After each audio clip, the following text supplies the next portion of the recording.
There we go. Hey everyone, it's your favorite Kitsune, Evexcent Sokiyomi. We're playing some Genshin Impact today.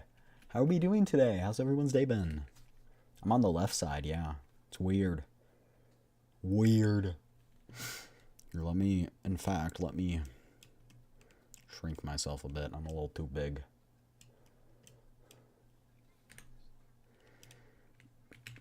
Hey, shush. I'm trying to do my intro, Kokomi. Hi, Indy. Hi. Hello. We're playing some Genshin Impact today, and we're going to be pulling for Skirk. Chat. I've said this before, and I'll say it again. Something about white-haired girls gets just it flips a switch, chat. Like we got okay. Sounds weird, right? Ayaka, Shenhe. Okay, Kazuha's not a girl, but Kazuha's sick. I love Kazuha. Farina's cool. And why are white-haired characters always just so cool? Like,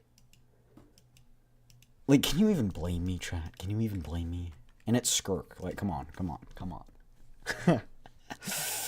But yeah, we have absolutely zero pity. Or sorry, we have 7. So I don't think we're gonna get her or her weapon, to be honest. Which is sad, but I'm gonna give it a good shot. But yeah, we're gonna be playing the Archon quest today, and I don't know how long the Archon quest is, the new Archon quest. But if we have time, we are also gonna do her story quest too, which will be fun. I did do some pre-farming for her. Nothing too crazy.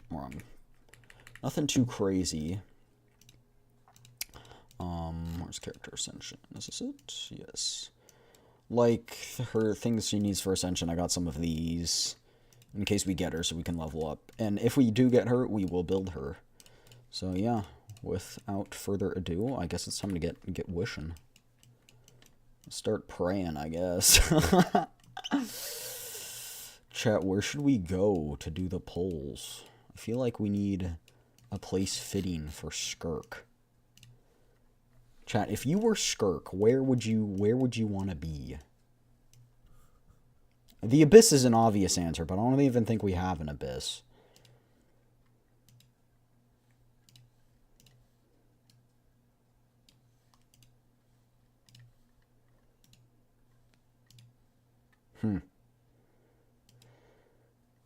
We could go to our teapot.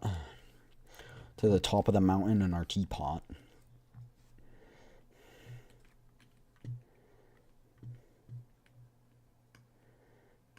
We have flowers to harvest too.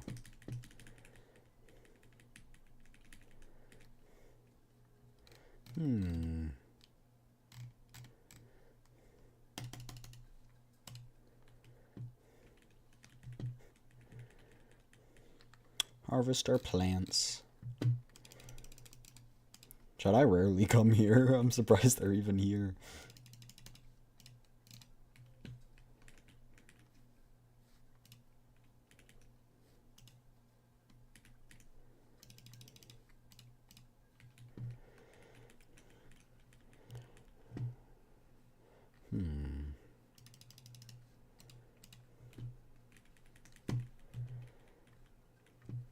The music's here is so peaceful. I don't know why I don't come here more often.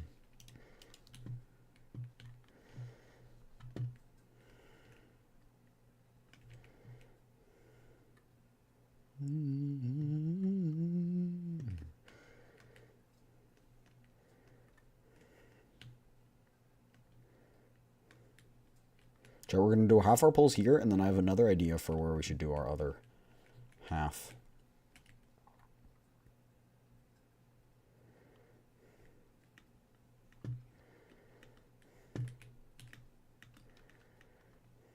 Up the mountain we go.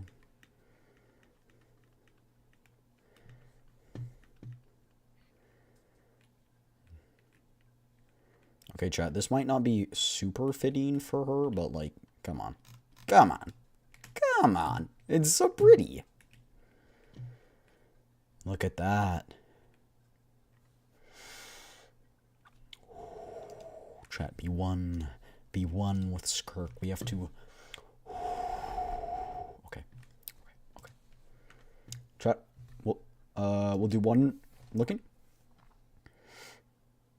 Okay. Okay. Okay. That's fine. That's fine. That's fine. To be expected. One more.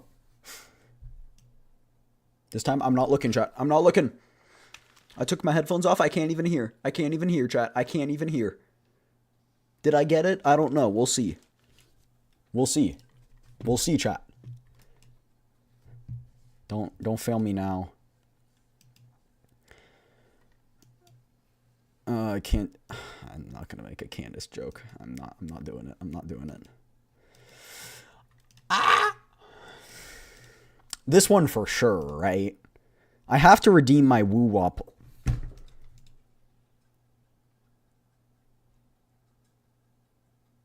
Oh, Dahlia's a 4-star? I thought Dahlia was going to be a 5-star. Not gonna lie. I don't know how I feel about Dahlia. We'll see how he is in the story. Bruh. Okay, okay. This one for sure. Oh, wait, no. We got to switch spots now. Switching spots, chat. That one didn't work out for us, so where is it? Shoot. Is it here? I forgot where it is, chat. I forgot.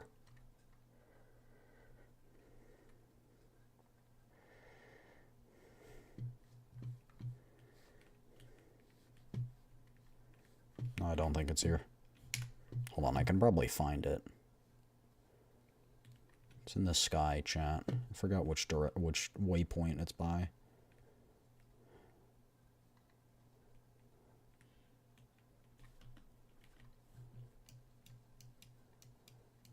It's actually this one. It's this one.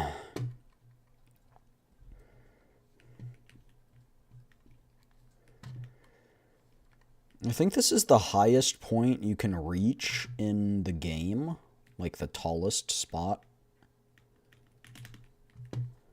I'm not sure if the spine or the nail in Dragon Spine is taller.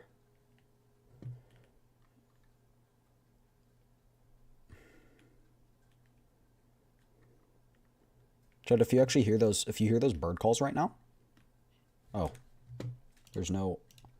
Why has my audio been glitching lately? There you go. You might be able to hear bird calls.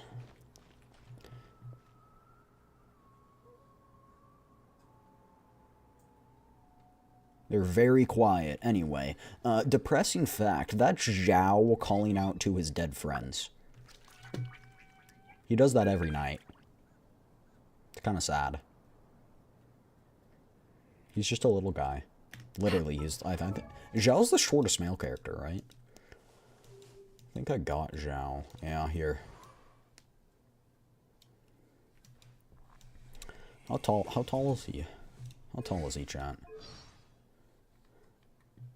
I don't think it tells you how tall they are. Okay, chat. Let's think about this.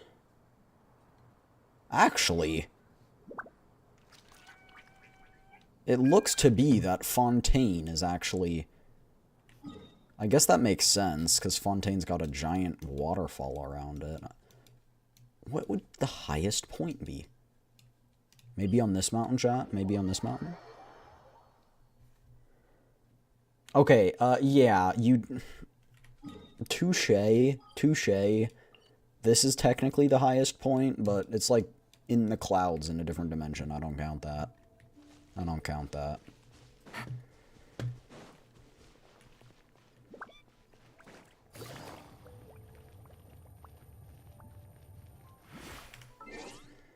Let's do two things here. We're going to swap our party.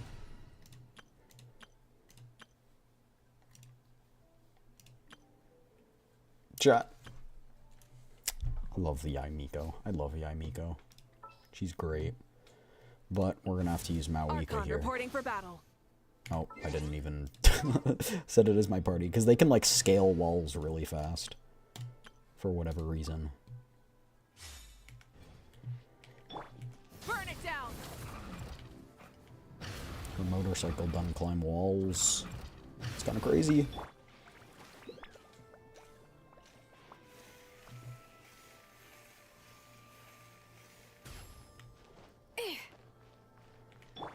Rise with the sun. Hip. Hup.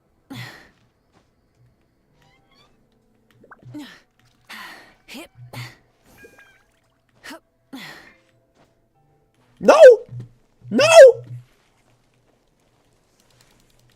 Oh, Burn it down. it's fine. Full throttle. It's fine, we got it. No. Okay. We will venture to where no one has ventured before.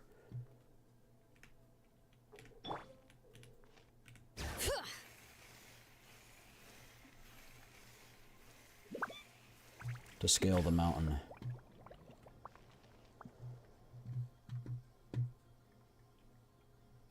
Chat, it's France. It's France.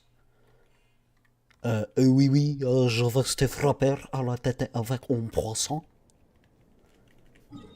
That's the best French I have, chat. Okay.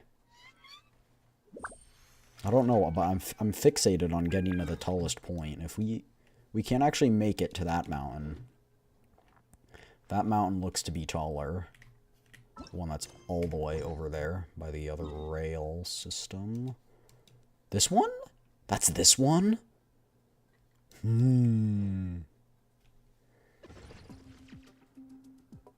I think it's taller. I don't know how to measure.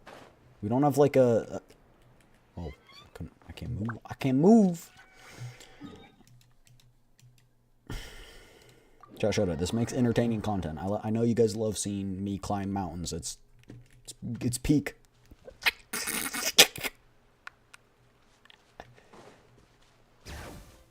I swear I said that without it being an intended pun, and then it became an intended pun, so... No, this is definitely not the mountain I was looking at. This one's stubby. Chat, look, it's Celestia. Celestia. What? Why did I pronounce it like that? It's Celestia.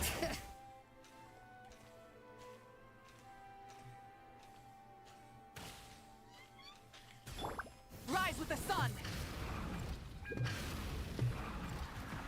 Hip.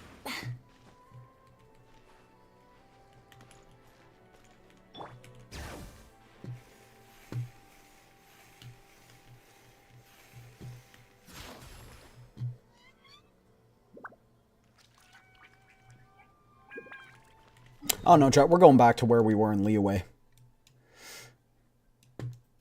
Because I actually don't know. But this is where I've done wishes before, so... Now that we have Kazuha, we can actually make it up to the highest point.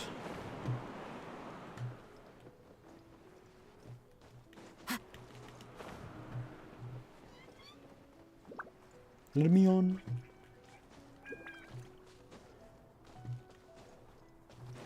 Okay.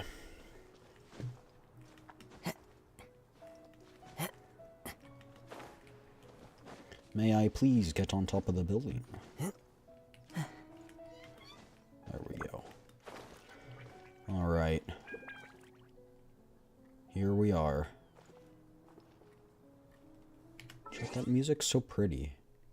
You guys can't hear it because it's quiet. I want to turn it up. I'll appreciate this for a minute.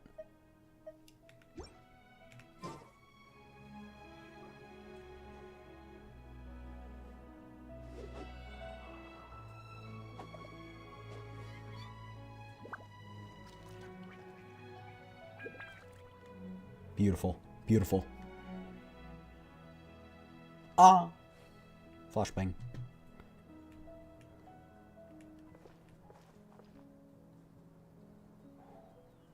So pretty.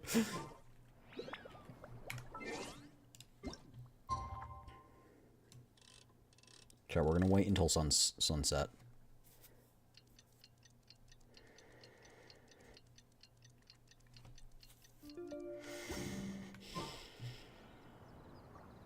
Wait. That is Dragon Spine right there. You can see the nail. That nail is definitely higher. No, chat. We gotta have our priorities, chat. Dragon Spine. We're going on top of the nail. I promise. Even if it's not the highest, we're doing it there. I feel like it'd be fun to get up on the nail. Whew. It's gonna take us a minute, though. Time to go. Light it up. Not to mention the cold. It's fine, we have Mawika.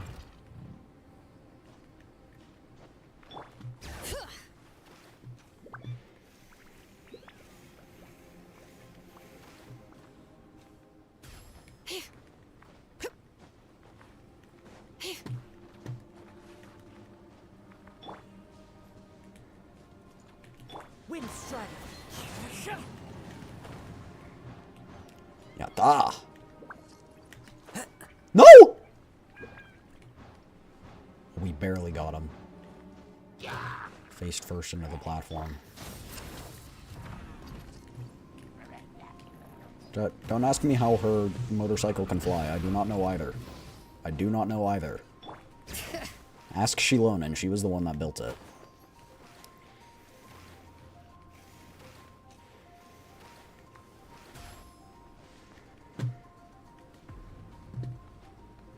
I actually am going to be completely honest with you. I forgot how to get on top of the nail. And yes, don't make fun of me. That is a nail. It is the nail from the Heavenly Principles that they dropped on Conria. It's not the same nail, it just is a nail.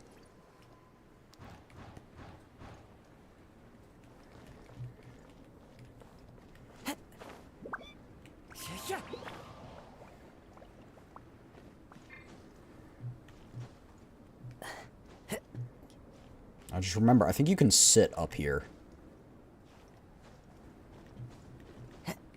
Or something.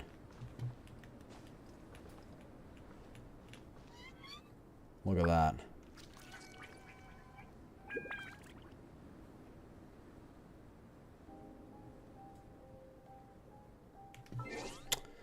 Chat, the Genshin Impact OST is so good. It's beautiful. Alright. It is time to do the other 30 pulls. Maybe. Maybe we can get it. Wherever in this world I roam. Alright. Boom.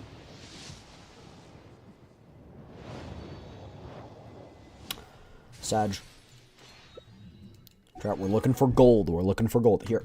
Taking off my headphones, turning the other direction, closing my eyes. I'm doing the whole strat, the whole shebang.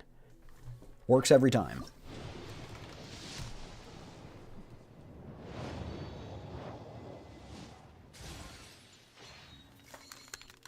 Alright, chat. I'm back. Don't know what we got, but let's take a look-see. It's gonna be right here. It's gonna be right here.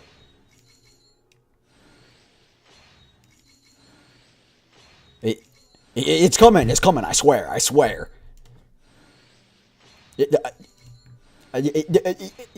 gonna be the next one? No? It's gonna be the next one, though, for sure. But what about the next one? I have a strategy. It might work. Please. Yes! Please win the 50-50. There's a 50-50 we get her or not. Breathe in. Breathe out. Breathe in. Breathe out. Okay.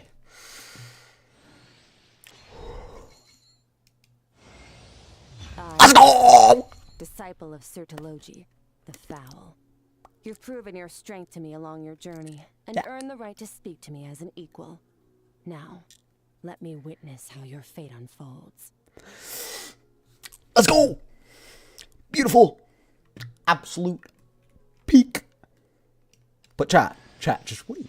Just wait, chat. Just wait. Just wait, chat. What if we could get the weapon? Hear me out. We'd have to be really lucky. We only have 20 pulls here. But there's a chance. There's a chance. It's not a very high chance, chat. But please. No.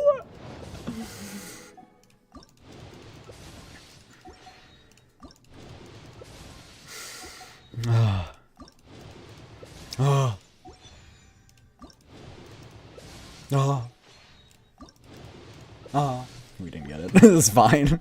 I wasn't really expecting to get it. My home. This blade. It is the last link I have to the land of my birth. Chat, should we watch a build guide?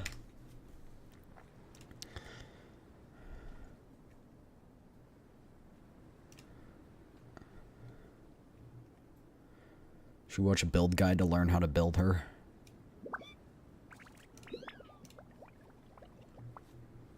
Actually, chat, we should watch her cinematics. That's what we should watch. Let me get them all prepared. There are leaves around, and I know just the tune to accompany them, if you wish to hear it. Let me get them prepared.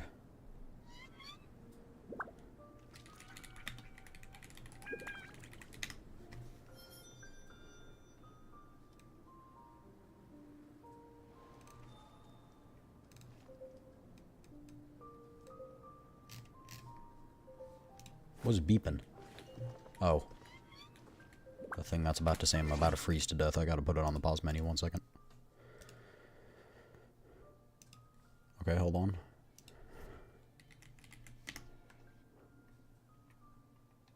There we go. Okay. Click on that. Oh, that's in Japanese.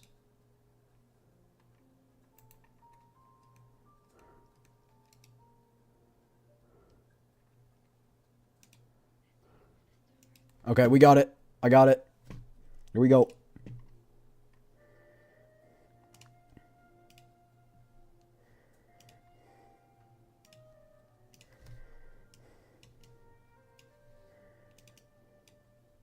Hey, Skirk, can I thank you. Thank you. I appreciate it.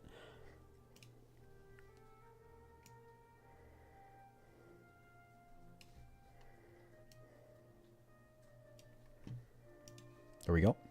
Let me get you guys audio. Boom. It seems timeless. As if it could last forever. But all it takes is an instant for everything to come crashing down.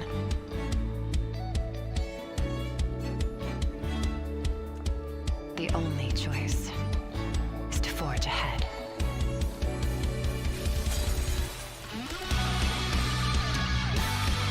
Yo!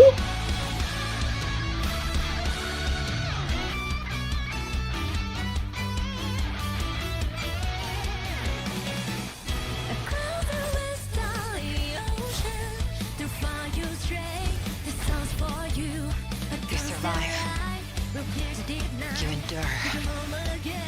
You evolve. Peek.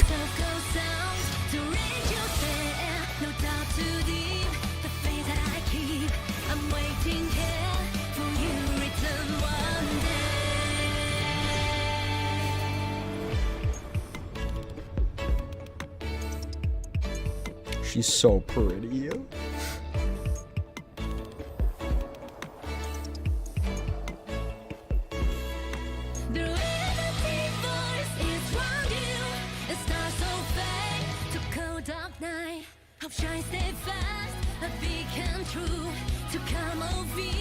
The song is a banger too.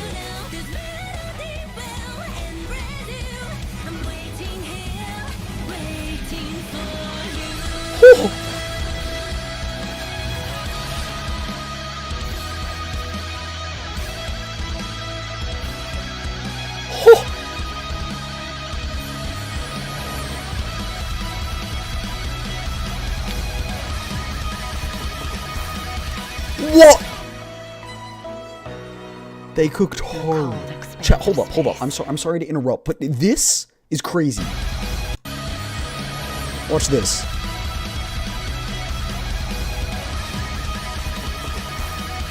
That is crazy. Whoever worked on that is so good. In the cold expanse of space, civilizations crumble and fade into eternal night. But when darkness falls, I will slit its throat.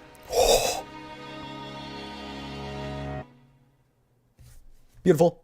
Beautiful. Peek. Peek. Peek. Peek. This view of the stars. Hold on. It seems timeless. As if it could last forever. Hold up. I want to see, is this a different one or? No, it's the same one. But chat, but. We can watch the guide now. It's 35 minutes, so we're going to skip around because we ain't nobody got time for that.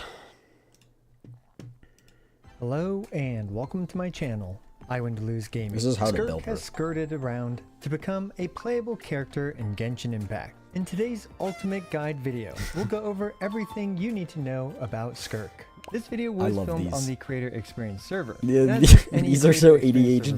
These videos are so ADHD coded, so if there are and I'm any so notable here changes, for it. Please check the comments down below.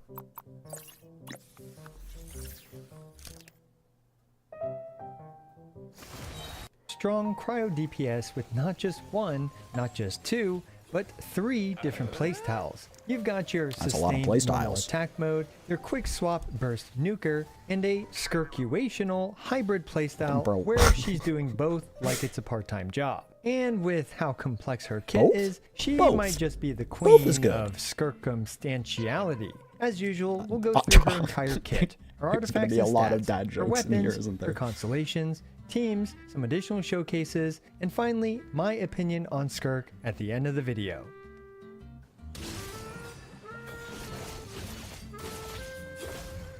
Starting off with Skirk's basic attacks, which are largely useless and not really recommended to level much. However, despite being largely useless, they technically aren't completely useless, primarily due to player error. I often find myself hitting the enemy with a couple of physical attacks at the end of Skirk's infusion window. Also, sometimes Skirk's elemental skill will still be on cooldown and you might as well squeeze in a couple of these. Overall though, don't worry about skirkulating these physical attacks into her rotation because her cryo-infused attacks are all part of her elemental skill and they don't use her basic attack multipliers. Now before we dive into her skill and her burst, we first need to understand her special energy resource, Serpent's Subtlety. Skirk needs Serpent's Subtlety for all of her playstyles. She has a maximum of 100 Serpent Subtlety, and Serpent's Subtlety generation is not affected by collecting energy particles or the energy recharge stat. Okay, so it's kind of like Mawika's ult, how it doesn't, or burst, how it doesn't actually charge off of energy. Instead, Skirk can generate Serpent Subtlety by tapping or holding her elemental skill, doing either of which gives her 45 Serpent Subtlety. And via various methods, she can absorb nearby void rifts for 8 Serpent's Subtlety each. So yeah, Skirk can't circumvent her Serpent Subtlety mechanics, which is the perfect segue to talk about her void rifts. Void rifts are these suspicious looking hole things that appear near your characters. These void rifts are generated by anyone on the team performing most of the cryo reactions, including freeze, superconduct, cryocrystallize, and cryoswirl. Notably, melt is missing from this list, and freeze will be the primary way that you generate void rifts. Skirk's team can generate 1 void rift every 2.5 seconds, and there can be a maximum of 3 void rifts on the field. And a void rift appears to last for around 17.5 seconds before it expires. As mentioned earlier, Skirk can absorb nearby void rifts for 8 Serpent's Subtlety each. We can finally talk about Skirk's first playstyle, her normal attack spam. Simply tap the elemental skill, or tap E as I'll often refer to it as, and Skirk enters 7-phase flash mode, where her attacks are infused with cryo and cannot be overwritten. Her normal attacks consist of 5 parts, with the 3rd and 4th hits hitting twice. While in 7-phase flash mode, Skirk zooms 7-ish Serpent Subtlety per second. Get this guy out of here, bro. These are getting terribly unpunny. and when she runs out of Serpent Subtlety or reaches the maximum 12.5 second duration, she exits 7-phase flash mode. Her Serpent Subtlety amount is indicated by this bar on the left, and conveniently, the diamonds to the left of that bar indicate how many Void Rifts are nearby for her to absorb. During 7-phase flash mode, she can press the Elemental Burst button, which performs this fish-like swooping animation, and it absorbs nearby Void Rifts and provides a minor normal attack damage bonus Does for she the not like next have a 10 burst hits of her ultimate, normal like, attack. The animation damage thing? gain is minor, but this is a quick and efficient way to absorb nearby Void Rifts to extend her 7-phase flash mode. She can also perform a charged attack during 7-phase flash mode, and this will also absorb nearby Void Rifts. But you will need to occasionally perform these because your burst will be on its 15-second cooldown. Do keep in mind that the charged attacks themselves are a DPS. Now what's... Greetings, I'm Dahlia. Okay, Deacon well, at of least the Church ad's of on Bartholomew brand. And Herald of Barbados.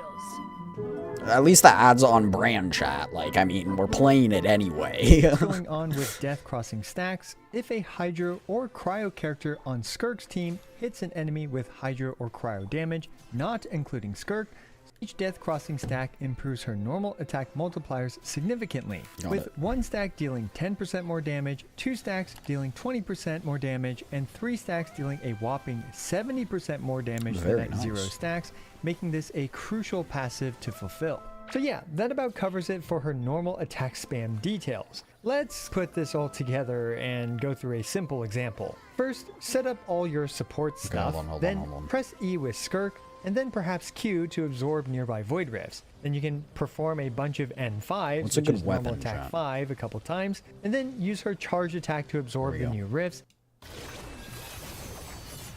It's gonna be like, Up you next, need we the have main Skirk's weapon. equally circumstantial weapon options. Unsurprisingly, her signature Skirk sword, the Azure Light, is her best option for both her normal attacks and her burst damage. This makes it a simple, no-nonsense sword. However, Skirk does have a couple great free-to-play friendly options, with the Calamity of a Shoe being extra notable, as this thing provides 16% normal attack crit rate and 40% normal attack damage, while Skirk is shielded. Fortunately, Skirk has a few pretty solid shielding options in Dahlia, Constellation 4 Layla, and Sitlali, enabling her to fully benefit from this passive. Needless to say, don't use this thing without a shield. The next free-to-play friendly sword is the craftable Finale of the Deep, not to be confused with the Finale of the Deep Galleries artifact set. Anyway, this weapon provides... Do we have that? Do we have that, chat? Oh, here's your fun fact about... Okay, let's get out of Dragonspine because we are freezing to death, quite literally. Wait a minute! Who are you? Who is this guy? What the hecky? What the hecky? What the hecky? Who doth you be? Who doth you be, madame? Okay, I'm headed out of here, but you can follow me if you want. I'm freezing to death.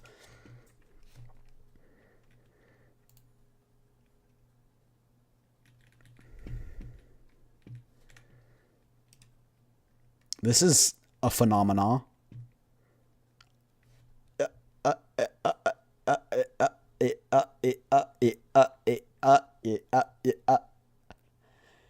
Huh?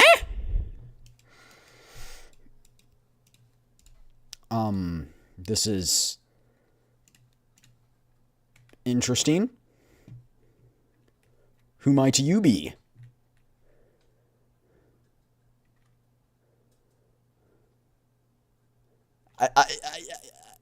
Am I looking in a mirror? Are you from chat? Are you a chatter?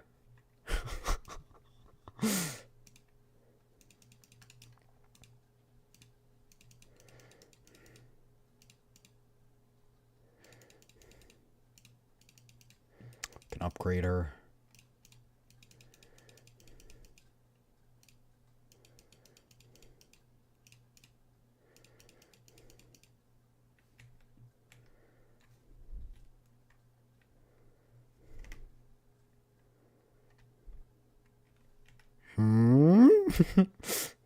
Here's your fun fact, chat. If you look at Skirk, you see her arms and legs are purple, right? And that is because she does not have arms and legs.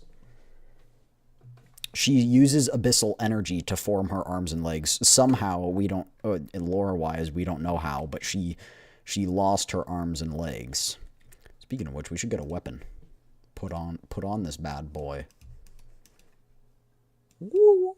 Alright.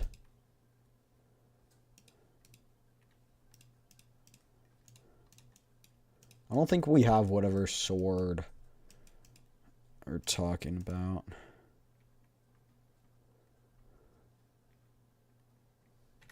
If I have C6 Layla, maybe I use Layla here. I don't know if I actually have Layla, though. Like C6. No, I don't. Well, that's slightly problematic.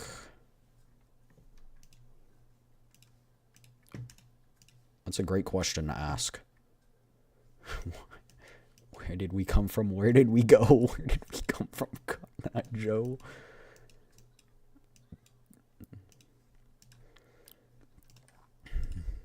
I don't know if this person's just gonna stand here, if they're gonna show me some magic trick. I mean, I guess it's magic trick enough to name you my name, and then 2, who, why, what,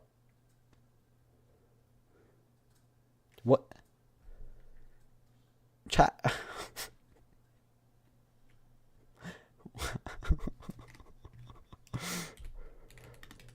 who are you?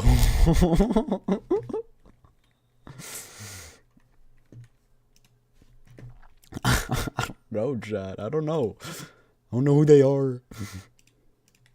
I guess we just got a random person in our... Oh, I didn't mean to do that. I just wasted one. Weapon. Alright. Okay, well, I guess we can farm her stuff. Okay, so if we use skill... Oh, we can, like, hover? Oh, that's sick. I like that.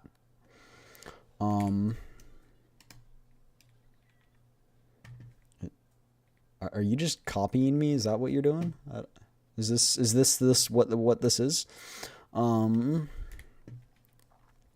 need to ascend her, and we need these thingies. All right. Flowers. We need the flowers.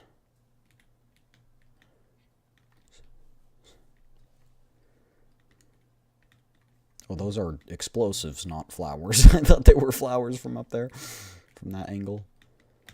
Ooh. Ooh. Ooh.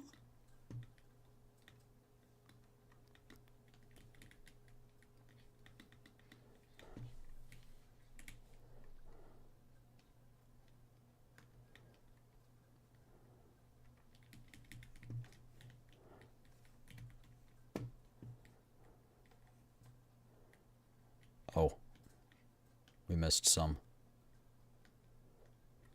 I'm so silly.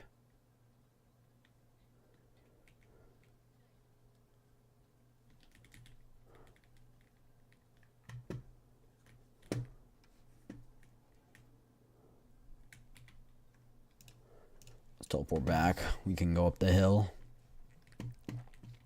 I guess we can entertain this person while they do whatever they're doing. I'm just collecting flowers anyway, so...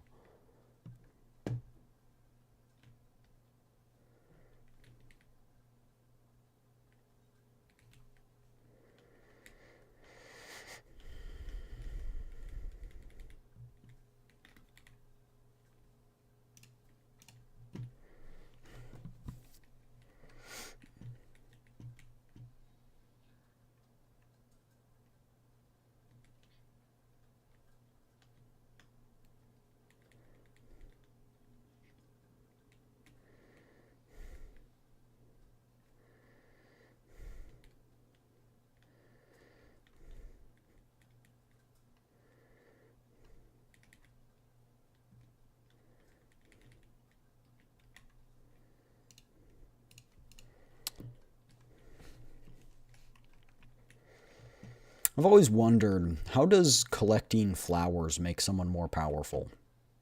Because in this case, you need it to ascend the character, right? To get them to a higher level. How does, logically, how does that work? Like, how does... Flowers are yummy.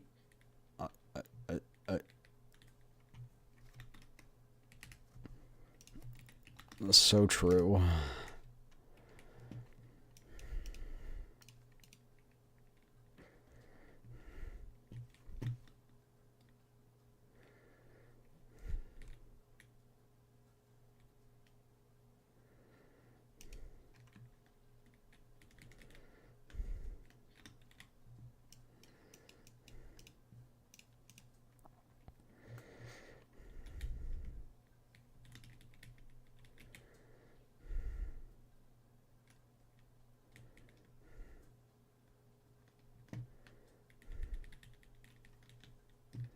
There's a lot of flowers here. What the? I'm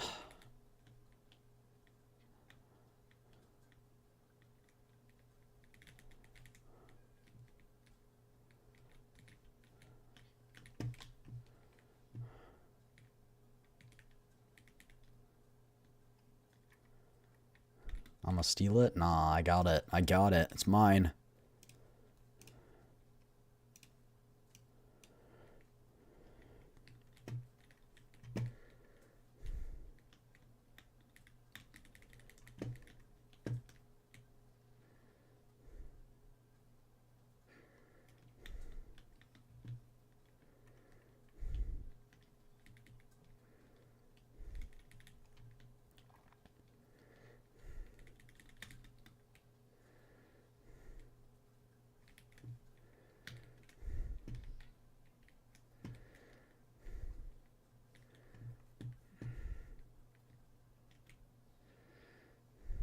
There's some up here.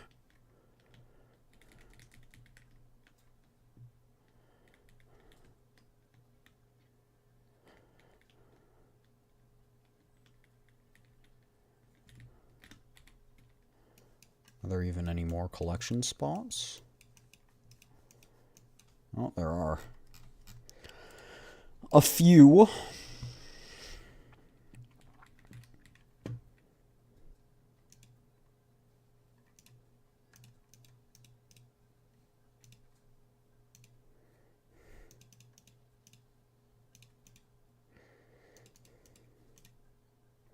Alright, chat. We need some more of those. For now, I know this won't be necessarily a good weapon, but we can just equip something that's high level. I don't know.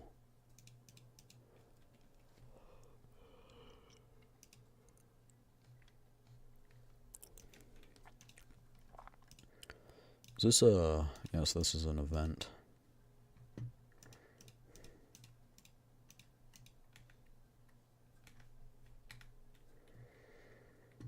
There we go.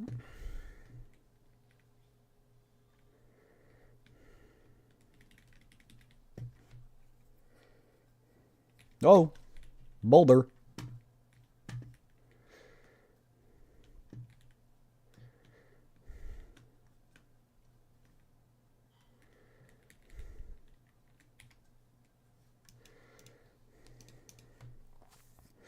I think this is all the flowers.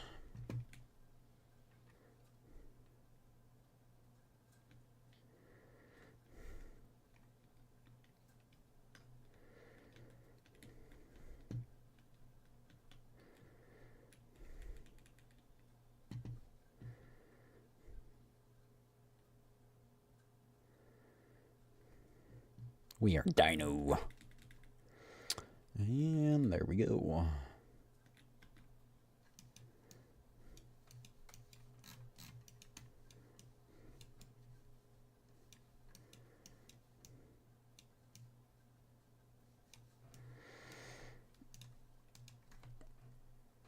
Alright, let's get out of that danger zone. I thought there were more here. I guess it's a different type of flower.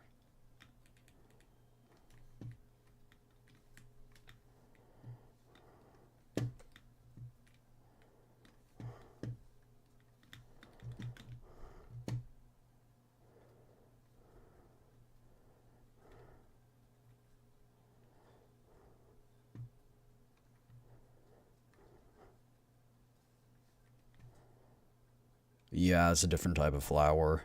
Oh no, they look the same, chat.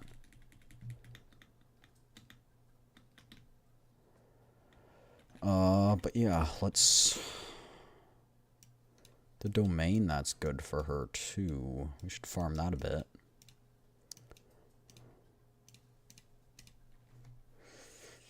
Or we could farm the boss, but...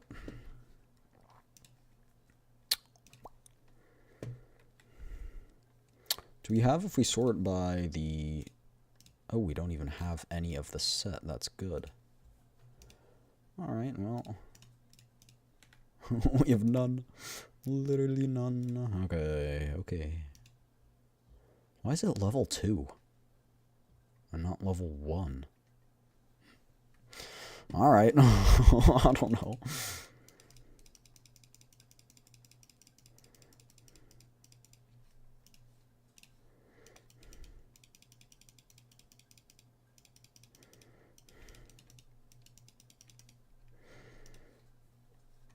Alright.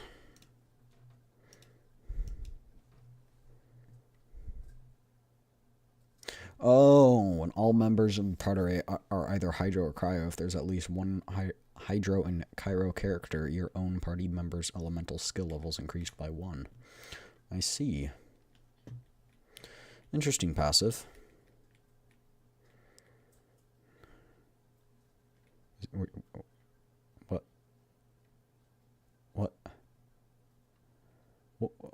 What?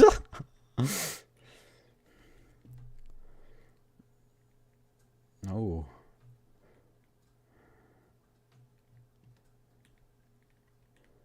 Pinguino. Chad, I want her weapon so badly, but we cannot get it. I don't have any primo gems. It's a sad day. Oh, it tells you how many pulls it equals now? That's good to know. I'd like that. That is very nice. Yeah. That's basically it for Skirk. Guess we can create a team formation for her. I don't know what exactly will I get. Oh, I can't do it when...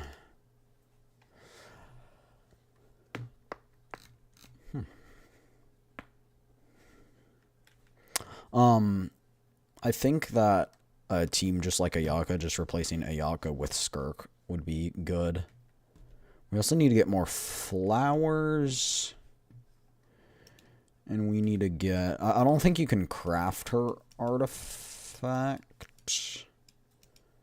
So yeah, I think a team like Escoffier, Shenhe, Farina, Skirk would be good. I don't think you can craft any of the artifact, but let's see. Don't believe you can.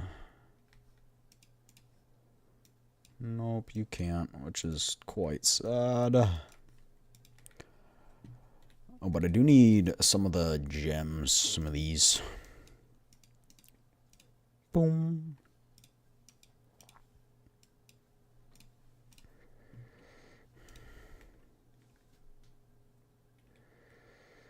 Okay, now that we have that, guess that's pretty much it. Now we could do the Archon quest now. Yeah, we can accept this quest. Oh, who do we get?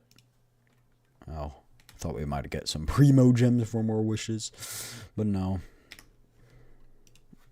All right. I do Archon quest now. Back to chat you go. Bye-bye.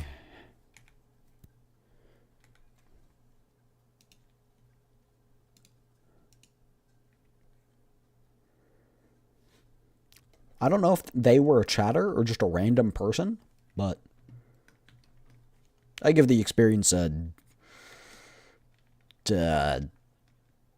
7 cats out of 13 dogs.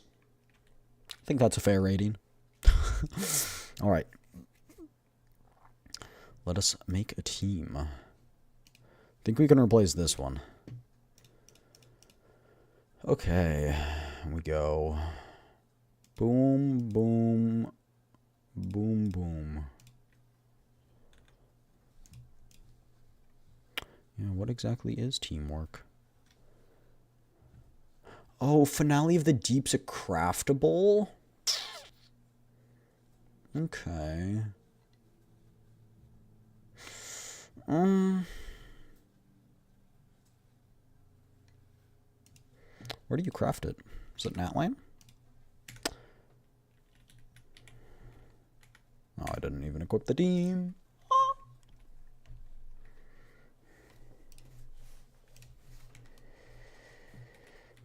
Okay. I'm guessing it's a Natlan. But I have no idea. Where do you even craft? Is the crafter in here? Smither. Smither's over there.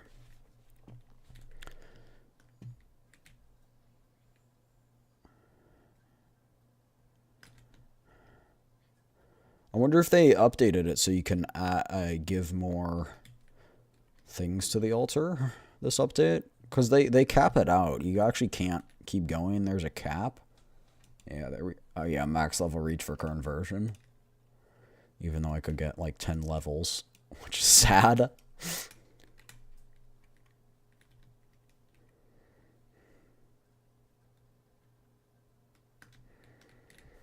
Hello, monsieur. Like to buy a weapon. I already bought all your stuff.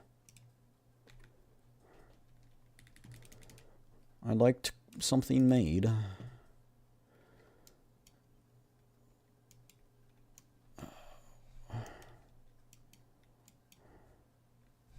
What is it? What is it called in chat? Finale of the Deep? Much needed use with the next free-to-play friendly sword is the craftable Finale of the Deep. Not to Finale of the Deep. Okay. I do not think that we are able to craft it, so we need the crafting recipe from somewhere. The lengths I go to for this is crazy. I'm just glad there's no I'm just glad there's no fishing association in Natlan, as far as I'm concerned. So you don't need a fish for the crafting recipes. I remember to get the one for Farina, the pipe, it took me so long.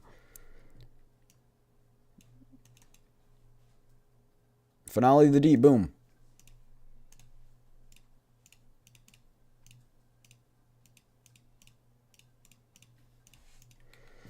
What does it cost to get a Finale of the Deep made?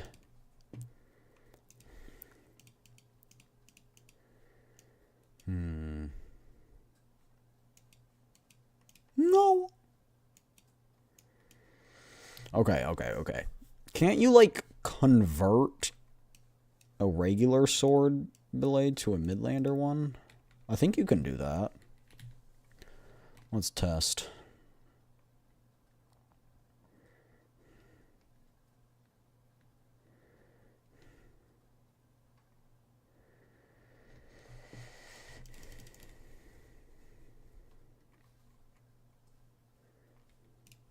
It's like here. Yes, I need a sword. Yatta.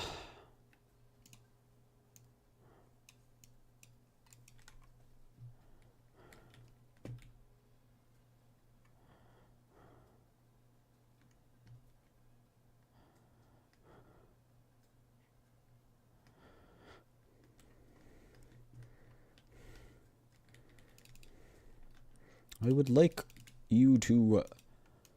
Alright then. Let's get smithing.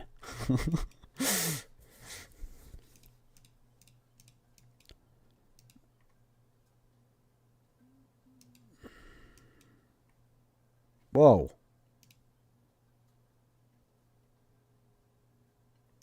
You can use original resin. Oh. And wait, what does this turn it into? What is it? Oh, it turns it into the ore. Oh. I don't think that's a great deal. I'm not gonna lie. Can I still not make it? No, it's up here. It's somewhere. It's gotta be. Finality deep. Boom. Look at her smithing away. She can do it while her arms are folded. That's pretty impressive.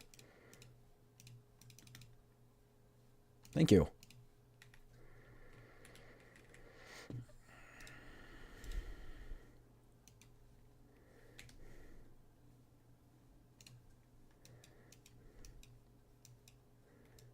The abyss.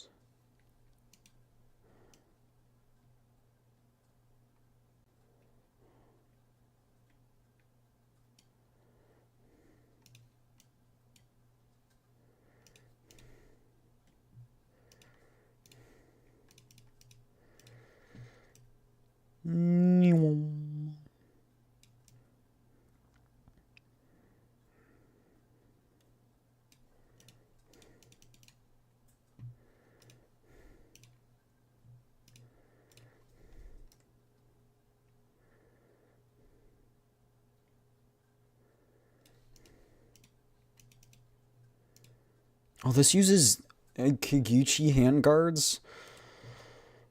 Bruh. Why does everything use those? I swear. Ayaka needs them. Yaimiko needs them. Everyone freaking needs them. So annoying. They're not even like a universal enemy. I guess they took like some things from each region and gave it to her. Like her level and... actually, wait, this... But this is a Fontaine sword. Why is it using those handguards? What? I don't know. I don't know. What do I need to craft again? I need to craft those, like, purple... these things. Yes, these. How many of these do I have? 0. That simply won't do.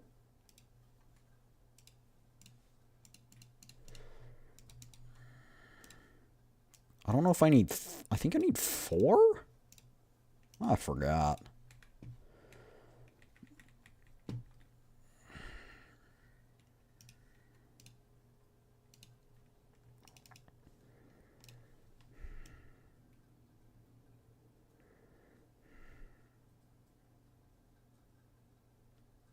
There we go.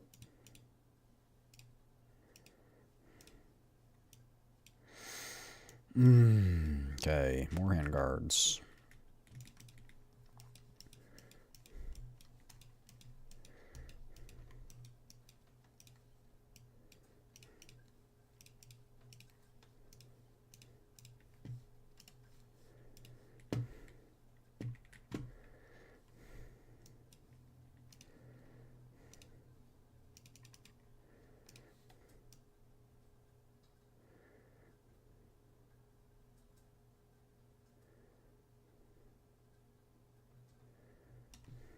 All right. There we go. Whew. All right. What we're going to do, chat? Wait. Can't you... Hold on. Hold on. Hold on. This thingy that is... Oh, Long Night's Oath. Wait, I think we need this. Yeah. Yeah, that's what we need. Nice.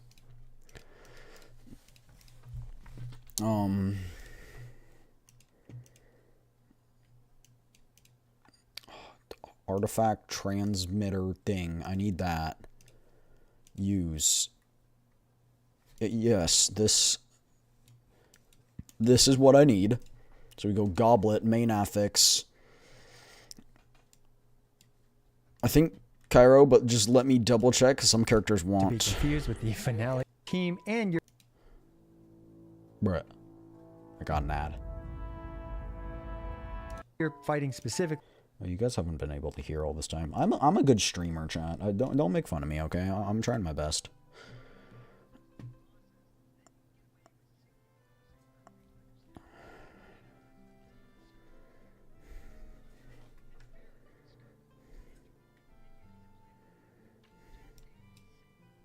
Yes, okay. Pyro damage. And then we would go crit rate and crit damage. How much would that cost? 4? Okay, I think we can do that, right?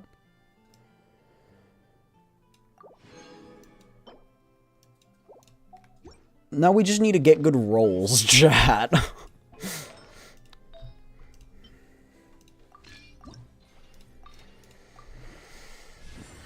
Terrible rolls. That's a good roll. That's a bad roll. Please have mercy on my soul. You're giving me terrible gotcha luck. Okay, thank you. Do one more good one, and I'll be satisfied. Alright, I'm satisfied with that. Reshape. Whoa! You can use Dust and Enlightenment to reallocate the enhancements of minor art. What? Okay. When reshaping, you must select 2. The fixes selected for reshaping will, at minimum, receive a total of 2 enhancements. Okay. Can I, like, say, move this over here? Wait.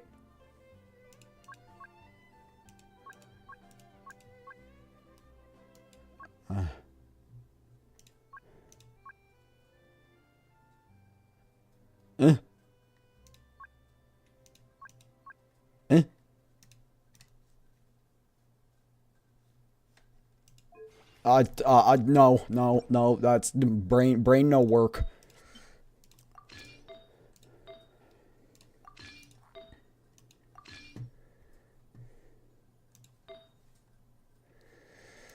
Brain no work after that. The world's shadow. It's always there. And it will never perish. Alright, chat. I want to get good artifacts for her, though. I wanna do the main quest. Chat, real quick, we're gonna co-op. We're gonna... I hate you. Alright. Main Skirk. Alright, definitely don't join them, because they need their flowers. This is... I need to... this is... I just... Pretend like you're not reading any of this, chat. This one.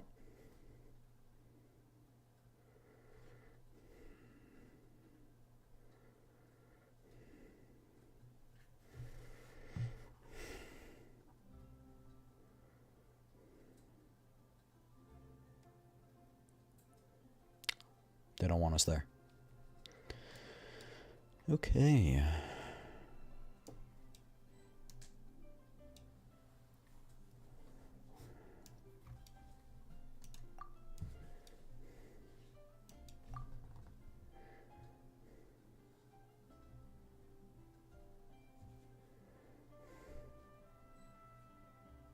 Oh, I feel offended. They declined my co-op invite. Tisk. Do they not know who I am? Boom. Oh, that person has 2. Oh, it's probably a bad idea. It's fine. It's fine. I'm offended. Can I refresh this? I don't like.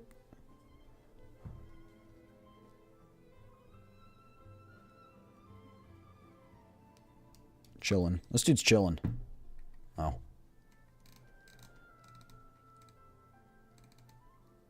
Necromancer? No. I should not read things I do not understand. I'm not quite sure how to help you with that. Bruh, I didn't ask you.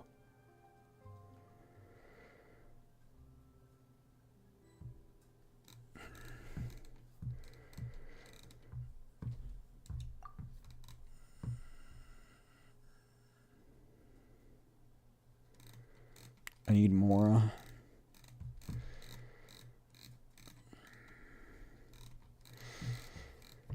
So many Skirk mains, chat.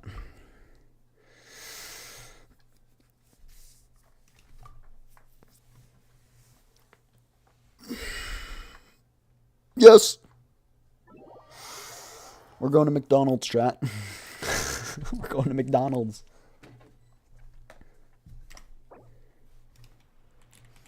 Question 1. Did you get Shenhe?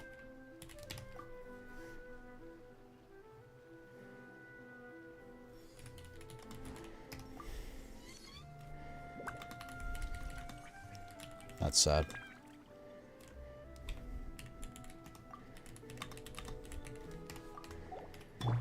Manifest!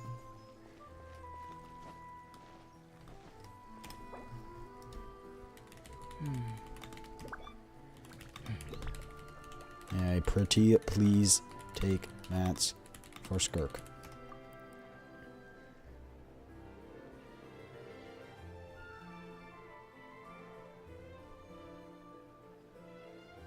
Going out into the world and Thank you, investigating, beautiful. turning the unknown into the known. Mwah. I miss this feeling. Peek. Let's go. Alright, chat. We can get mats for Skirk.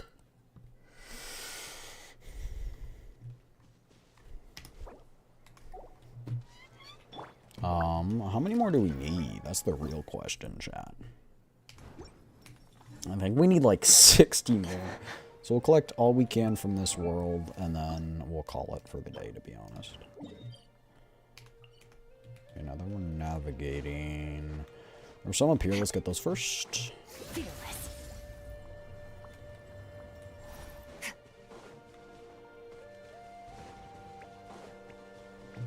Probably should have pre-farmed these flowers, but... bold of you to assume I'm smart enough to think of that in advance.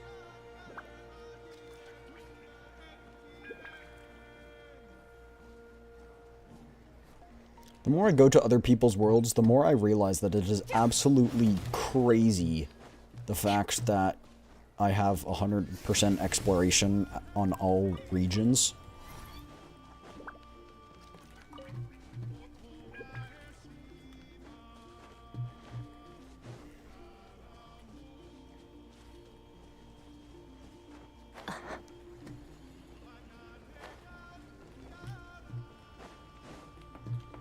Music here is good too.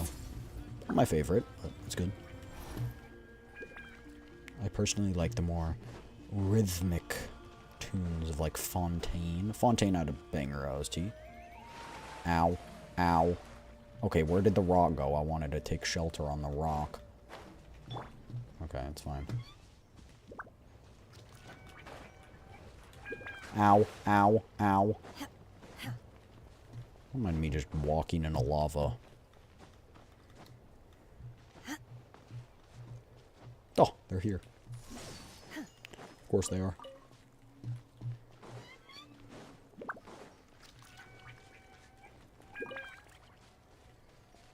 Where? Ah, I see.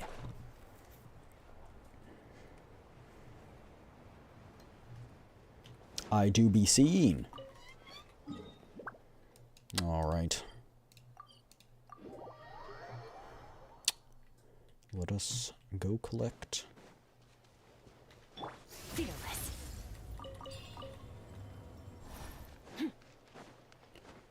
These.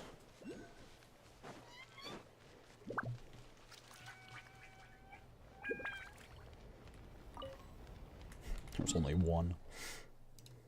Pathetic. If we can get Skirk to 80, that'll be good enough to play the story with.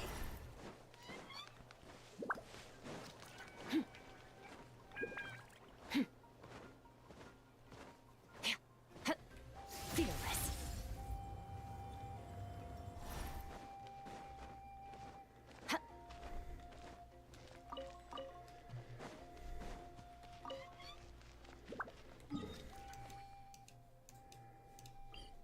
Oh! Well, chat. Guess we're walking on water. This person doesn't have the teleport waypoint on the island unlocked.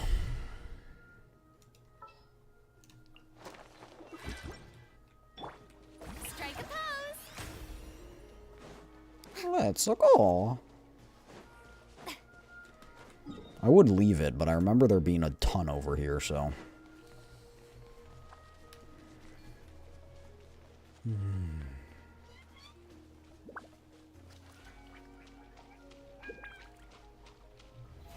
How brilliant!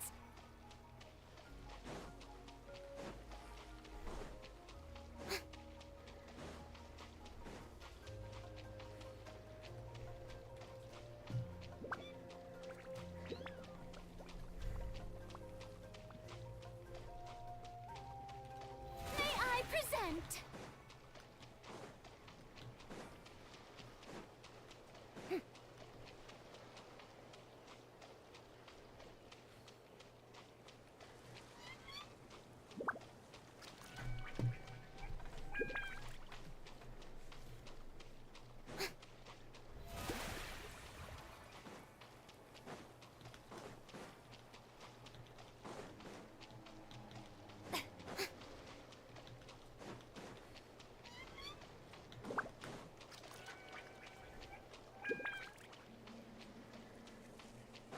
We're making it there. Slow but steady.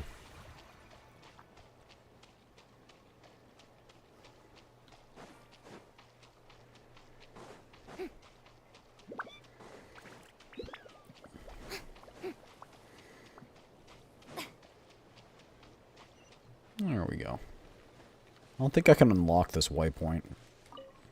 But if I can, I'll... Okay.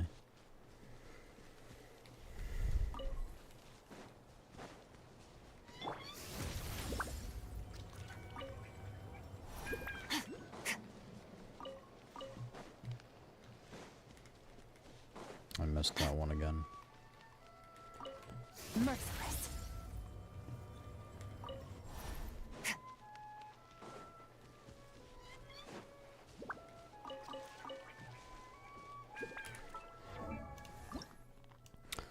There we go. The last one's 60, right? I believe. Yeah. We're gonna need to farm some more for that.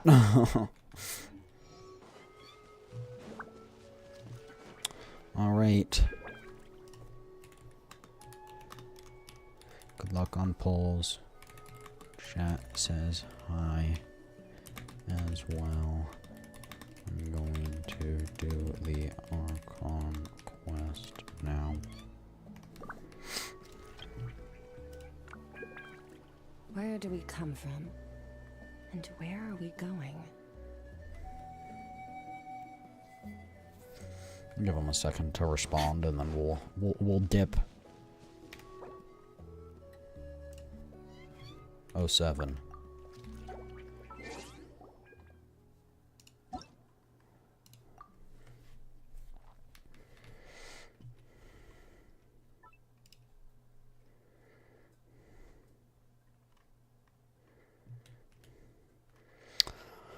All right.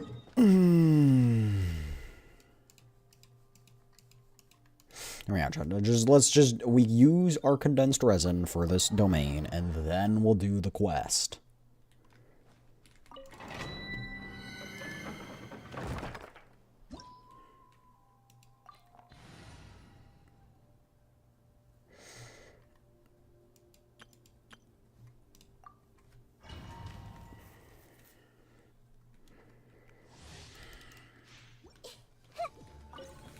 Make yourselves at home. Hey! Things are about to get dicey. Dissipate! Allow me!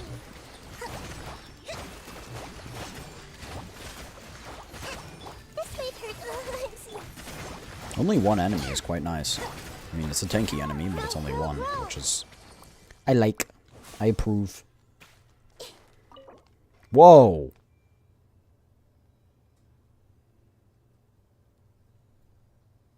Interesting, they updated this. So you can use 20 resin Or you can use a fragile resin, and it just lets you claim 3 times the rewards using it. And you don't have to do it 3 times. Oh, that's nice. I mean, we're going to use our condensed because we have some, but...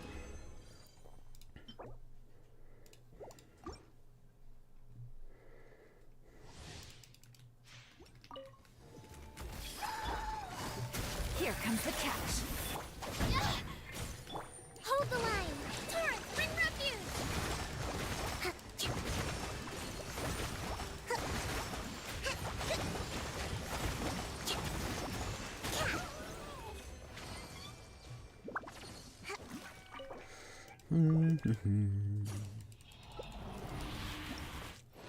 How's everyone's day in chat today?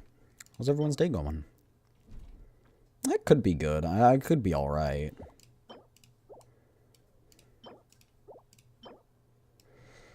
Same thing with that one. Could be alright. Not great, but alright.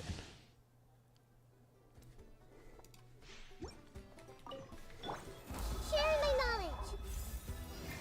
Committed to... Things are about to get dicey. Get with me. Allow me.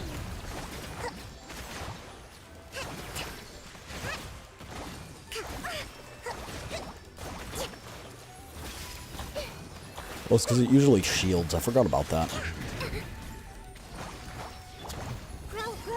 Busted. Our bond is strong. I guess we usually just kill it before it does that, huh? Committed to memory.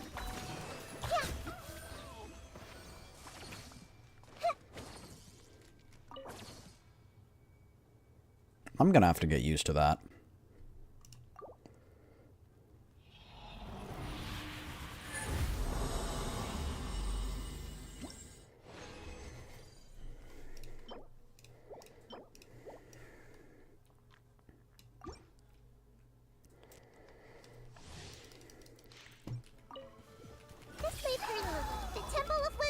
I'm tempted to use condensed resin to farm for her artifacts.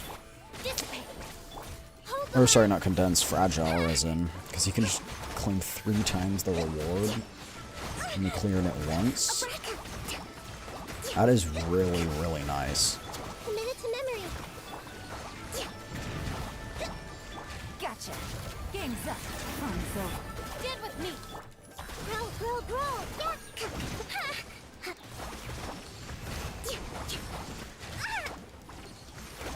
Yeah. This made her a little. Committed to memory.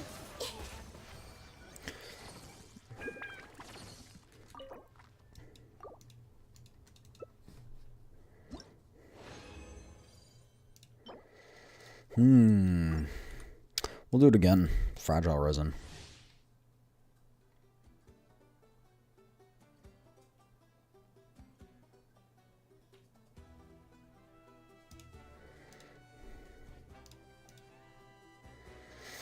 Okay.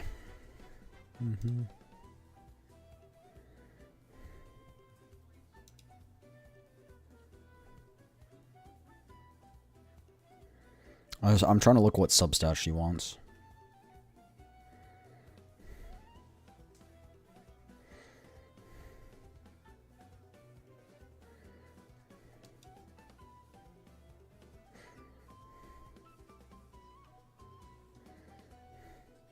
Oh, it's over here.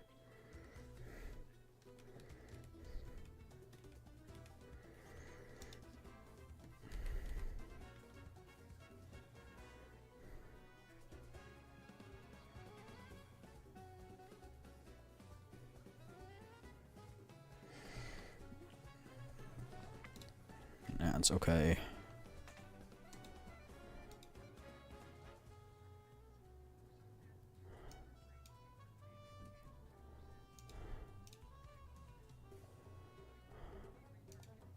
Okay, so it's crit, attack percent, and then regular.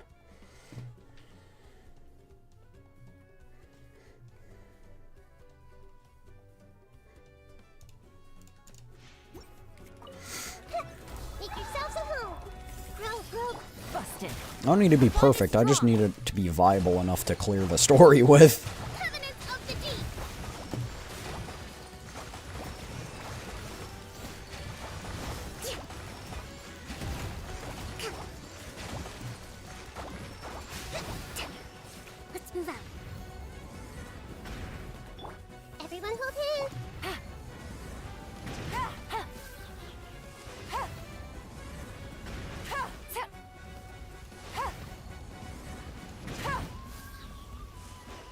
Take it easy.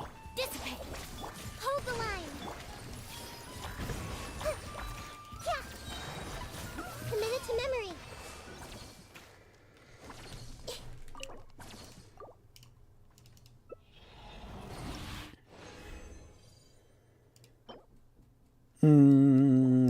Okay.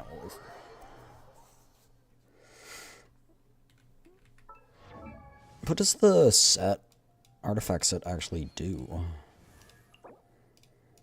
That's the real question. Card damage bonus. Okay, when they have 0 elemental energy, which she will always have because she can't get elemental energy. Normal attack damage increased by 60%. Elemental burst increased by 60%. After the equipping character deals normal attack damage, the elemental burst effect will stop applying for 6 seconds. After dealing elemental burst damage, the normal attack effect will stop applying. Huh? Bro, what?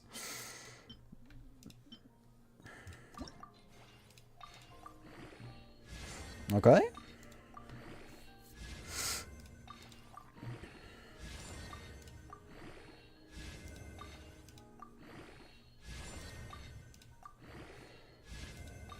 The one roll can be bad. One roll can be bad.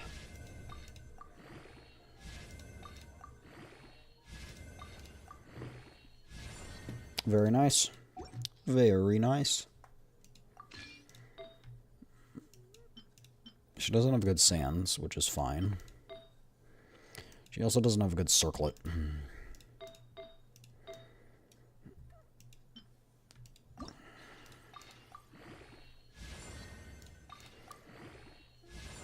I mean, if it all rolls into crit damage from now on, that could be good.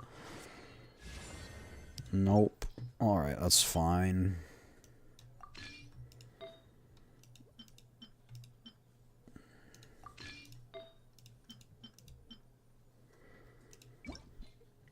I don't need that filter because we can have one piece that's offset.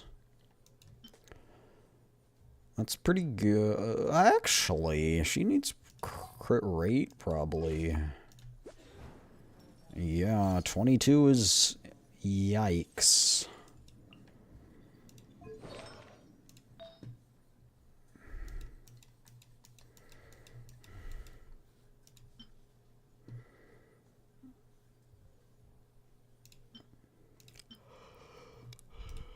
I would like a crit rate.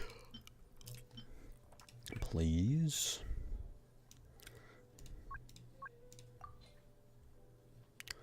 Thank you.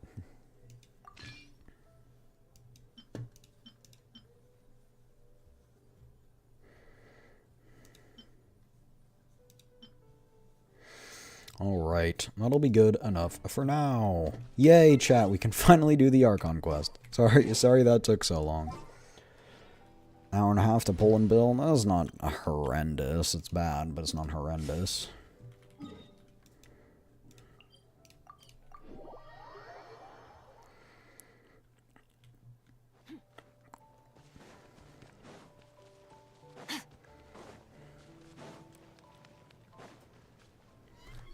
Alright.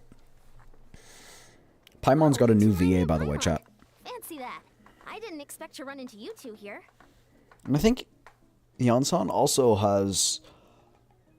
or is now voiced, because Yansan wasn't voiced before, I don't think. Oh hey, Coach Yansan. What are you doing here all by yourself? Just so you know, Paimon didn't come here to train. Paimon's not looking to sign up for any diet plan or bodybuilding class right now. Alright. I like the new voice, it's not as But annoying. seriously, what do you take me for? Some coach from hell? I mean, Paimon's still I'd never Paimon, force but... a student into something they didn't want to do. Oh, auto's not on. That being said, a little aerobic exercise would probably do you some good. You could take over my patrol for a while. That would count. Other than training, it seems like Yeah. helping you out. All jokes aside, you're right. I'm looking for some help. The Collective of Plenty is holding a bodybuilding competition soon.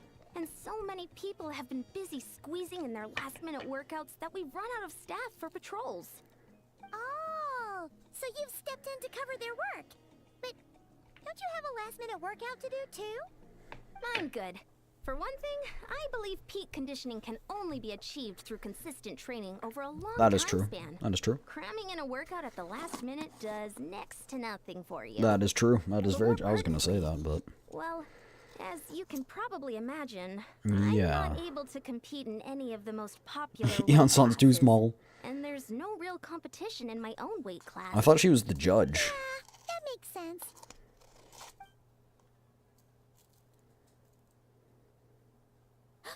Oh no! Don't look up Paimon like that. We are not the same weight class. Is Paimon competing I need to against see you? Eon-san wrestle Paimon. Traveler, let's just help with the patrol, all right? Otherwise, Eon-san's gonna make Paimon enter a bodybuilding competition. Perfect. I managed to get you on board with just one look. All right, coach. We'll help Thank you out. both. It should be pretty routine. Just keep your eyes peeled and make sure nothing strange is going on in the area. That'll free me up to check the other section. Let's meet back at the settlement when we're both done. Sure thing. Just leave it to us. We're experts at strolling and patrolling. Don't you worry. I stroll and patrol every day.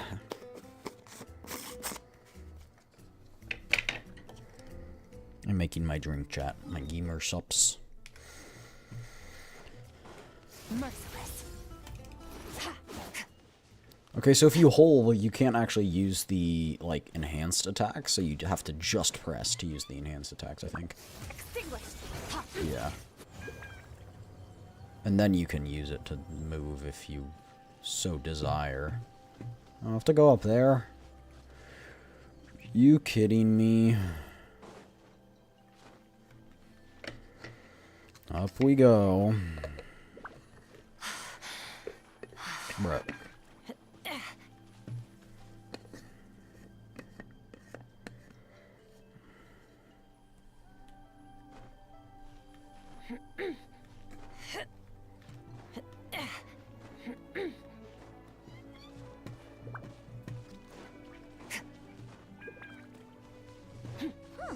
What's this? Was there always a cave here? Oh. Cave. Hey, there's a hilichurl here. Is it sleeping? Yo, was it like Does the it look one we very with earlier with the other Archon quest? Why is it hiding away You know? here? The one that was You woke it up. Huh? It ran away. Oh, yes, our reputation in Natland is I don't more think fearsome than so. we thought. Even hilichurls don't want to mess with us now. There's something on the ground. You mean that shiny thing? Huh. Must have dropped it as it ran off. Huh. Paimon bets that hilichurl thought it was a priceless treasure. It was probably planning to hide it here I for think it seeing might fit actually be a until priceless we treasure. showed up. Let Paimon take a look. Hilichurls aren't the brightest, so it might not be worth much, but still.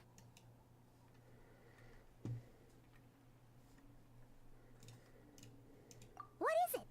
You look so serious all of a sudden. Isn't this just a regular old key? Hmm, the style is unusual though. Doesn't look Natlanese. Where do you think it's from? The Abyss. Oh, this is the key to the hibernation chamber on the spaceship. Huh? What do you The mean? spaceship we What came here on? hibernation chamber? What spaceship? Whoa. Wait, you mean the spaceship? The one that brought you to Teyvat? That's the one. So, how did that key show up here? Are you sure you didn't just drop it? I still have mine. Whoa! Yeah! These look identical! The other one's from So, if Aether? one of them's yours, does that mean the other one is... Knew it! Huh! The keys to a spaceship! Huh! Somehow that really rams home the fact that you really are an actual alien. Oh, wait, no. Descender. But anyway, now we know where it came from. The question is, how did it get here? The simplest explanation is that your brother lost his key somewhere not far from here. Then that pillager found it and ducked into the nearest cave. I don't think it's as simple as that. That's true. It means your brother was here recently. And by extension, the Abyss Order as well. Yeah. Man, this is so crazy. We only agreed to help with the Anson's patrol on a What's whim. the other thing? And Is it just now its club? We made this bombshell discovery and found a huge lead on your brother. Should we keep following this trail while it's hot? Or do you think we should check back in with the Anson? Ah, there you are. Looks like you went the extra mile today. Thanks for being so diligent. Oh, hey, Anson, what's up? Didn't think we'd see you again till we headed back to the settlement. We were actually just about to go meet up with you. We can't huge tell him about the key, discovery though. That would note that we're Came here to let descenders. you know that you don't need to keep patrolling anymore. The bodybuilding competition has just been canceled, so the usual squad Why was it will be resuming canceled? their normal duties. Wait, canceled? Why? Because of the Abyss. The Abyss Order attacked. Didn't expect our suspicions to be confirmed so quickly. Sounds like Aether's on the move again. I'll find a way to speak with him in person this time. I have to. I've heard of the Abyss Order, but this is the first time I've known them to take organized action on such a large scale. It's like they're preparing to go to war against our entire nation. The entire Little nation? sect versus the entire nation of war? How are they expecting to pull that off? Based on everything we've seen from them so far, they usually prefer to act in the shadows. So, what's different about it this time? What could they be after? water bottle's leaking. No clue. All we know is that they've attacked our tribe, but that doesn't tell us much. Our defenses are holding strong so far, so I'm gonna head to the Stadium of the Sacred Flame and see what Mawika knows. If there's any information out there, she's the one people report to. Oh, want to come with me? I'm sure everyone will feel better knowing that the hero of Natlan is on the case. I can provide some Great. information about Then the let's head Order. over together. A space and time for you.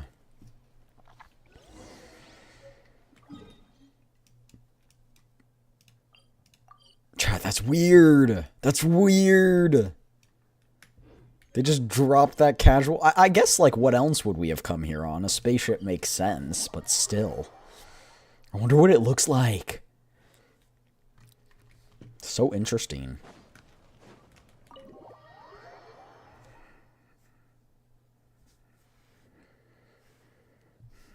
Mawika! Oh? Ah, great timing, Eon-san. I was just about to send someone for you. And Does it's she good already to see know? the travelers with you. How are things looking? What's the latest word from the messengers? The Abyss Order has been spotted near several tribes at the same time. Clearly, this is a coordinated strike. Also, their numbers are much higher than expected. Their organization appears to have grown considerably, but because they're usually so secretive, this is the first we're learning of it. It sounds like they're throwing everything they have at us. What are they trying to achieve? That's what I'd like to know as well. Historically, Natlan has not been a hotbed of Abyss Order activity, and we have no particular quarrel with them. Could it be revenge, perhaps? Would they want to get back at us for our recent victory over the Abyss?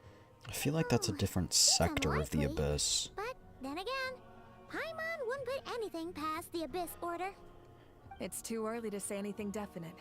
For the time being, we should continue monitoring the situation. How are the battles going? Not too many casualties, hopefully? Well, even if they're committing all their forces to the fight, they're in for a tough time. Our brave warriors have just emerged victorious from an all-out fight against the Abyss itself. Yeah. Yep. We have a whole nation's worth of seasoned veterans fighting for us. Compared to the true Abyss, the Abyss Order poses a far smaller threat. They cannot endlessly replenish their forces for starters. However, this is still a war, so we must give it our all and do our utmost to minimize casualties. The tribes are organizing their defenses as we speak. Traveler, this is one war that Natlan can handle on its own. If you wish to stay out of it, No, you'll be I safe here need at to the find my stadium with brother. me. No. This one's personal for me. Oh? In what way? The current leader of the Abyss Order is my brother.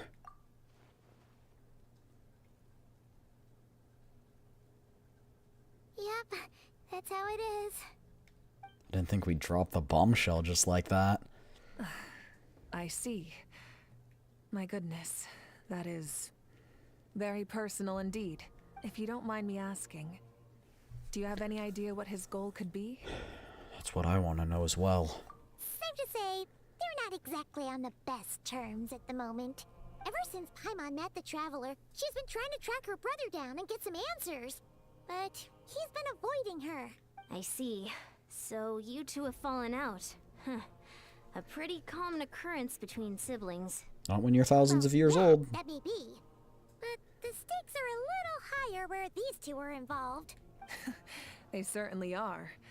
Although somehow it doesn't surprise me that a spat between the Traveler and We're gonna Twin drop could the affect fact that fate we're of the Descender entire out there. world.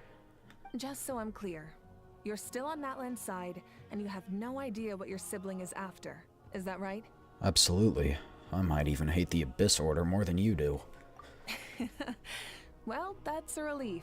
When you first mentioned your sibling, I was worried we were about to be thrust into an impossible position. Our reports say that the Abyss Order has focused most of their efforts against the Masters of the Nightwind.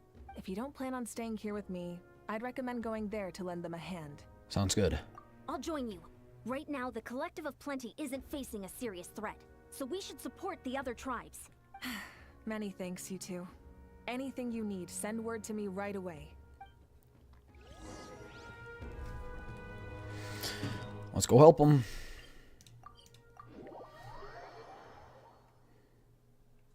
It's kind of backwards. We would enter from the other side, right? No. Isn't that the... Like... What? If we were here, we would have... Don't question it. Don't question it. Look,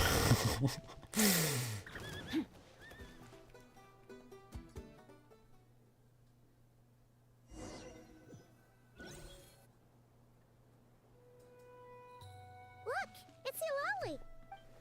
Huh. I wasn't expecting to see you here. Are you here to reinforce us? How are things looking? Mawika told us to come here.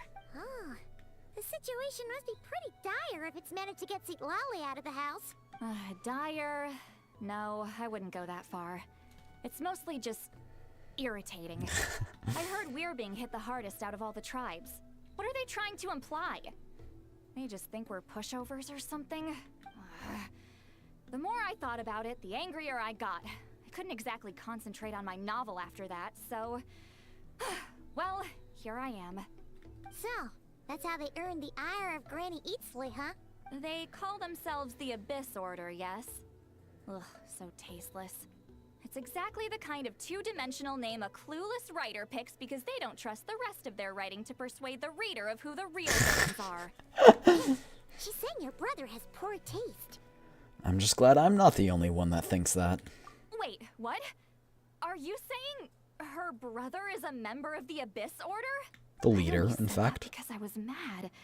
But maybe I went too far? Hey, let's save the chat for later. We've got some enemies incoming. Here's your other fun fact, chat. These guys don't actually have faces. Their faces are their masks. So when they take off their mask when they teleport, like, there's nothing Luckily, underneath there. I'll It's never just have to find flat. out just how badly the rest of that conversation was gonna go. You didn't have to say that last part out loud, Lolly. Anyway, let's get him! You will perish!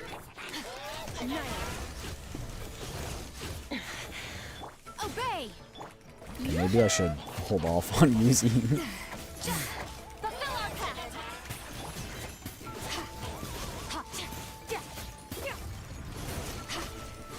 Bro, she's doing that much damage and she's like not even built. That's crazy. Manifest! That is crazy. Much better. That's more like it. Ooh, impressive work, Granny Eatsley. If I'd known you were on the case already, I might have reconsidered whether your tribe really needed reinforcements. If anyone should be reconsidering, it's the Abyss Order. They picked the wrong target this time. Experience says that if we head in the direction they were attacking from, we should find their stronghold. Why don't we press our advantage and destroy their base? They won't know what hit them. Hey, was there a battle here just now? Need any help? They're imposters, chat. They're imposters. Get them. The battle against the Abyss is still fresh on our minds, so everyone's used to working together. Well, morale's high and everyone's here. Let's go take down that stronghold. I really do wonder what they're after. When I first heard that they were attacking, I was like, they're after the key, but it can't be that important. Like, I'm guessing they want the the newly constructed ley lines or something.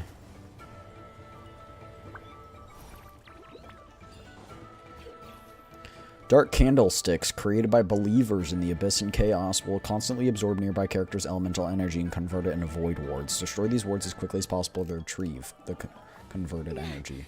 What is that thing? It's like it's draining the strength right from my body. Find a way to destroy it! Time to end them! Show no mercy! The Abyss Order's resistance is faltering. Now's our chance!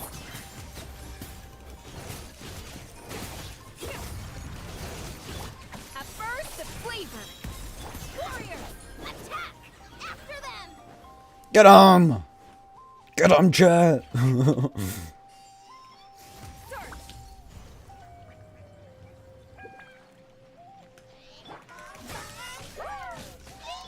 Shower me with praise! You two! Time to end them! Get to work! Laline, you must be the boss here. Time to show you what happens when you mess with the Masters of the Night Wind! All who resist the Abyss will pay the price! I think you're gonna be the one paying the price, buddy. Obey! A little amuse-bouche! The pinnacle of excellence! Little amoosh boosh. Wasn't expecting this.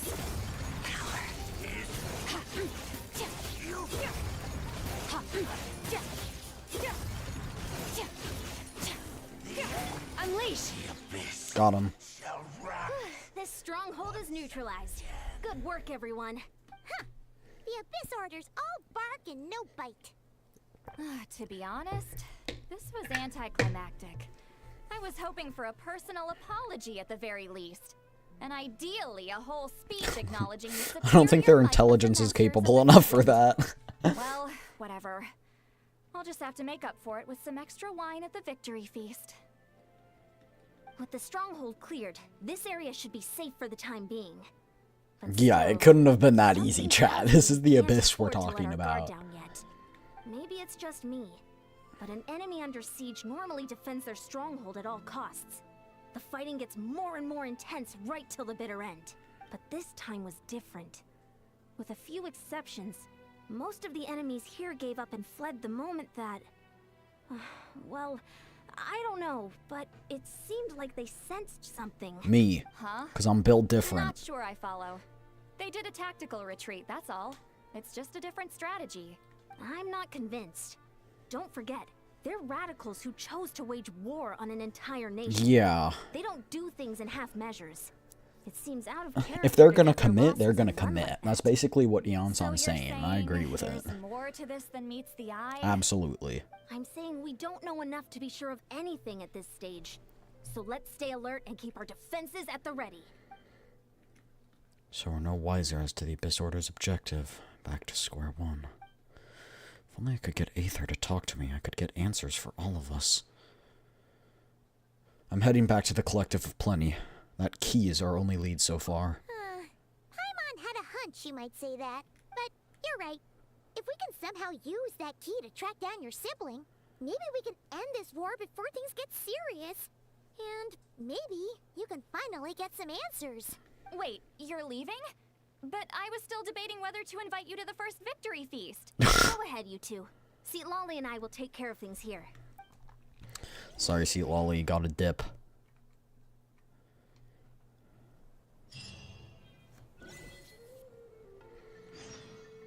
Oh, it teleported us back here. How nice. Extinguished.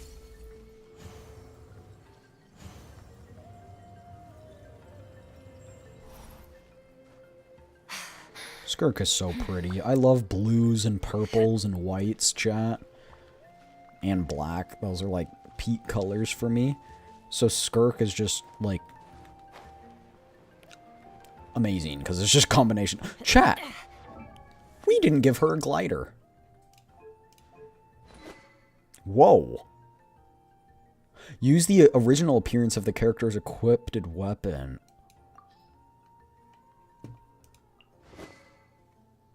Huh? How does that work? So you can, like, use the appearance of a different weapon or something? Maybe they're still working on that. Okay, chat, we got that. Matches not entirely well. That one matches pretty well. That one, though. But I'm not on the PlayStation Network, so... Ooh! Chat, what do we think? What do we think? We got a... That one... I don't know. There's so many good ones. I think we'll take this one. What do we think of this? Oh, that's pretty. But I don't know. There are multiple gliders that look good.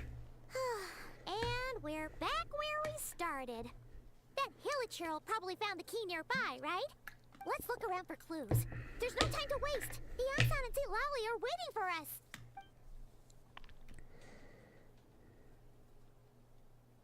Ugh. We've scoured the entire area, but still nothing. How the heck did the key end up in that Hilichurl's hands? Are we supposed to believe that it just fell out of your brother's pocket as he passed by? No. He left it there. It's kind of ludicrous to lose something so important in such a He dumb left it there way. on purpose. But then again, who knows? Sometimes in life, things just go missing, and that's that. Oh! Oh, thank goodness. Someone's here. Is that a child? Please help me. No. Who are you? What happened? She's got a unique design.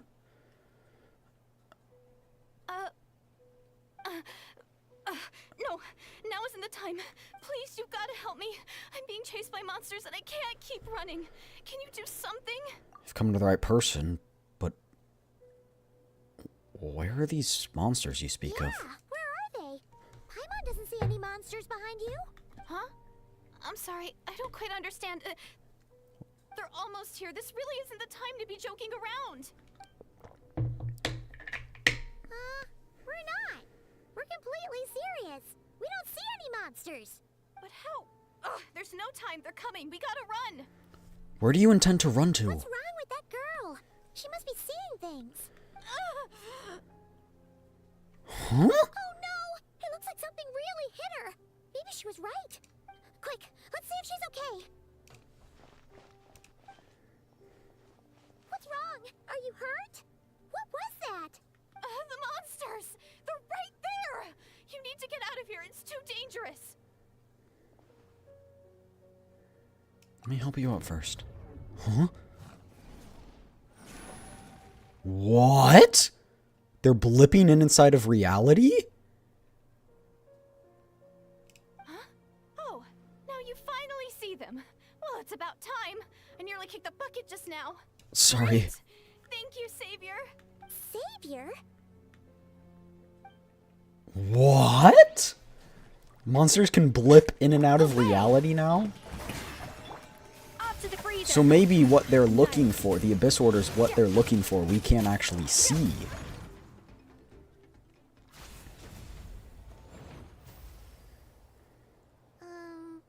You done? Paimon still can't see anything, so she can't tell. It just looked like you were slicing at thin air.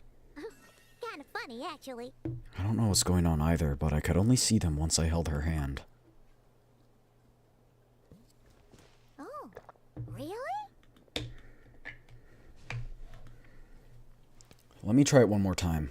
I want to check that I got all the monsters. Sure.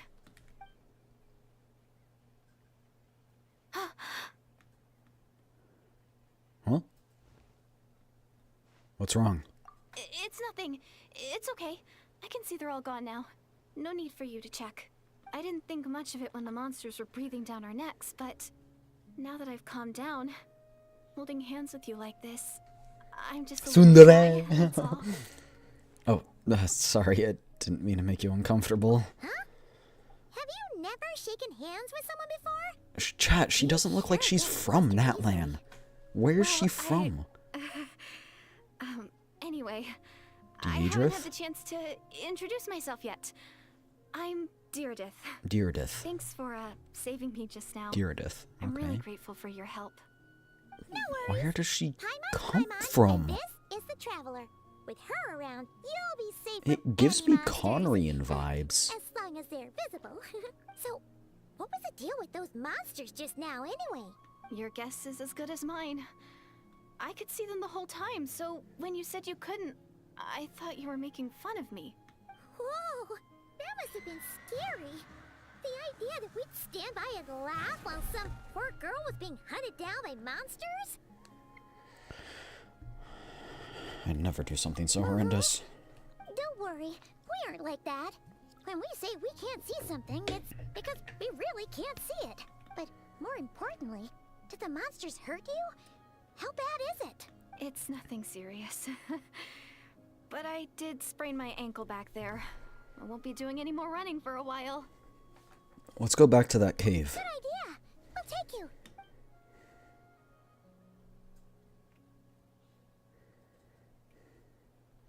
Thank you so much. Despite getting injured, I still feel much safer with you around. I'm gonna stay here until I heal up.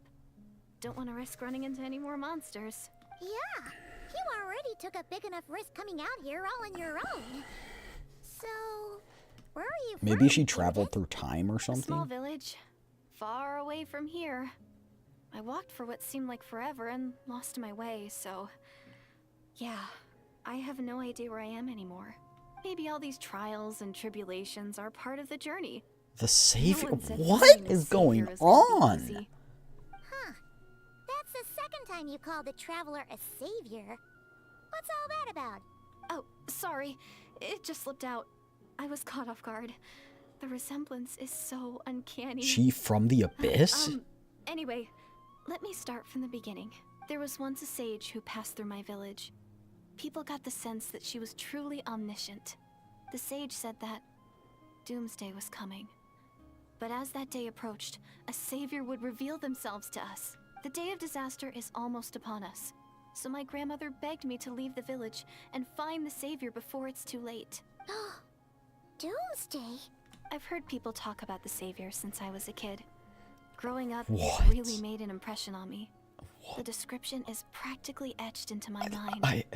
So when I saw your golden hair for the first time, it was like this image that's existed in my mind's eye all these years suddenly came to life. Oh, so that's why you were lost for words when you first saw her. Well, the Traveler's definitely got what it takes to be a savior, and she's already got a ton of titles, so she won't mind one extra.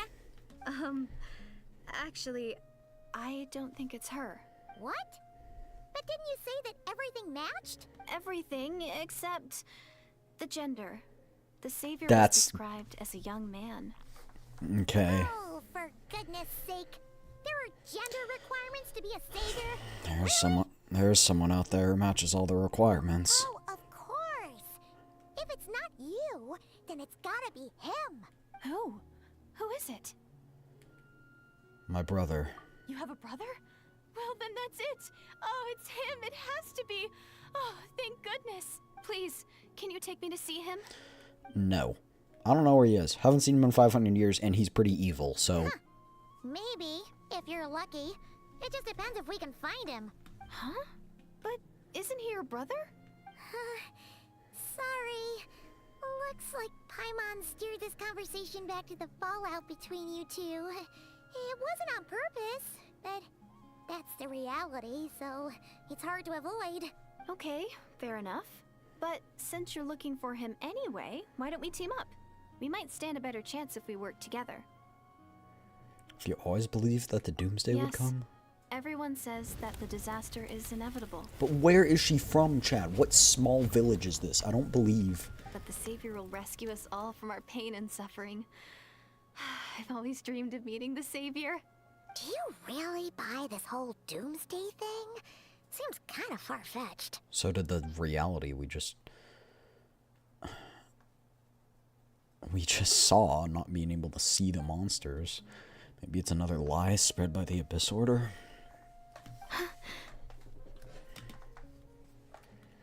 See? She broke eye contact. Sure sign of a guilty conscience. Time to press her for answers. She also just said she was shy. Something's clearly bothering you. You want to tell us what's It's her going on? Paimon. She said she's shy. Oh, Eye contact is... how should I put it? The traveler looks just like the savior of my dreams. And it's not every day that the savior of your dreams swoops in and saves the day in your moment of crisis. Of your dreams. So I'm just a little overwhelmed, that's all. 3 seconds of unbroken eye contact is the limit. I don't think my mind and body can handle any more than that. What do you mean, limit? What happens after? She's shy. Paimon is so dense. I'm sorry. Please forget that I said anything. Let's just leave it there for now. Like I said, I'm going to hide here until I feel well enough to move again. If you manage to find the savior in the meantime, please come and let me know. Thank you. Are you sure you'll be okay here on your own? Do you have enough to eat? I'll be fine. I might not be much of a fighter, but I know how to stay hidden. And if I get hungry, I'm sure I'll find something around here. Don't worry about that. All right then. Well, take care. Being on your own isn't easy. What a mysterious girl. We should definitely keep an eye on her. But hey, at least she seems to like you. And it sounds like she's gonna help look for your brother when she's healed. Anyway, this is probably all the progress we're gonna make for now. Let's head back to the Masters of the Night Wind and see if they need our help. We're just gonna ignore all that and not question any further? Like, what? You're not gonna question the fact that, you know, you couldn't see the monsters? You could, like, the fact that she doesn't look like she's from Natlan. The fact that, like, she does, like, what? There's so many questions you need to ask there, and none of them were answered. How did it go? Find anything? Nothing substantial, unfortunately. But we had the weirdest experience. So I take it that the war's still on? Yes, unfortunately. That's okay. I just wasn't sure, because things seemed to be at a standstill while you were gone. The Abyss Order hasn't attacked us. And since we don't know what they're planning, we haven't made a move either. In a word, it's a stalemate. The guards have been keeping watch around the clock, but for everyone else, you wouldn't even know we're at war. Huh. Really makes you wonder what the Abyss Order's thinking. I was wondering, Traveler, if you have the time, could you go and pay a visit to the guards? They've been working a pretty demanding schedule. I was gonna go see them myself, but I'm sure they'd appreciate a visit from the greatest hero of our time. Oh, but you're a great hero too, Yan-san. This is technically my sibling's fault. Great. Thanks, you two.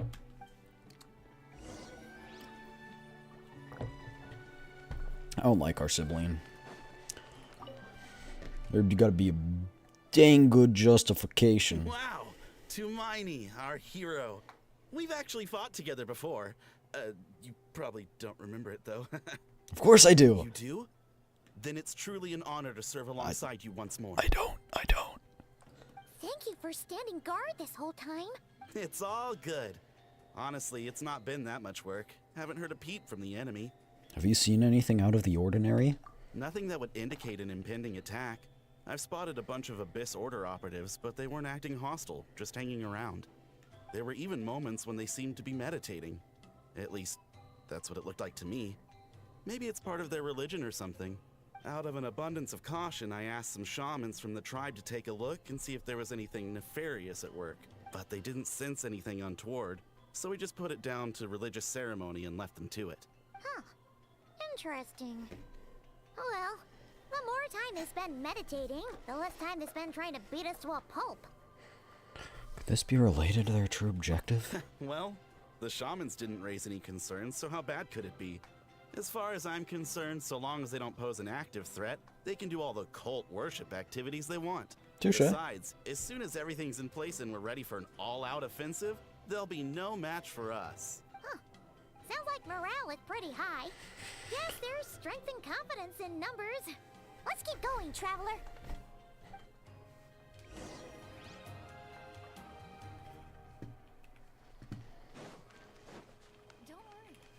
show up soon.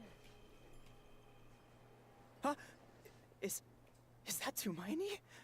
What brings you here? Is this like a meet and greet? Hey, come on! You'd march to war without so much as blinking. What's so scary about a chat with a traveler, huh?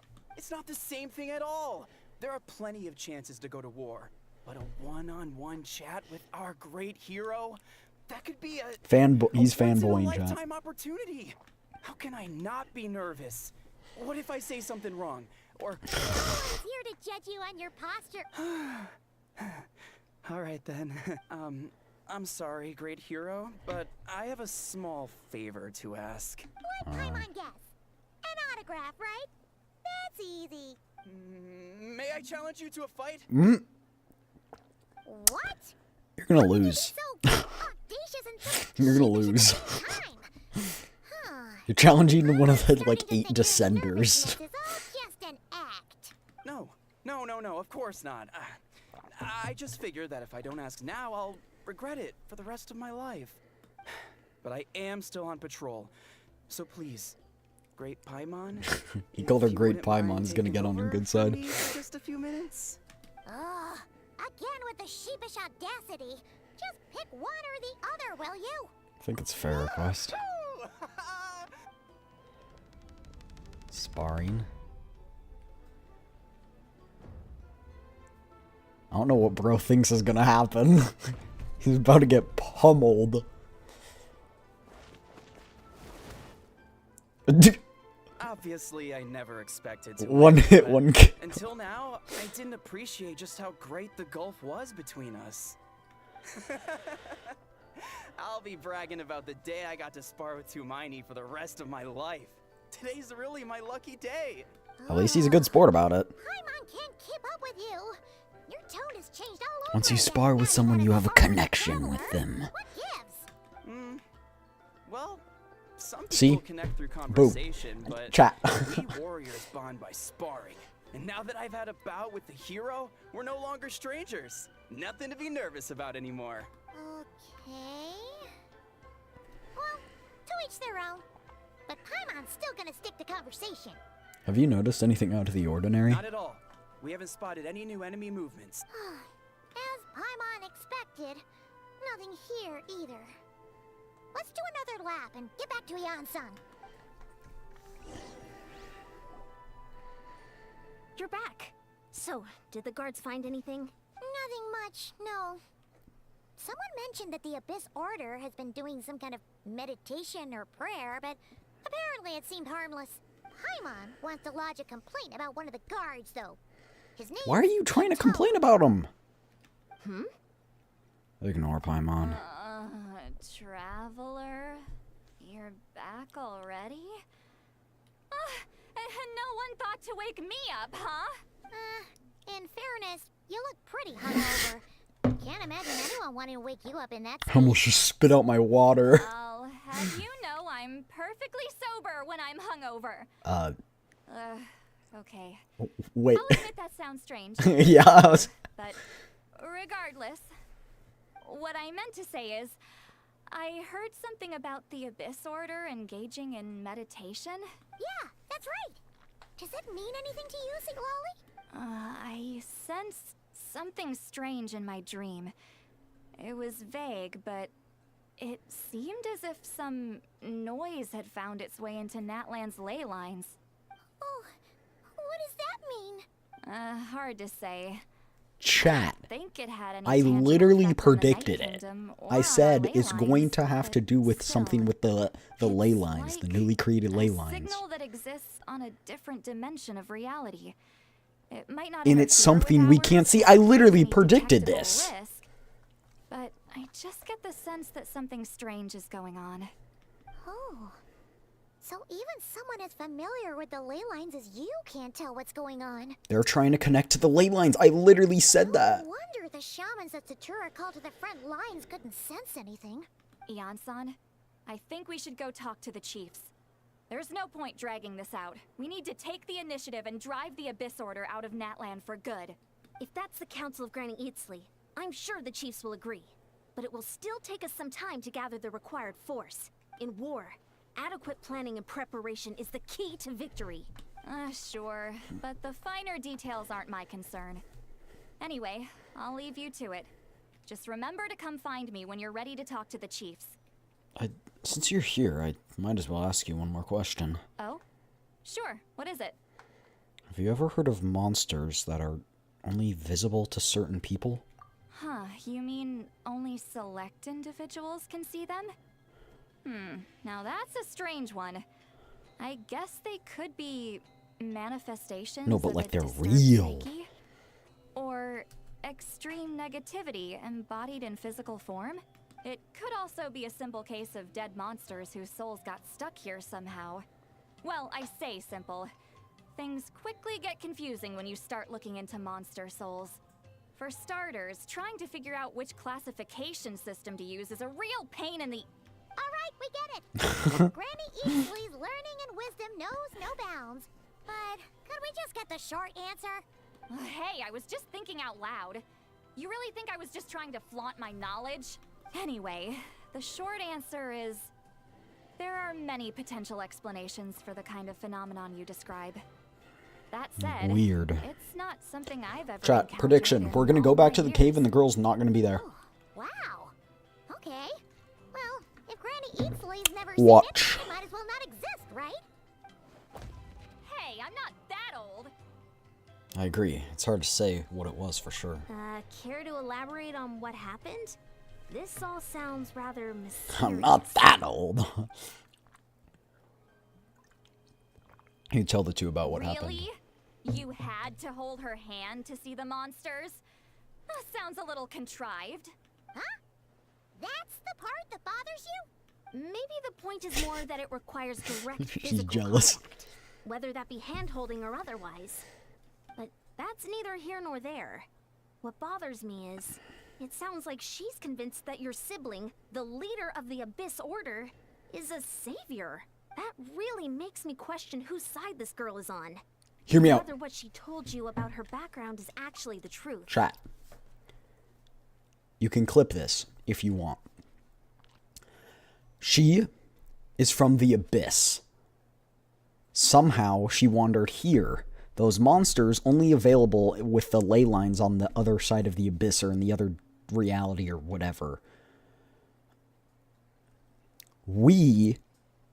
It is prophesied that we are going to destroy the Abyss, which is her hometown, and that the Savior, the Prince of the Abyss, is going to save it. So it's technically true just from the opposite person side. It's from the, the other side of the story. Rather than it's from our side, it's from the Abyss's side. Sorry if that comes across as paranoid. It's just hard not to be suspicious of everything when we're in the middle of a war. Actually, Paimon feels like you make a fair point. Whoever this girl is, she sounds like bad news. You're just Okay, jealous. well, you're clearly just jumping to conclusions. Do you think she's a It's hard spy? to know what to make of it.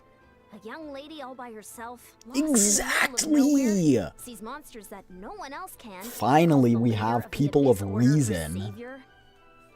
At the very least, we should remain vigilant. Keep a close watch on her. Sounds sensible. On that note, we probably shouldn't have left her by herself in that cave. Chat, that prediction I just made 2 minutes ago is going to come true. Watch it Still need some happen. time to muster our forces. Maybe you could check on her if you're not busy.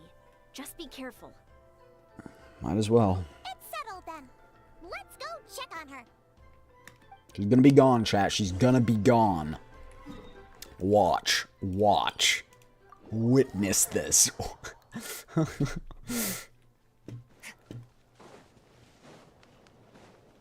I feel like y'all owe me something if I'm right. 5 gifty subs if I'm right.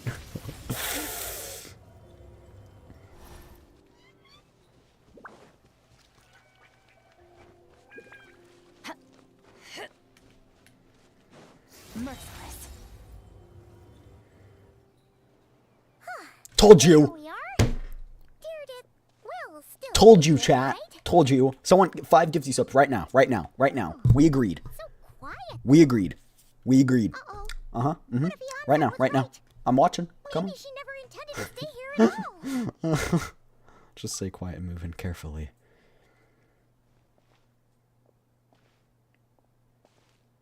Oh, she's here.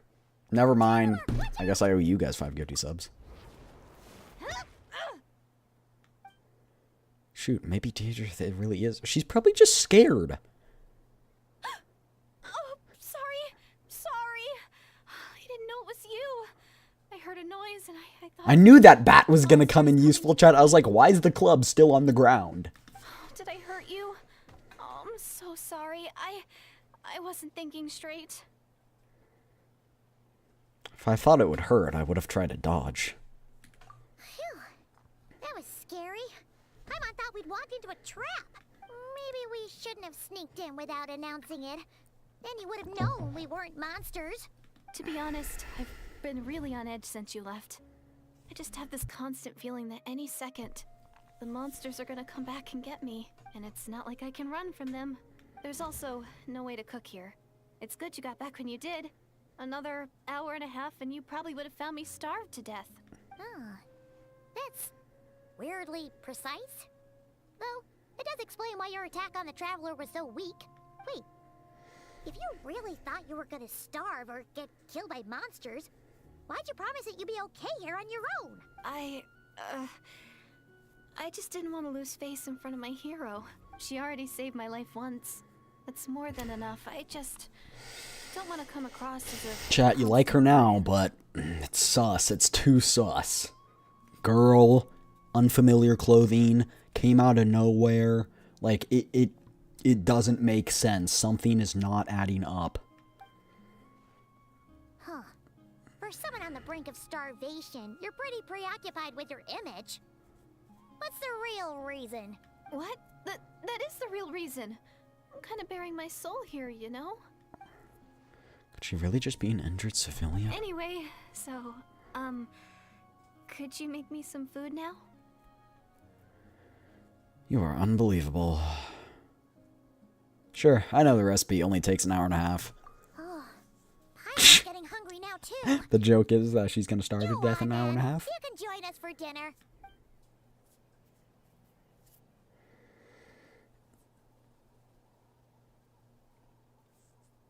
Whew. I am so full. Thanks for saving me, again. Starvation feels like a distant memory now. That's 2 favors you owe me now. Hope you're keeping count. Huh. You can really pack it away, Deirdre. Guess that explains how you had the energy to make it this far. I tried so hard to hold back, but it looks like I still came across like a total glutton. Paimon didn't even realize how late it is. Hey. Chat, this is too sus. Yeah, and it's all thanks to you both that I'm able to relax and enjoy it. I was cooped up in that cave the whole time you were gone. Now, I'm finally out. The air seems fresher, and the stars more beautiful than ever before. You weren't in there that long. Time probably passed unbearably slowly. When I was young, I used to lie on the roof of my house, gazing up at the stars. And often, my mind would drift to this question. Is the starry sky actually It's real? not. She knows of the false sky. Why would she think that? Does she know about the false sky? Yeah, like literally, I'm telling you, something sus. Something is definitely very much wrong.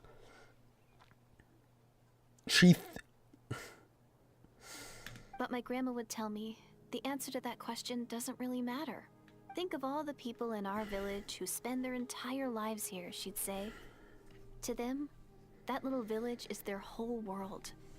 And so, if it's our destiny to live beneath this sky all our lives, then whatever may or may not lie beyond, this is our world. And that sky is real to us. Paimon kinda gets you, but also not really. Is it kind of like how journeying with the Traveler is everything to Paimon right now? Kind of right, but not really. I really treasured my world. For a really long time, the village was my everything. The houses. So where do you live? Elaborate. Stories I always loved to Elaborate. hear about the Savior. Bobail.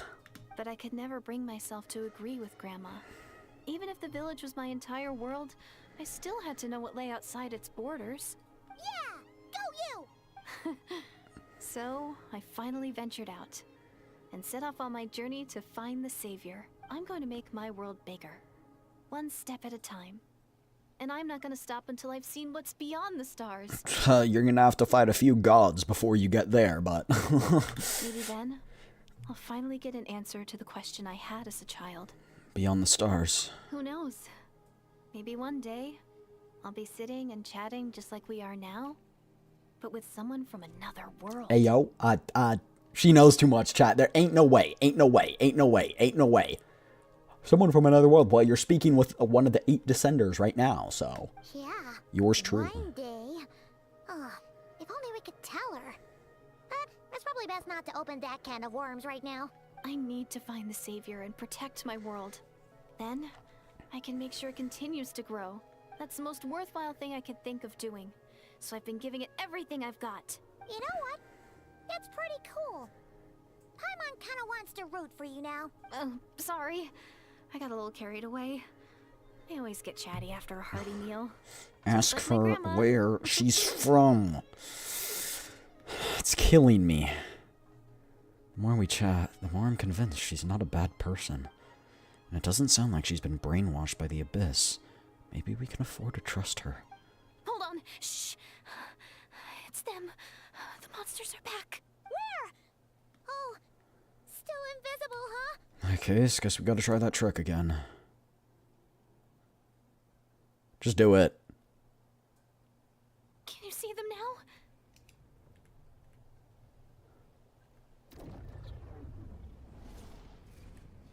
Yep. Yeah, stay back. I'll handle them.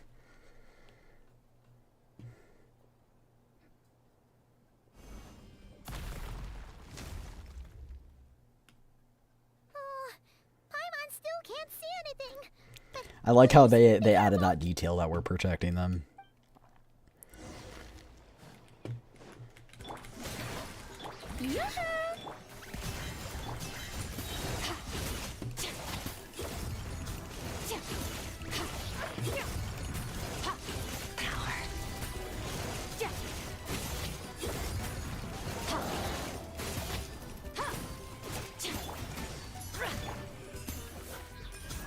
Oh, there's more enemies than I thought. Get him, chat.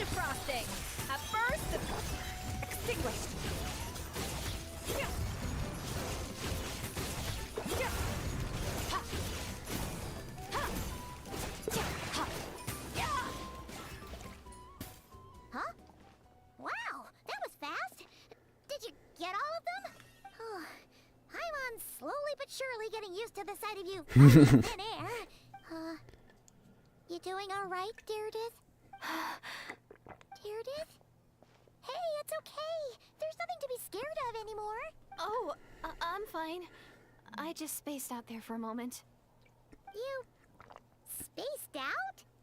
That's a pretty bold move under the circumstances. I was just... Exactly. the image of the traveler fighting to protect me. I was trying to commit it to memory. Chat, add another one to the harem list. Add another one. All right. Another one. Whatever floats your boat. Anyway, there are no more monsters in the area, and it's getting late. Why don't you stay here tonight? Sounds reasonable to Paimon. What do you think, traveler? I'm personally satisfied that she isn't a threat, but it can't help to monitor for another night. Though do everyone a favor and use your geopowers to block off that cave once you go inside. Deirdith? Why are you going in alone? As you stare at the hibernation chamber key in your hands, you start to relax and drift into a deep sleep. Soon a vivid dream fills your mind. Alright, let's see it. Some sort of prophecy or something.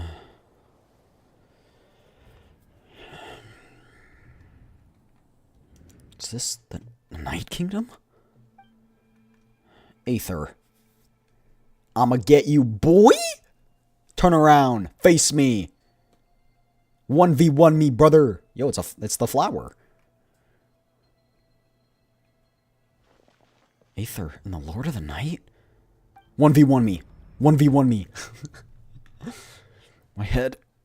It hurts. My headache.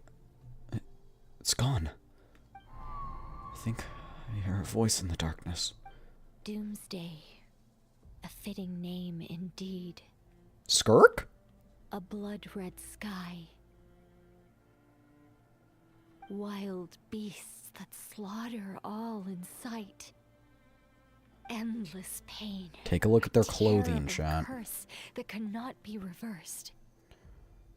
Seems Conrian or Abyss related. And the birth of a savior. Oh, wait. Aether's probably modifying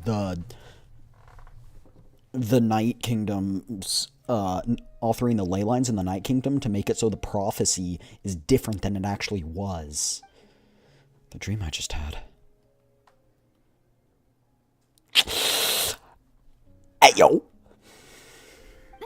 You're awake. I'm sorry. I didn't mean to, Is she holding my hand? You just look quite distressed, like you were having a nightmare.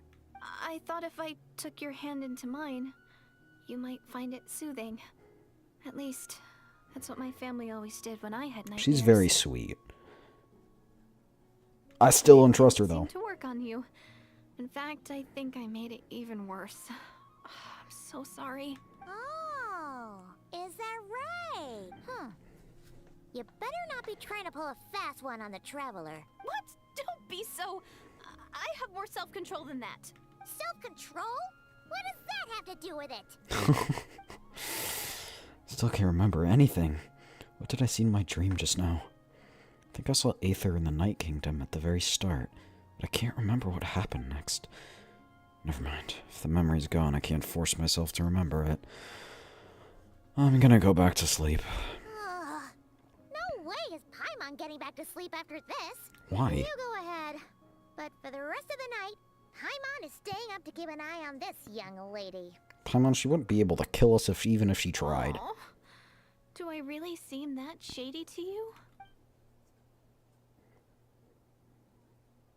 I don't think she's a threat, but she's suspicious, chat. She can be both. Well, Deirdre, there should be enough food for 3 days. Make sure you eat the perishable stuff first, so nothing goes to waste. You can't tell which stuff is perishable, right? Yeah, I can tell from the ingredients. Thank you so much for making all of this for me. Is she staying here? 3 days will definitely be enough time for my ankle to heal. Then I'll continue on my journey to find the savior. All right, then we'll be off. Bye for now, Deirdre. See you? Wait! But if this is goodbye, how am I supposed to find you again? Oh. But the flowers in her what if I hair find look your sibling? oddly similar How am to I supposed ours. to let you know? Ah, that's a good point. We share the same goal, but we're constantly on the road, so we've got no fixed address. How about this? When the time comes, you can just write a letter to Mawika. She'll be able to find us for sure. Mawika? Who's Mawika?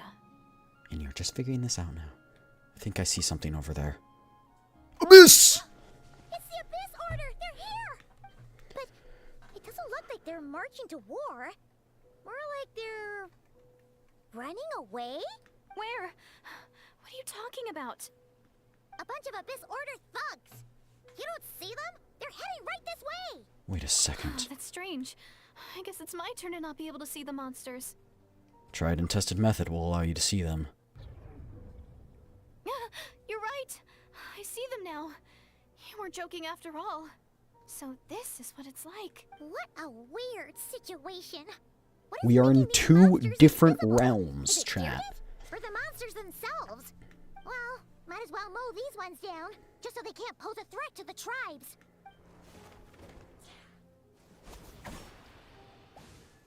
Woohoo! All done!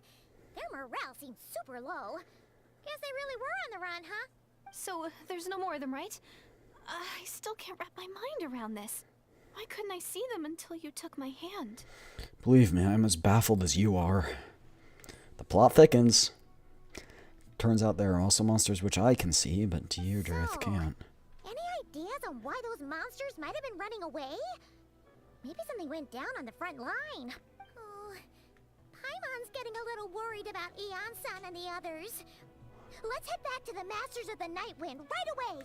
We gotta go. Bye for now, Deirdrith. See ya, and please take care.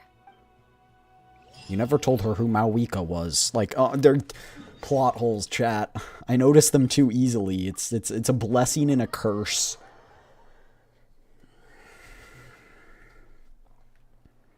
Hey, Eon-san, we're back. We ran into quite a big group from the Abyss Order just now. Has something happened at the front? The front line has collapsed. Huh? Huh? But how? Did they deploy some kind of weapon? No, relax. Their front line has collapsed, not ours. What? Feels like you could have phrased that more clearly at the start. But this is good news, right? Why'd you still look so serious? Did we finally launch an attack? No, we're still mustering troops. Nowhere near ready to go on the offensive. So at first, I was also confused about what exactly They kind of happened just out ran, there. probably. But just now, I got the full story from a guard who was on the scene. He watched the enemy lines crumble in real time. What did he see? One person. Just a single individual. They stormed the enemy lines and attacked Let me with guess, vengeance, blonde pair. cutting them down like paper dolls. They wielded an unknown power and fought with a sword style that no one recognized. The guard who relayed this to me said that before he even had time to react, the enemy was decimated. Alright, I got it. I think I know what happened. I'm only recounting what I heard, and I'm sure the guard in question must be exaggerating to some extent. But still, we have to identify this person, and assuming they're a neutral party, we'll need to figure out how to engage with them. Clearly they're a force to be reckoned with, so we don't want to come across as too weak or too hostile. It's quite a diplomatic conundrum. You don't need to sweat it, Eon-san. From your description, we're already pretty confident that we know this person. Honestly, with the Abyss Order acting out so Oh, Daneslave! Daneslave! I forgot about him. He never misses an occasion like this.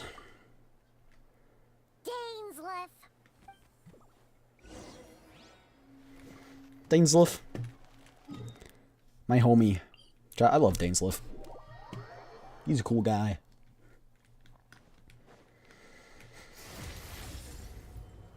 Or, chat. Or. I don't know if they used any gender specifics, but or it could be Skirk. Now, you never know. It is Daneslave. Huh. Were you waiting for me? Oh, he's not voiced? Come on. It's been a while, Dane. Yep. After we heard what went down, we figured you'd shown up. You caused quite a stir, you know. Oh, this is a friend of ours from Natlan. Her name's Eon-san. She insisted on coming here to thank you in person. It is my honor, Mr. Daneslave. Thank you for breaking the stalemate in our war against the Abyss Order. Natlan is fortunate to share a common enemy with such a mighty warrior as yourself. Dang, haven't seen Eon-san this excited. No need to thank me. I hunt the Abyss Order for my own reasons. Please don't mind him, Eon-san. He always talks like that, but he's a pretty nice guy deep down. It's quite all right. Uezo Janssen respects those of great power. It's quite clear that he meant no offense, and I am still delighted to make his acquaintance. Anyway, since you're old friends, I'll leave you to catch up for now. Take your time. Sure thing. You probably have plenty of other stuff to do anyway, right? Since this war isn't exactly over. See you later, Eon-san. Why are you here? Have you seen the things we've seen? Dang. Those are the two Wouldn't questions. have killed you to be a little more polite. She's our friend. Eon-san, yes. I'll remember that name. But I will not invest more emotion than is necessary when dealing with the citizens of the Seven, as a matter of principle. Fine. Since Eon-san wasn't offended, we'll let you off the hook. Ugh, so stubborn. But whatever. So anyway, Dane, do you have any new info about the Abyss Order for us? Any idea what they're trying to achieve with this war, for example? Never before have I seen the Abyss Order take action on such a large scale. Taken at face value, it seems highly illogical. In a war with the Natlanese, the odds are stacked firmly against them. They surely cannot be unaware of this. Their true goal must be a deeper one. We thought so too. But it sounds like you're no closer to learning what that goal is than we are. I've been on the case for some time, even captured and interrogated several Abyss Order members. Yet still, I am none the wiser. I can only assume they have gone to great lengths to keep their real operation a secret. I have a bad feeling about this. The Abyss Order is wasting a lot of its forces attacking Natlan, so whatever they stand to gain must hold enormous value to them. What do you think we should do? Since we lack actionable intelligence for now, we might as well continue to focus on the fighting. Leave them to their secret plots. If they're so willing to sacrifice manpower for it, I intend to make that sacrifice greater and more painful than they could have ever anticipated. If we use this opportunity correctly, I believe we can eliminate the vast majority of the Abyss Order's forces. They'll never be able to mount such a large campaign ever again. That outcome is well worth our time. And the sooner we can do that, the better. That's right. The ideal scenario would be to destroy them before they can reach their goal. Paimon gets it. Nothing in the world can satisfy you like making mincemeat out of the Abyss Order, right? Right. Wow. Okay. A rare, candid response from Dane. Sounds like Dane's one-man attack on the enemy's front has put him in a good mood. What about you? Any news to share from your end? Well, actually, we found her brother's hibernation chamber key near the Collective of Plenty. He must have lost it. So he's here in person. Unsurprising, given the scale of this operation. Oh, and there's more! After finding the key, we also ran into this weird girl. She kept seeing monsters that we couldn't see, and then, this other time, we saw a load of monsters, but she couldn't. She also said she was on a journey to find the Savior. Her description of this Savior matched the Traveler pretty closely, so we figured it's probably her brother. Hold on. That girl called him the Savior? Yeah, that's right. Is something the matter, Dane? The last time I heard that term was before the Cataclysm, and not just that. It referred to your brother then, too. But who would still believe in the myth of the Savior when the Cataclysm has already taken place? It makes no sense. That term's been around even before the Cataclysm? Wait, wasn't her brother called the Prince, though? Where did this Savior thing come from? Well, when he was first granted the title of Prince, the Vinster King and the entire court of Conria set about loudly proclaiming the might that he would bring to the nation. They made it sound as if with him there, all pain and suffering would be washed away, and the future of Conria would be brighter than anyone could imagine. The Savior was the celebratory title given to the prince by those who believed this rhetoric. Of course, you know how that story ended. In hindsight, the cruel irony is glaring. All that title really stood for was the Vinster King's lust for power. Sounds like the people of Conria really believed in him. And she's from Conria. Boom, bang, predicted it. Refer back to episode 3. Is that why Aether's so determined to revive the homeland? Because he thinks he's failed as the Conrian savior? But that certainly doesn't explain everything. There must be other reasons. As for the girl you met, allow me to offer some speculation. I suspect she is descended from pure-blood Conrians afflicted with the curse of immortality. They must have resettled somewhere remote, cut off from the rest of the world. That would explain how her people retained their ancient beliefs, including the myth of the golden-haired savior. Ah, Paimon gets it now. So, a bit like Kaya, except she grew up somewhere more isolated? Still, that doesn't explain the invisible monster situation.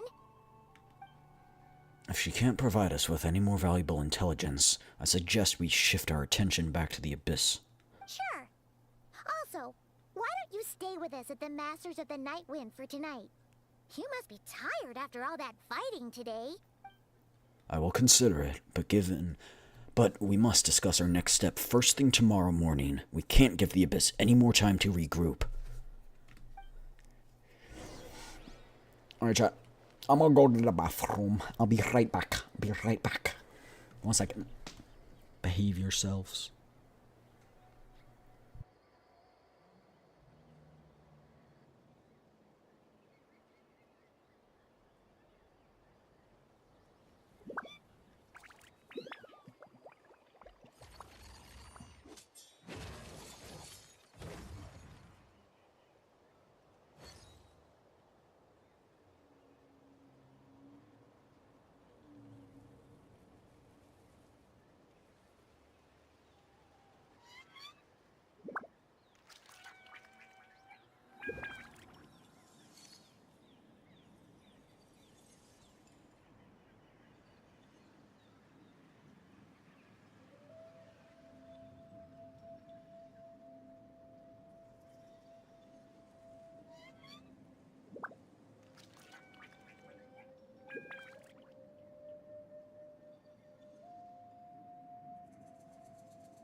I'm back. Her idol's so pretty. Oh, I forgot. It's like 8, I think.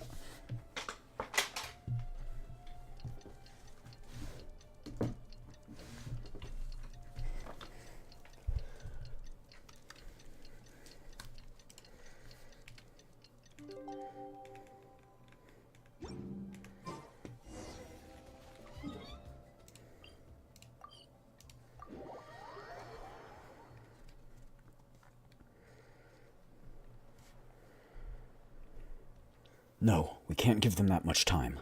Is that Dane and Eon-san discussing strategy together? Huh. Looks like they're getting along just fine. They have a common goal. Morning! What are you guys talking about? Ah, you're here. I have some good news to share with you. We just got word from the Scions of the Canopy. Their intelligence has reported that they've discovered the Abyss Order's headquarters in Natlan. After their front lines dissolved, the bulk of their forces fell back to that area. It's also where their central command is located. The location? The Cinder City. Cinder City, huh? That tracks. Seems like their kind of place. Hey, this is great! It's not a new area, This is chat. your chance to crush the Abyss Order once and for all! And with any luck, maybe we'll find your brother there too! Yep, our army is almost ready. And we've sent a message You to realize Malekith you to let ain't her gonna know the beat them. plan. Like, they're stronger than Can't this. really launch an operation this big without the okay from the Archon. I beg to differ. This is wasting time. You have intel you need, so act on it. Every second you delay only increases the Abyss Order's odds of survival. I've already explained my reasoning, Mr. Dainsleif. I understand your concern, but an immediate strike is not on the cards for us. Very well, then I will go there alone. Thank you for the intel, Eon-san. You're gonna go on your own? Come on, be sensible. Just wait a tiny bit longer and you'll have a whole army going with you. It's all right. I support your decision, Mr. Dainsleif. Huh? We should go with them. Shouldn't you be talking sense into him? I admire his courage, and I believe he is strong enough to take on the Abyss Order on his own. And even if things don't go to plan, he just needs to bide his time Exactly, until so we yeah, arrive let's go with with him, come on. reinforcements. Mr. Dainsleif, I wish you the very best of luck. Thank you. Looks like he's waiting for you to say something, Traveler. Alright, fine, I'm coming. For a second there, Paimon really thought he was gonna brave it alone. And then he called his own bluff. Meet up with Dainsleif. It said teleport waypoint unlocked.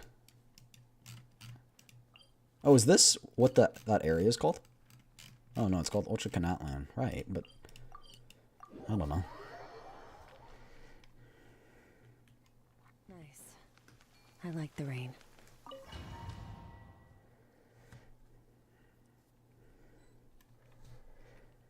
Is this the place? The Abyss Order's hideout in Natlan? All these years, the Abyss Order has managed to either stay hidden or fiercely defend their position. This may be the first chance I've ever had to finally make a serious dent in their forces. Which reminds me, once this fighting starts, I can't promise I'll be able to have your back at a moment's notice. But if you run into any Abyss-powered mechanisms, feel free to leave them to me. I'll take care of them when I can. It's been so long since we fought with Dane side by side. Paimon's confident we can clear this place out long before Eon-san arrives. And if you get to meet your brother again, even better. Let's go! In this battle, Dainsleif will show you the might of the Twilight Sword. Summon him to clear out any obstructions that may be in your path. Oh! Chad, I wish he was playable. He's so cool. The swordsmanship Dainsleif has mastered as the Conrian Court Guard captain allows him to easily SB the weakness in opposing elemental wards. His long war against the Abyss has made him highly cognizant of their weaknesses, allowing him to destroy their void wards. So if we encounter a void ward, we use it. Affirmative. Okay, wait, I want to try it though. Oh, there we go. Oh, it just destroys their shields. Unleash. I wonder if he's going to be playable or not, chat. A little elusive.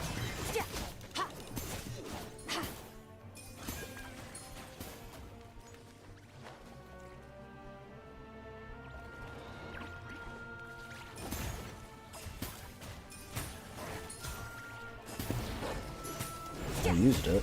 Oh, there we go. Just takes a second to activate.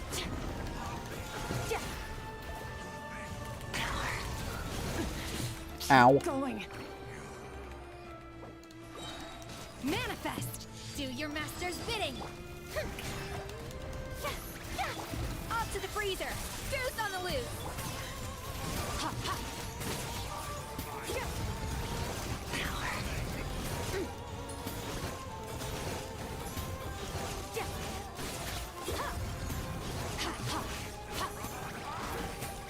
It's sad she doesn't actually have any animations, like ultimate animations. This is a very different battle from the one we fought with Eon-san. No one's backing down. Oh. Show no fear. Let my name echo in song. Yoo-hoo! Let the world collide!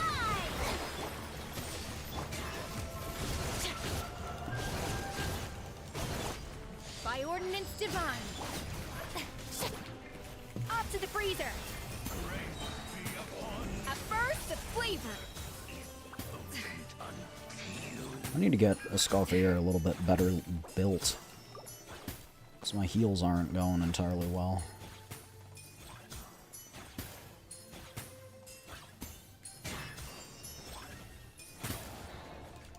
A little amuse-bouche. Goose on the loose. Shit, unleash. Start.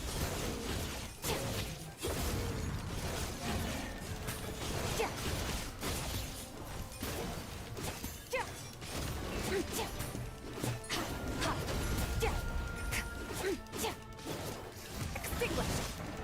Ha.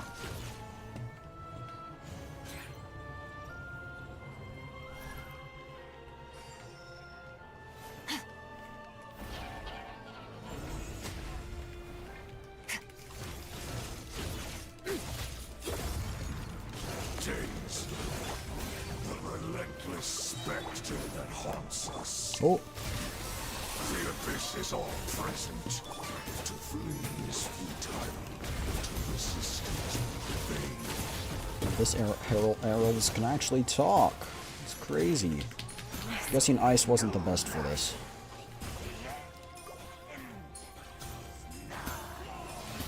Do your master's bidding. Unleash. Oh my gosh. I'm struggling. Let's turn Farina to heal mode. Time to shine. Off to the freezer. A burst of flavor. I need Dainsleif for this. I can't. Dainsleif, can you murk him? Thank you. Ow. We've reached the end, but still no trace of your brother. So who just is calling the shots here? Oh, is that the dude we saw earlier when we were in the chasm?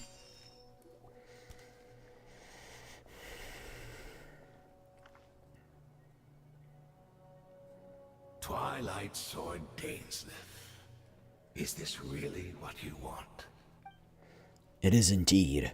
I will take every opportunity to hunt you down to the last man. So where's the Traveler's brother then? Or is this guy supposed to be in charge here? So, this is a hunt to you. I must say I pity you, Dainsleif. The death you dole out so readily to others is a luxury you yourself cannot enjoy. Did bro really taunt him by just saying, haha, you can't die? Sucks to be you. But today, that is the least of your worries. Do you realize that all your years of pursuing us are being rendered utterly meaningless, even as we speak? Your riddles tire me. The overwhelming advantage is ours. At least for the moment. You know what that means for you. I'd like to see what makes you believe you've already won.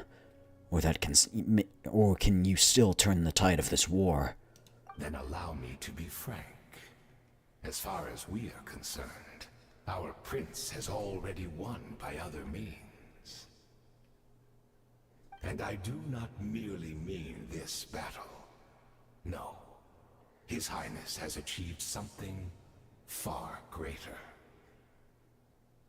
For today, the Abyss Order's greatest wish has finally been fulfilled. Does that mean? Our Highness quietly infiltrated the Night Kingdom to exploit that realm's past experience with ley line reconstruction.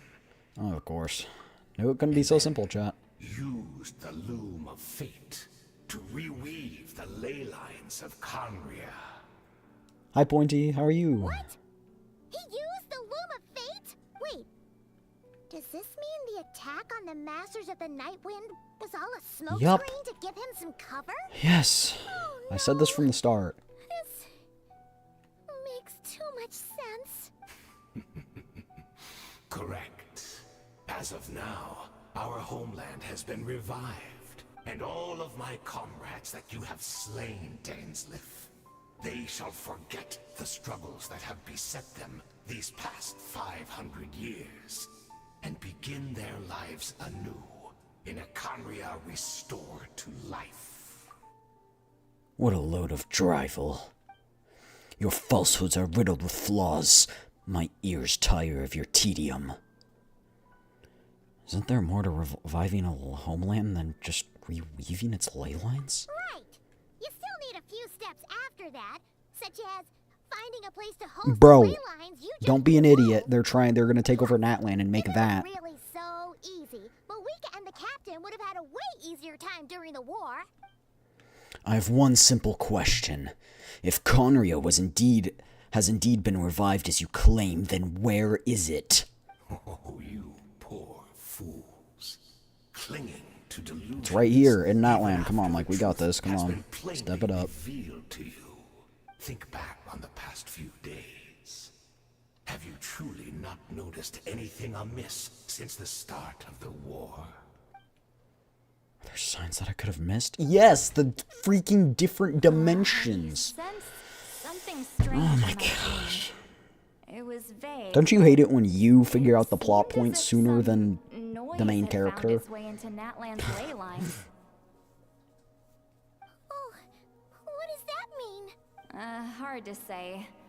I don't think it had any tangible effect on the Night Kingdom or on our ley lines, but still, it's like A signal that exists on a different dimension of reality.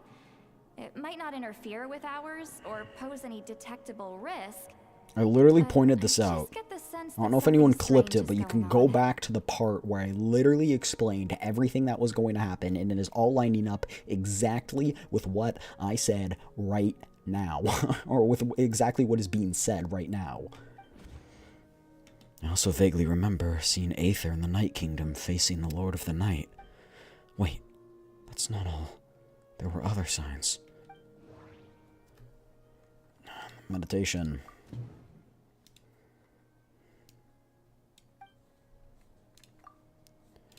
Can't see monsters. It's the different realm. They chose to retreat from the stronghold. I used to date Skylar Davenport? What? What?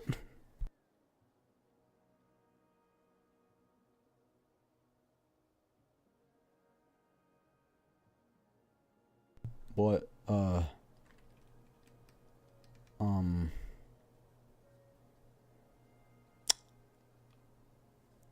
the VA for that character? For... Oh, for Paimon? Is she the new one for Paimon?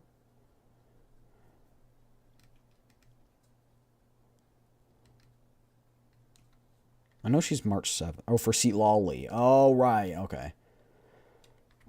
I thought you lived in, like, Asia. Oh, alright.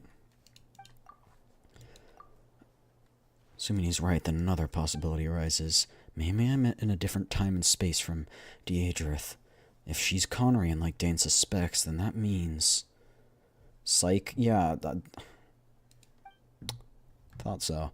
The revived Conria that he speaks of might actually exist, and despite hailing from the separate time and space, Daedrith has found a way to communicate with us. Whatever may be going through your mind right now, do not trust it. I urge you not to believe his lies. The notion that Conria has already been revived is preposterous. Unless I see it with my own eyes, I refuse to entertain it. There's only one thing that should demand our attention in this instant, and that is silencing this man for good. Obstinate fools! Manifest! Attack the frosting! Boost on the loose! Cryo incarnate!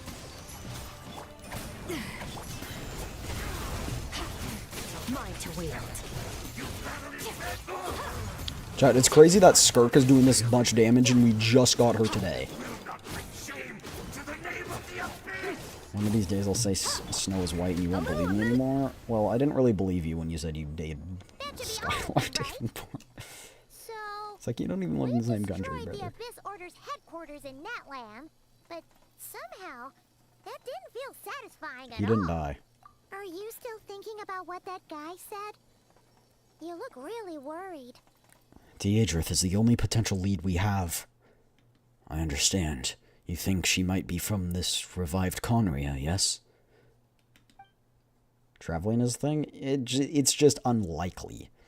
I've said my piece. I doubt Conria could have been revived so easily, but if it will give you some peace of mind, you should talk to her and test your theory. I will stay here and do some post-battle cleanup. Perhaps there are some clues left to be found.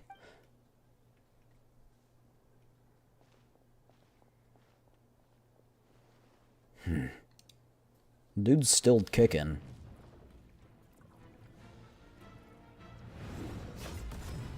What?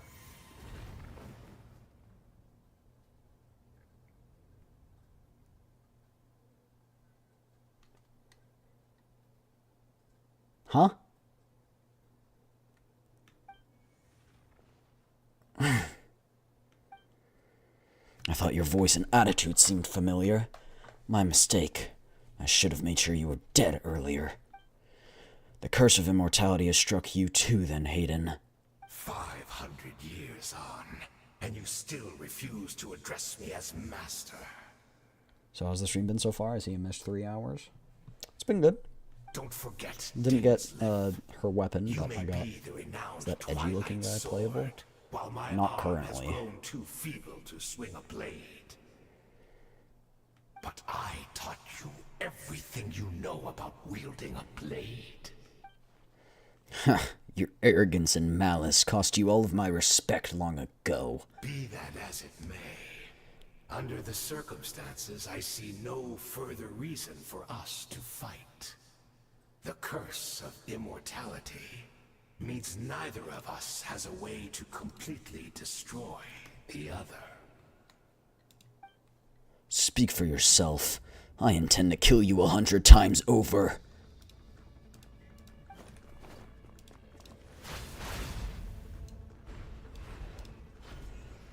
Ching, chang, ching. Insert sword clashing noises here.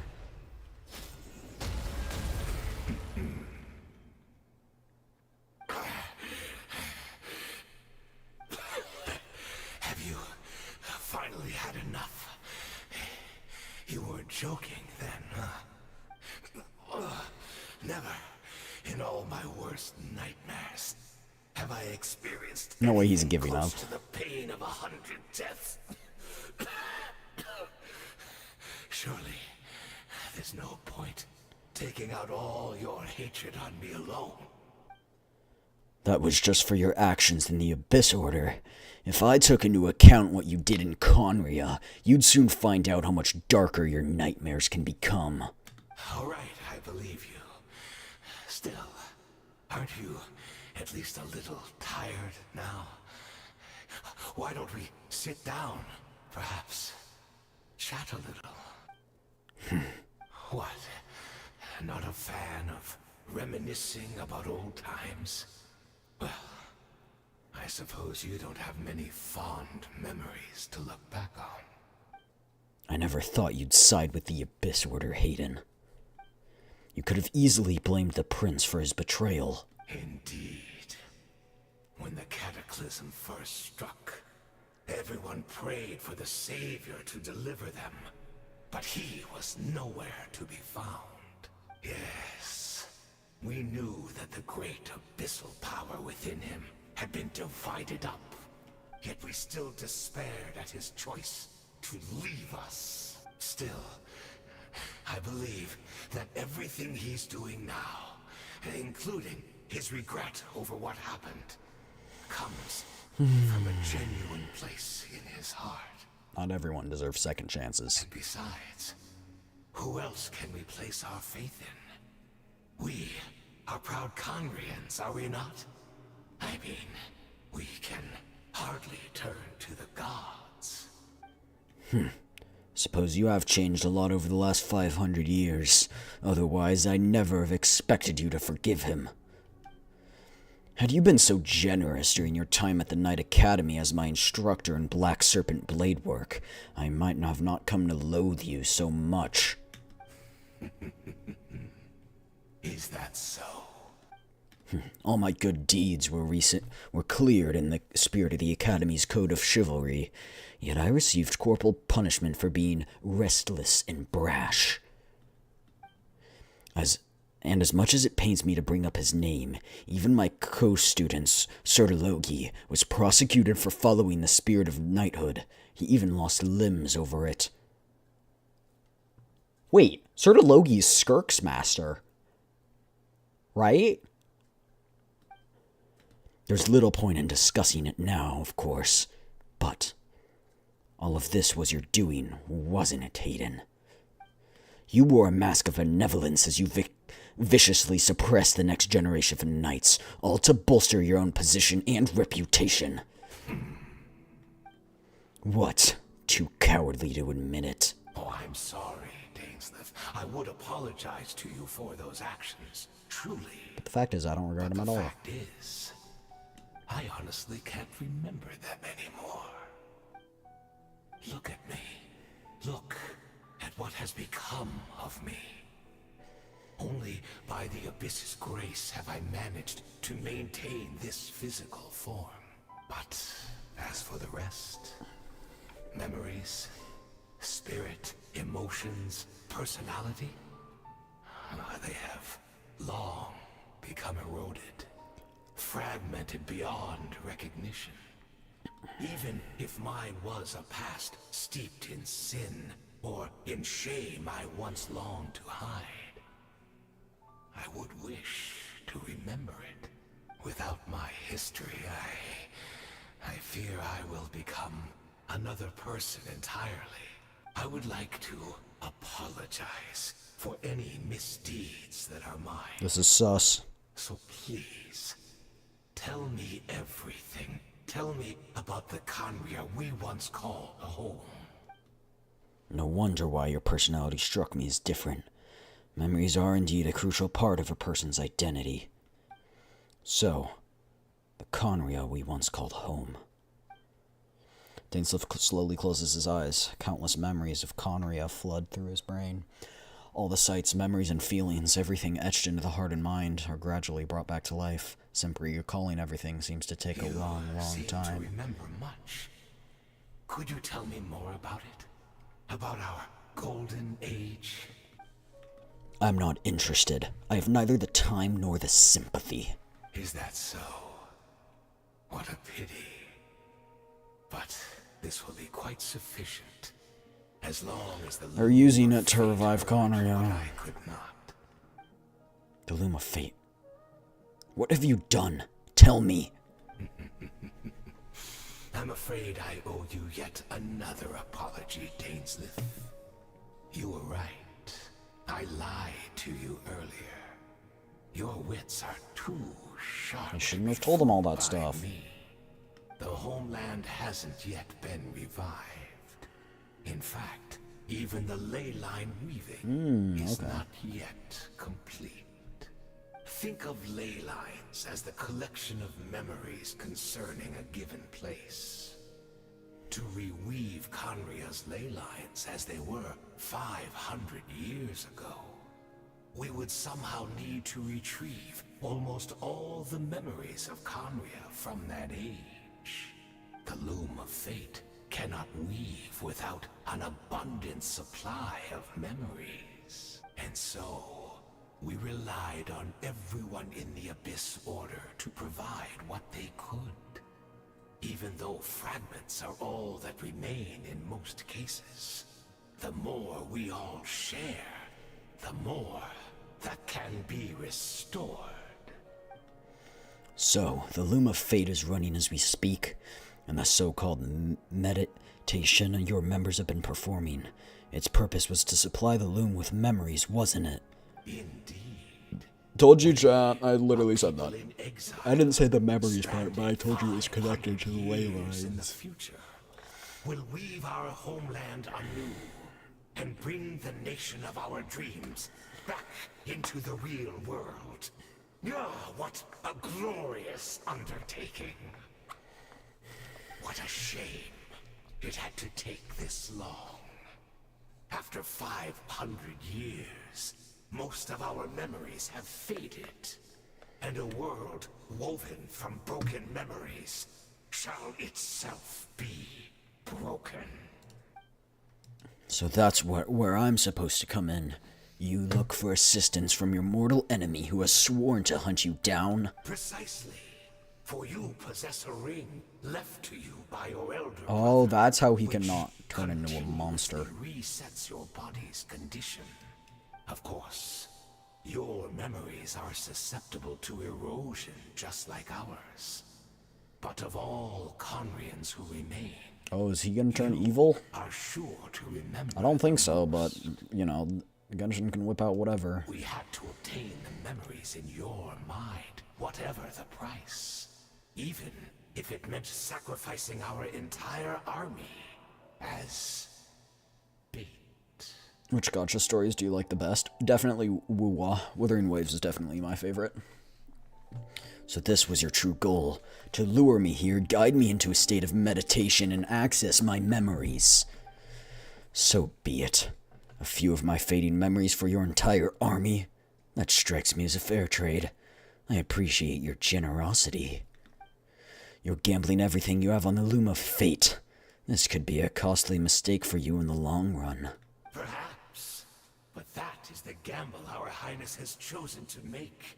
And thanks to you, the loom of fate has now finished weaving the ley lines.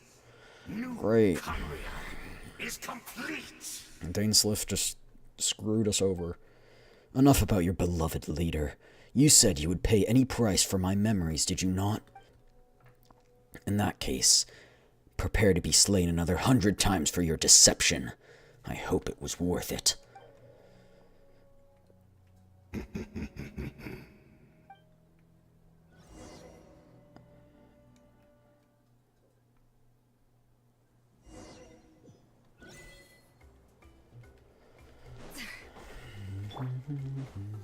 Obey!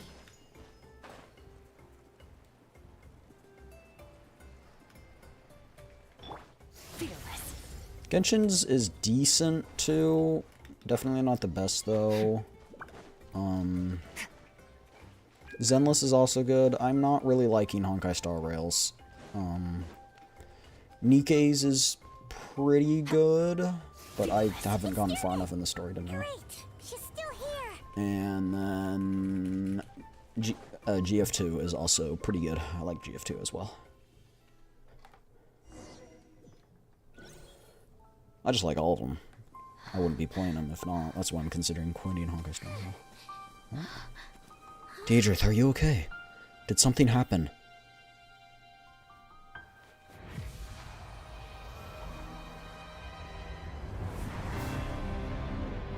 Oh, splendid. The red cubes, chat. Saw those at the beginning.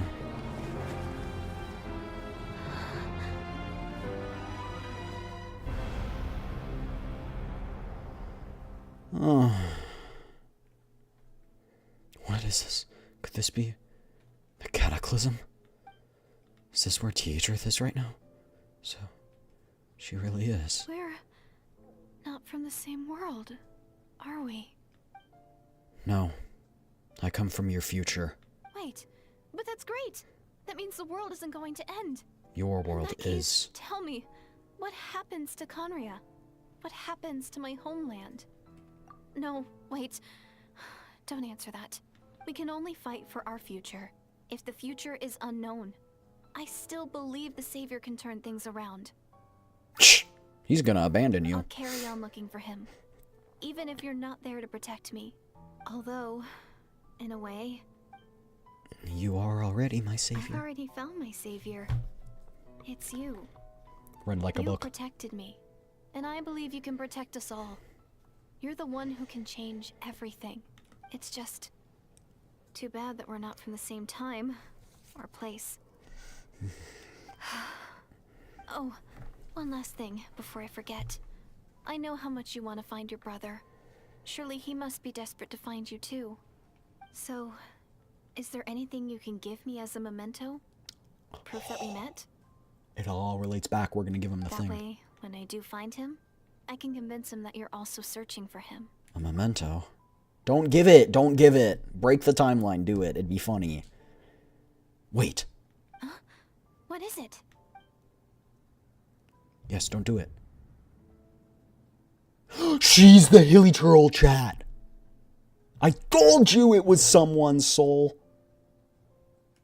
If this is her future, if this is her fate, we can choose?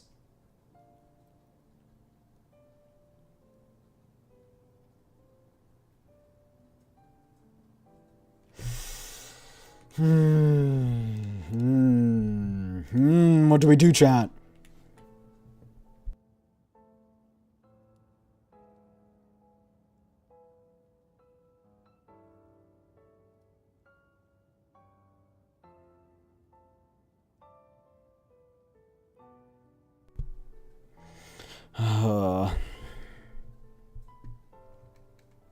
She turns into the hilly troll, chat. I'm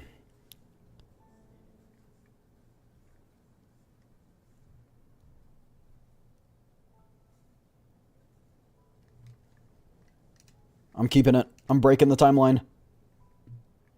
If this is her future, if this is her fate.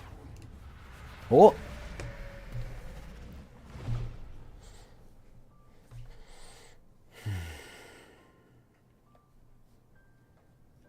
tender moment. Oh. A portal.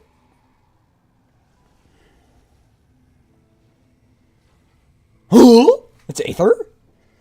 So that's what happened. Issaroth, the ruler of time, must have had a hand in this. There's no other way this meeting could have taken place. Aether, you knew all this?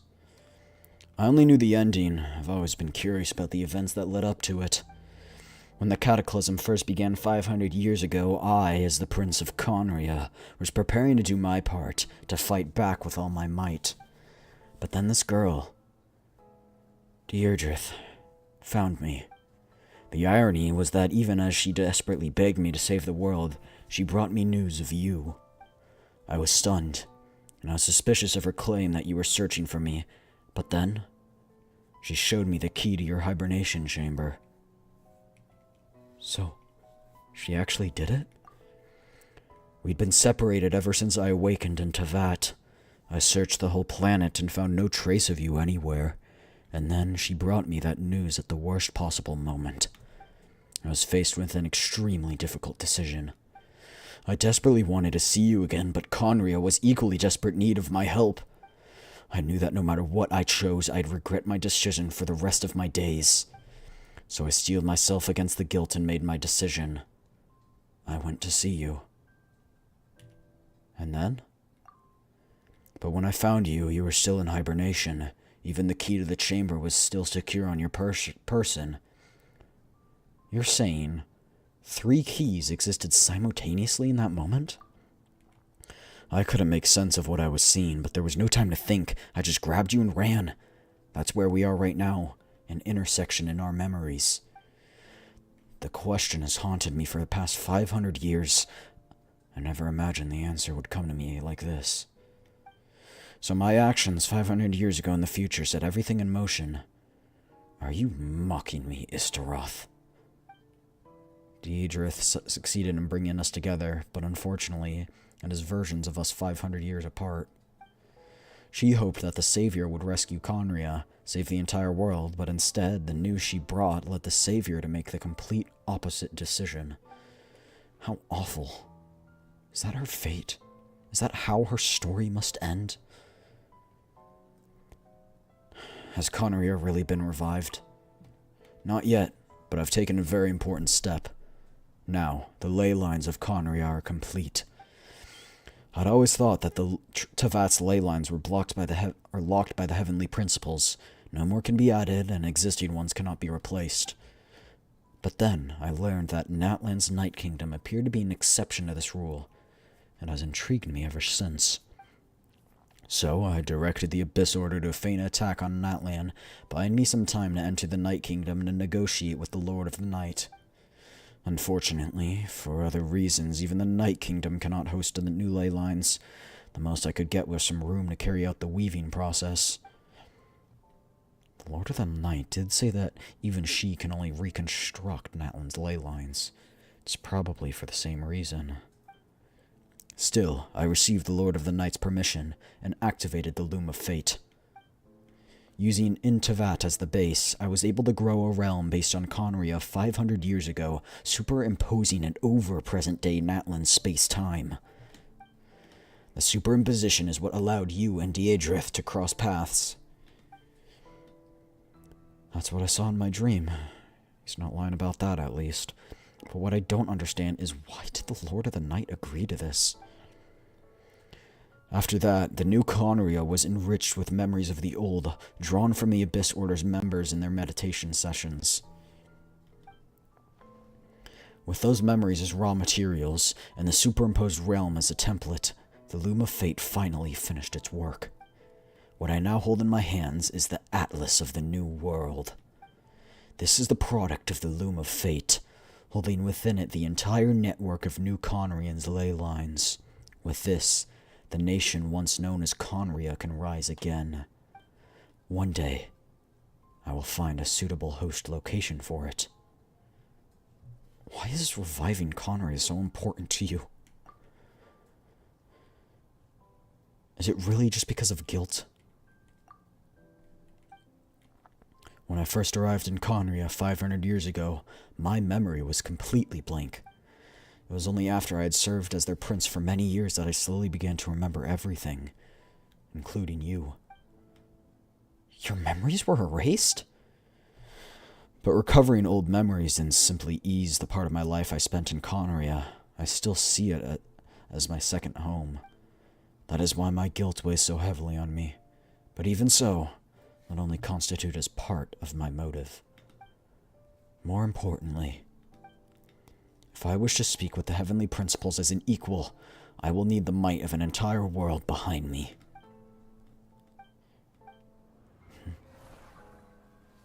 Oh? The realm's being torn apart. I know you always want to change fate. We both do. But this time, I won't let you succeed. I cannot miss the chance to reunite with you 500 years in the past, no matter what. Oh, he gave... Wait, so there are 3 existing. How did one get created? We have the one on the ground, we have the 2 that are in our hands. What? I don't know why, but the way you're talking, it just doesn't sound like you at all. Aether, this whole thing, your plan, why does it have to do with us?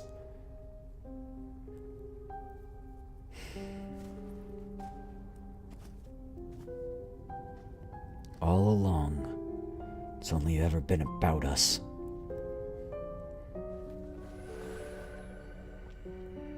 Goodbye, Lumine. We will begin anew at the end of your journey.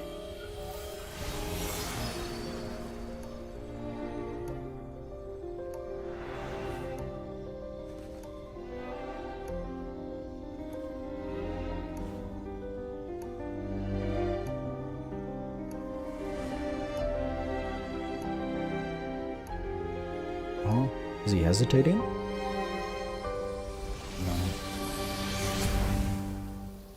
So it just zipped that reality away.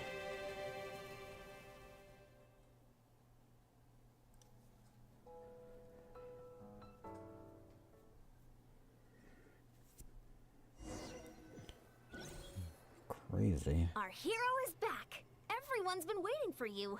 The Abyss Order made a full retreat before our forces even arrived on the scene. All thanks to your efforts, no doubt. Oh, and Mr. Dainsliff's, of course. What's wrong? You look upset. Paimon doesn't know the details either.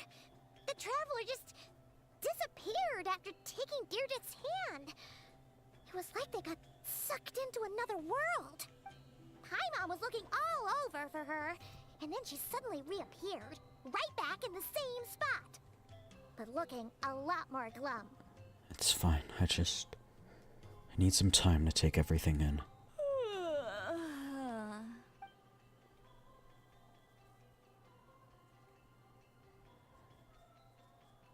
I think I got the gist of what happened. Something to do with your brother? I spoke with the Lord of the Night in a dream just now, and learned quite a lot. Huh? You met your brother? We had a long talk.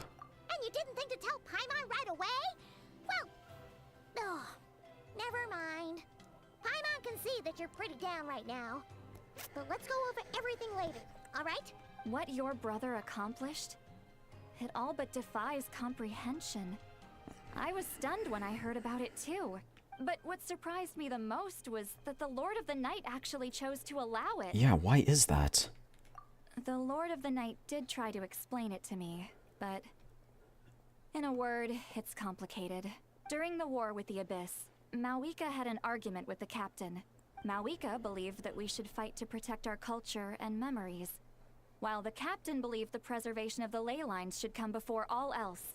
So, the Lord of the Night was very intrigued when presented with the Loom of Fate, and informed of its ability to weave ley lines. She saw your brother's actions as a potential third option, namely to preserve an entire nation in the form of an atlas. Preserve a nation?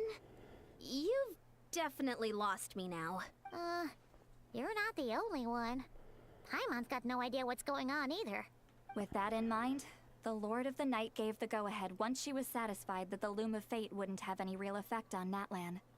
However, I believe she imposed an additional condition of her own. Bean? An additional condition? Did she ask for something in return? No idea. She wouldn't tell me what it was. Huh. Alright, well, let's not overthink this for now. We just won a war! Time for a well-earned drink to celebrate. I trust the Lord of the Night unreservedly. I'm sure she only involved herself to take a problem off our hands, so it's one less thing for us to worry about. Don't you agree, Traveler? Still feel like a mess, though. Come on, let's head back to the Collective of Plenty. Oh, Varessa should be there too. We'll treat you to a real feast. I'm sorry, but there's somewhere else I want to go. Huh?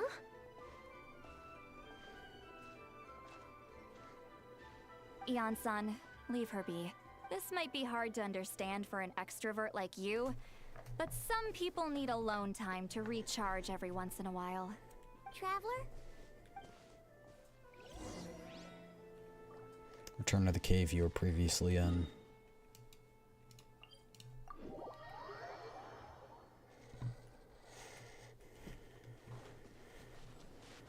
Merciless.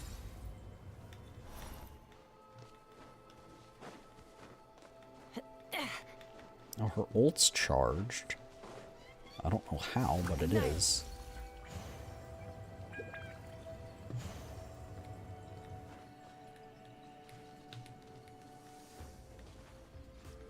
Is that her real ult or her secondary ult? It was her real one, okay, but what? Yeah, I'll need to watch that walkthrough video later.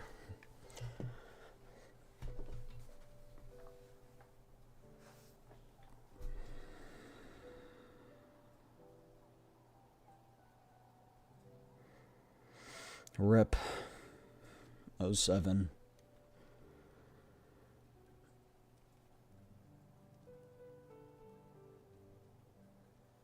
Before you know it, you've fallen asleep, drowning in a myriad of thoughts. You faintly sense what feels like someone clasping your hand. But this time, it sends you into a deep sleep, where sweet dreams await. Is that it? Ain't no way. It makes sense, but ain't no way. Yep, it's it. Alright, chat. I want to do Skirk's story quest.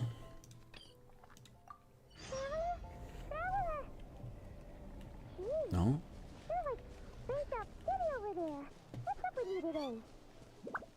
Why does Paimon's voice sound so far away? You feeling okay? We've been traveling all over lately, so maybe you've come down with something. That's it. We're getting Baiju to check you over. Alright, to Baiju we go. But first, I go to bathroom. I'll be right back. Behave.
I am back.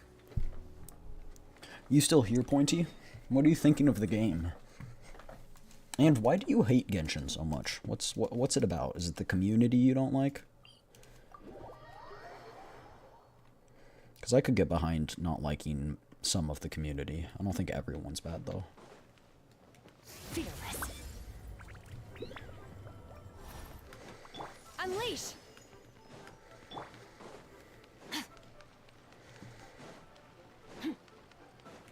Fearless. Oh. Baiju wasn't in his shop. Oh, you're looking for Dr. Baiju. He's resting today, but he said to send any patients to the back room. Oh, thank you. Ah, okay. Thanks. We'll head on through. Oh. I swore there was a door at the back.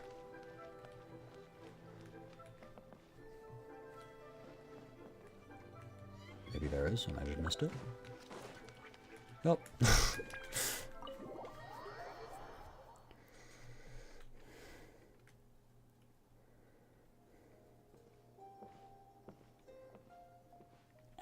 Looks like we have a special guest. Traveler, Paimon, welcome.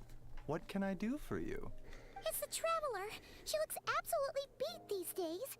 She has these huge dark circles around her eyes, like she hasn't slept a wink. And she keeps spacing out. You have to call her name several times before she snaps out of it. What do you think it is? Is she sick? Oh, is Evexcent prone to sickness? I find this surprising. I'm not sure. Very peculiar. In all the time we've been acquainted, this is the first time you've come to me with a health complaint. Come, let me take a look at you.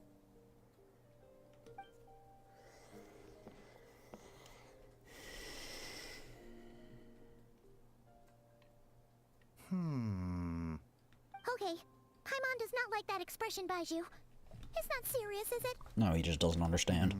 Complexion is good, eyes are clear, breathing is steady, pulse is strong. Physically, you appear to be in good condition, Traveler.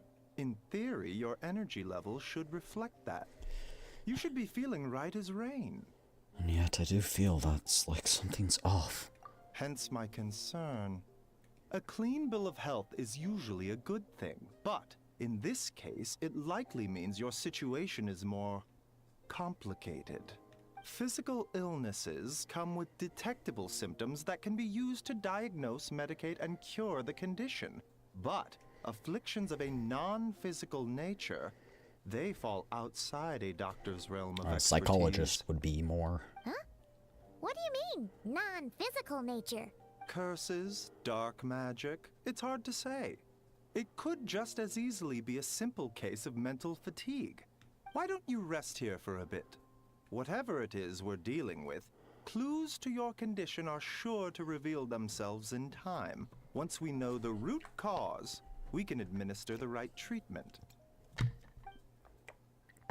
I've seen my fair share of mental afflictions.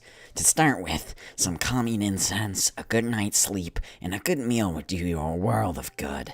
In the meantime, Changsheng and I will review the relevant literature for afflictions that present with mental fatigue. Still, we're not experts on this kind of thing. I say we should strongly consider calling in a specialist as soon as possible. Oh, must be a rare condition if not even Baiju and Changsheng have seen it before. Well, all we can do is take their advice. You look like you're about to collapse anyway. Just get some rest. Paimon will be right here by your side. Fingers crossed you'll be all better when you wake up. Whispers betwixt stars and night.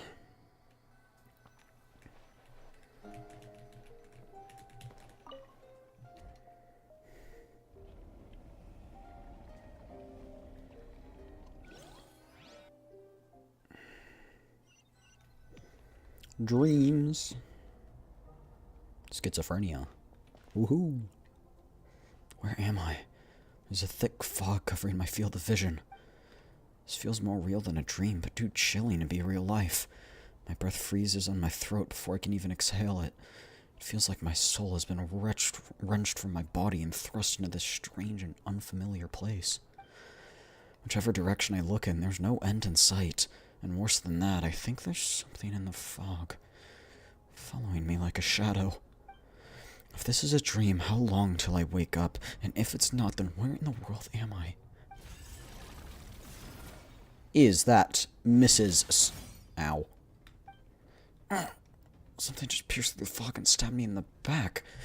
But there's no blood. It's a strange light coming from the wound, and I see this familiar-looking spike retracting back to the darkness. Deep inside, it feels like a part of me is missing. And now another wave of fatigue is washing over me.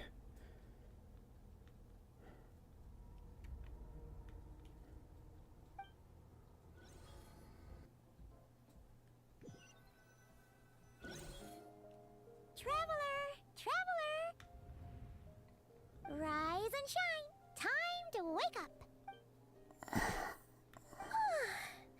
For once, you're making Paimon look like an early riser. It's already afternoon. Hopefully all that sleep did you some good. Feeling Paimon, any better? check if there's a cut on my back. A cut? What? Did you scratch yourself in your sleep? Alright, let Paimon take a look.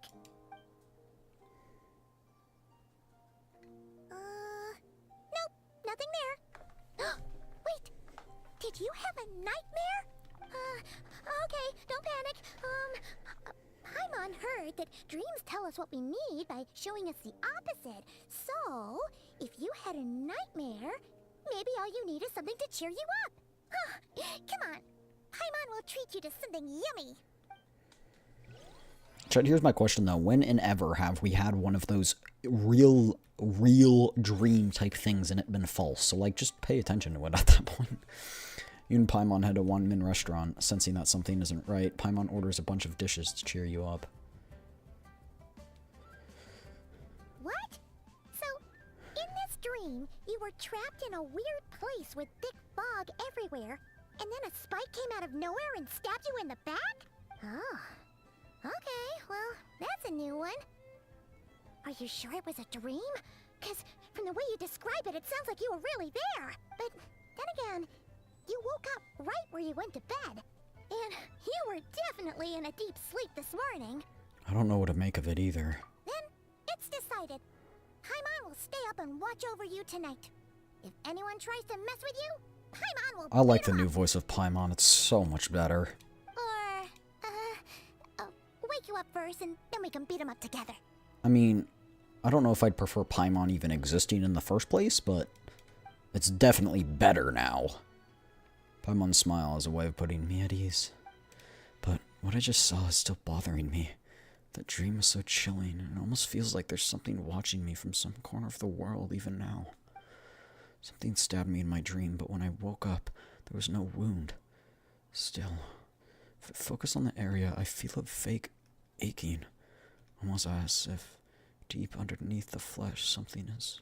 Something is missing? Huh?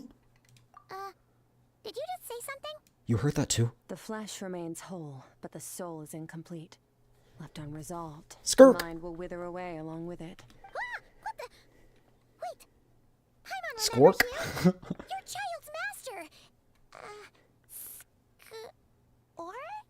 Skirk. Right! What are you doing here? The last time we saw you was at the Primordial Sea in Fontaine, right? But then we left and never learned where you went after that.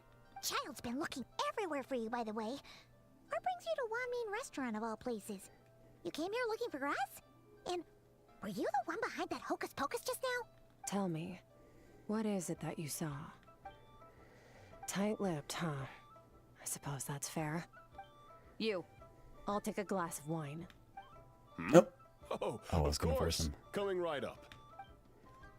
We make this one in-house. It's not too strong. Enjoy. Chef Mao, I'll take a grilled tigerfish over here. Coming right up. Ah, if I knew we'd be this busy, I wouldn't have approved Shenhe's vacation. At the end of the day, what happens to you is of little consequence to me. I'm not here to try and win you over. Trust me or not, the choice is yours. If you want my help, now's the time to speak up. You have until I finish my drink. Why are you here? I was investigating an abyssal disturbance in the area and happened to notice you. Part of your soul is damaged, and the wound bears traces of abyssal corrosion. Need I say more? Neither of those things sound good. Haven't chatted with a fellow descender in some time. Well, I guess we just did talk with our brother, but, like, you get what I'm saying. Skirk seems to know something, and given that I've seen what I've seen of her strength, I bet she can tell what happened. I don't know what her goal is, but in this moment at least, I don't think she has bad intentions. Well, should we trust her? What do you think, Paimon? She mentioned an abyssal disturbance. Maybe that has something to do with what's going on with you. But we could always find a different expert on the abyss to help us out. Not on short notice. Yeah, and that thing she said about your soul being damaged is scaring, Paimon. Definitely something we should fix sooner rather than later. Skirk's an interesting one, that's for sure. But from what Child's told us, she doesn't seem evil, at least. 1, 2, 7, 10. That'll do. Well, have you made up your mind? What I saw was a dark space shrouded in a dense fog that wouldn't disperse. You gave Skirk a brief description of your dream. So that's all we know, Miss Skirk. Ma'am, can you help us? So, you couldn't disperse the fog. I understand. Come find me in the Gwali Plains when you're done here. Oh, and I left cash for the drink on the table. Settle the bill for me, will you? Oh, okay. Huh? She disappeared! You and Paimon quickly finish your meal and go to settle the bill. Wait, hold on. You overpaid. Here's your change. Oh, no. This includes the drink, so it should be the right amount. I didn't think you two ordered a drink. We didn't. It was that lady who came and sat with us, remember? You brought it out to her yourself. You sure? I could have sworn. Yep, she doesn't actually exist there. Kind of like what we just saw, she's probably in another realm, because she is also basically in tune with abyssal energy. What'd you put in their dish, Chef Mao? Some kind of hallucinogenic mushroom? You got them seeing things. Seeing things? Wait, so neither of you noticed her? Young lady? About this tall, wearing a purple dress? She ordered a glass of wine!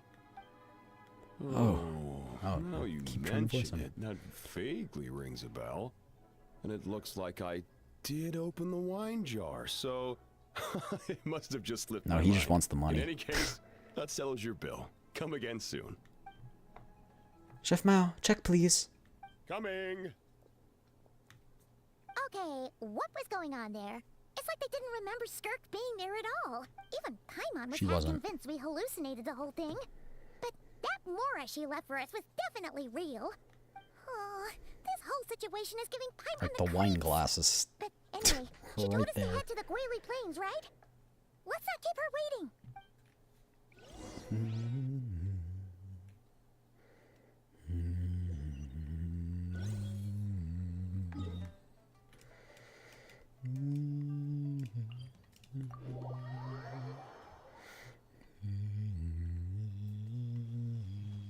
Merciless. It's so weird to me that her arms and legs don't actually exist. They're just made out of abyssal energy.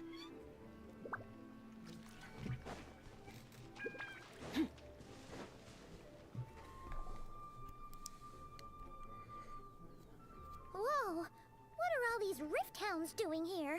Huh, looks like they're collecting something. Let's go check it out. Extinguish!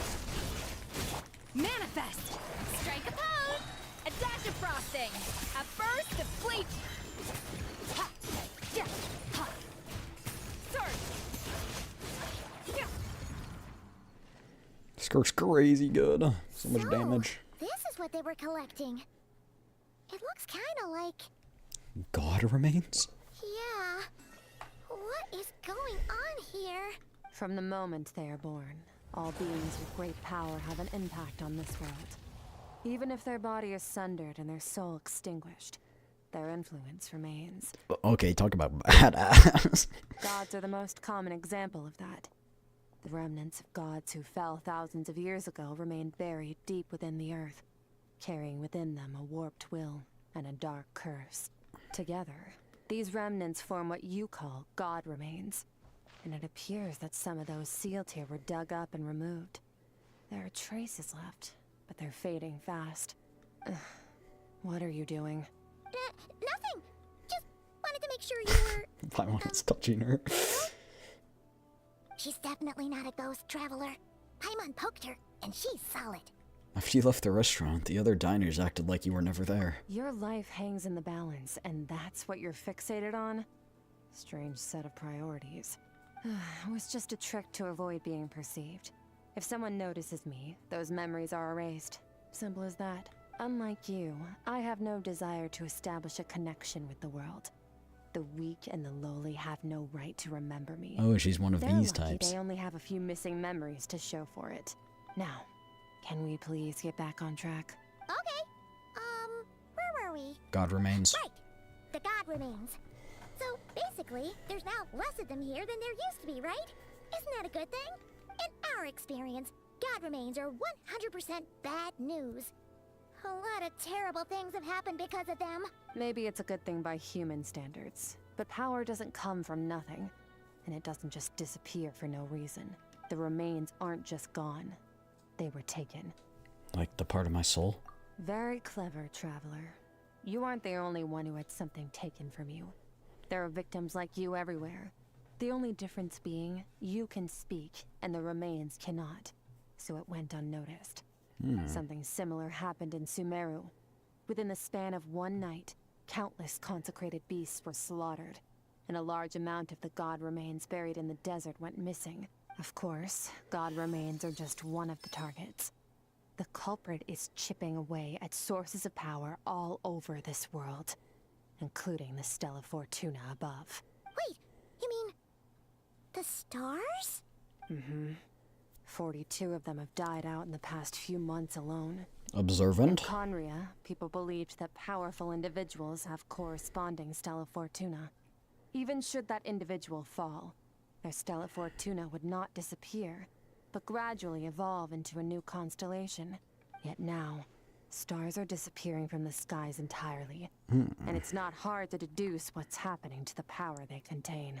Something has been leeching power from this world, like a parasite steals nutrients from a host. And now, it's no longer satisfied with the remains of the dead. It wants you. This time, it only took a fragment of your soul. But next time, there's no telling how far it could go. But why me? No one knows. All I know for certain is this. Getting back what you lost will not be easy. Considering how much power this entity has stolen, it must be a god-level being by now at least. But that's not the real concern. Souls are fragile things, and yours could easily be crushed if you go up against it. So you're gonna help us, right? We're going to help each other.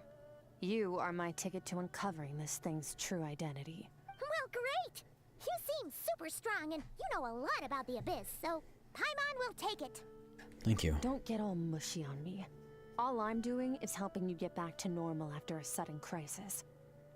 And I should warn you, getting mixed up with me can have unforeseen consequences. We're on very different journeys. You don't want to be in my debt, trust me. You help me uncover the truth behind this entity, and I'll help you recover what you lost. This is a transaction, that's all. You would do well to remember that. Now, come along.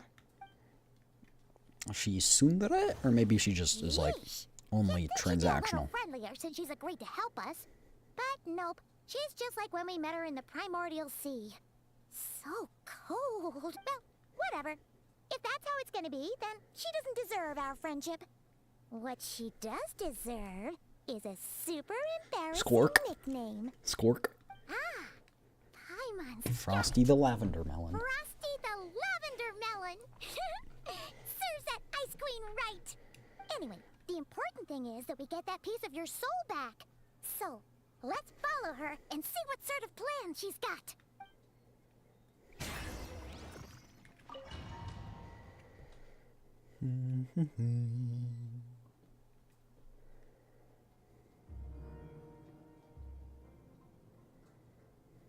Whoa! This place is way bigger than Paimon expected. Where are we? Methinks it might be the Abyss. This is where I live. I suppose it's the closest thing I have to a home here. Seems more like somewhere in the Abyss. It is. I brought you here because time flows differently in this place. I don't know how much Ajax has told you, but when he fell into this space, I mentored him for 3 months. Oh. In that time, Tartar only sauce. 3 days passed in the outside world. Ajax? Oh, right! That's Child's real name! Yeah, Paimon remembers him mentioning something like that. So, Thought it was a howl for a second. I was like, equivalent to 1 day in the outside world? That should mean we're safe from that power-hungry soul snatcher for now, right? Yes, well, I didn't bring you here just to show you around. In the outside world, the Traveler could be attacked at any moment. But coming here has bought us quite a bit of time. Now, we just need to figure out how to investigate that place you saw. The one full of fog. Both your description and the abyssal disturbance I felt point to that space having some connection to the Abyss. It could even be a domain similar to this one. The thief who stole that fragment of your soul is hiding there. But the Abyss is a chaotic and turbulent place. If we want to pinpoint their location, we need to see what that space looks like without the fog. Abyssal power can grant a special form of sight. Have you ever wielded abyssal power before? Not that I'm aware of. Okay. Do you plan to learn? For now, no. That tracks. All the information you have suggests the Abyss is something sinister, and that abyssal power is a wild and dangerous force that always spells disaster. And you're saying that's not true? Depends on your perspective. Floods and hurricanes take countless lives too. But if one day you gain the power to control them, what was once a calamity is now just another tool in your arsenal. I'll respect So your it can be opinion, controlled, though.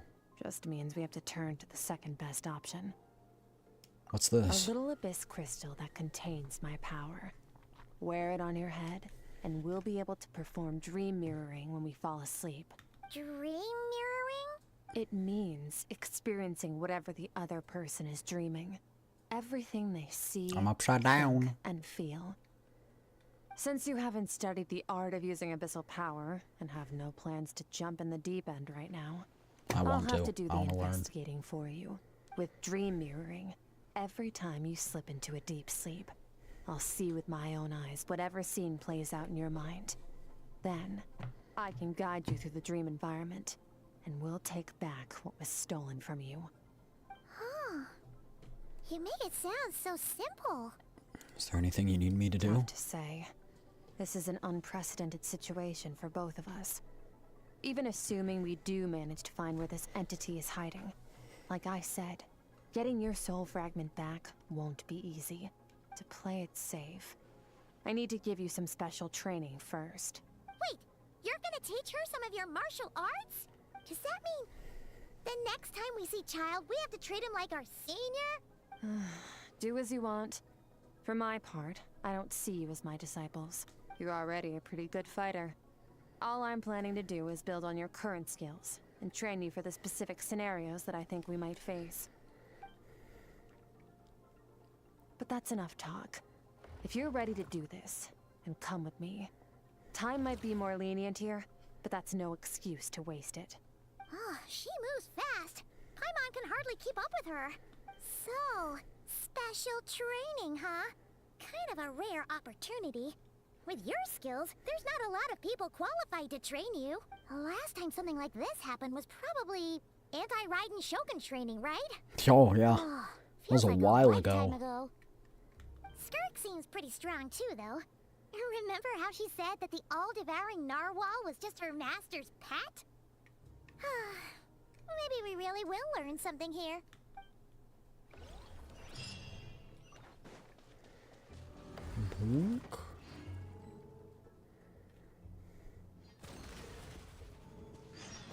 Hello. Ready? Bring it on! Your training will be split into 3 stages. Testing your blade work, elemental abilities, and reasoning skills. We'll start with blade work. You're no rookie in this area, so I won't bore you with the basics. During your long journey, you've no doubt sparred with a lot of talented sword fighters. Consciously or not, you will have picked up all kinds of techniques from them. You bet. There's Kaya, Master Jean, Kuching. Oh, and Kazuha, Ayaka. Yeah, we've met sword masters like you in every They have nation not been we've been as through. skilled as Skirk, though, I guarantee You that. sparred with a bunch of them too, right? Nice to know it's all gonna come in handy now. Don't get too smug. In sword fighting, techniques alone are not enough. You need a cohesive system to bring it all together. A style or school of fighting. To use the human body as an analogy, your style is your skeleton, the foundation, the framework. Techniques are the muscles and other flesh attached to the bones. This is where your strength comes from. Improving your sword fighting is like growing that body. If your frame got bigger and taller, but you didn't add any muscle mass, you'd be weak and flimsy. Then again, if you packed on pounds of flesh without a big enough frame to support it, you'd end up bloated and unwieldy. Understood. You need to do some introspection. Take a good, hard look at your past experiences and figure out which parts of what you've learned are just techniques, and which parts can be used to form your own system of blade work. Only then will you get the full utility out of all your thoughts and observations along the way. Only then will every strike you deliver make perfect sense. Wait, is that it? Paimon It's thought you more were gonna teach complicated. her some cool new moves. Like when you went swoosh and opened a tunnel to another place. One day, you'll reach a new level of power where you realize that even that's as basic a trick as any other. But right now, our sword styles are so wildly different that teaching you mere techniques is pointless. There are no shortcuts in the pursuit of power. Failure is your best teacher, and rigor is your coursework. That's all I have to say. Time to make a start. Train until you're satisfied with yourself. Now focus. Destroy the crystal columns as swiftly as you can. Okay.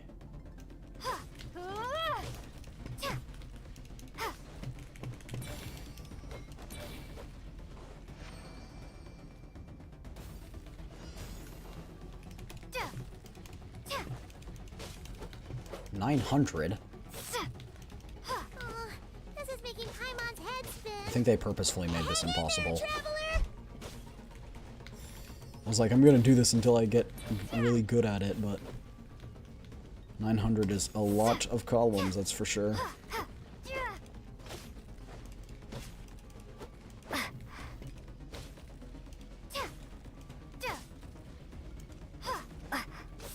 Hydra would be the best for this. As training progresses, your strength improves. I'm in the zone, limitless power surging through me. Charged AoE attack has been increased.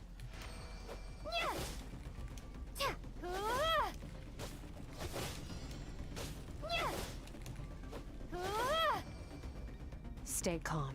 Use your head. You have to keep it together.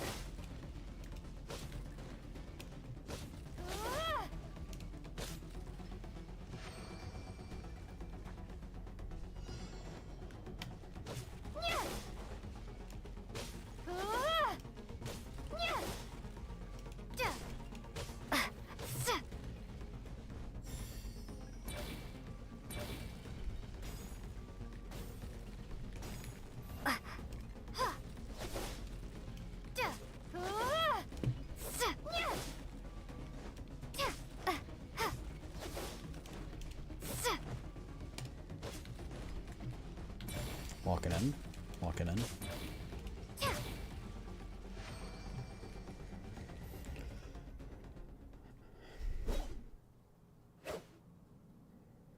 Amazing. This is transforming my whole view of sword work. I'm using the same techniques as ever, but now they're having different effects. It's as if I've unlocked a hidden door in my mind, and there's a wellspring of strength on the other side. In my mind's eye, I'm seeing images of the friends I've made. Theirs are the sword styles and techniques I've come to know. This moment will be frozen in time. Cut to the chase. It's all their burst lines. Consider a moment of true mastery that you've witnessed in another person, and ask yourself, what lies beneath the surface? What's their guiding philosophy? What's their state of mind as they maneuver their weapon? Now take that and practice it right away with speed, skill, and strength, over and over, until your hand is one with your mind. This is the only path to true growth. Step on up. Dance with the waves. I see eternity go by an instant, the autumns of many years from a single leaf. Thus, I shall slice this maple in a flash, and ask a question of the ages. I didn't read that very well because I didn't know how long it was going to take. My sword style, my journey.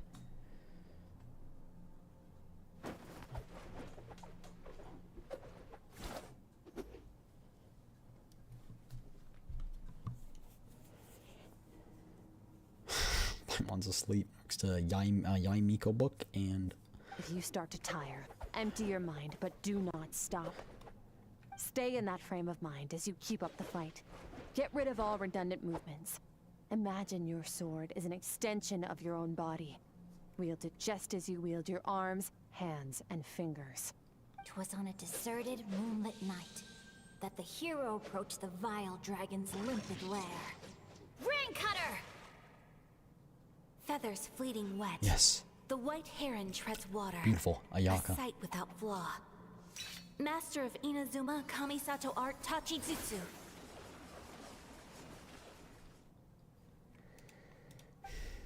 With each slash of my blade, I feel my strength increasing. I don't know if my weapon can contain all this power.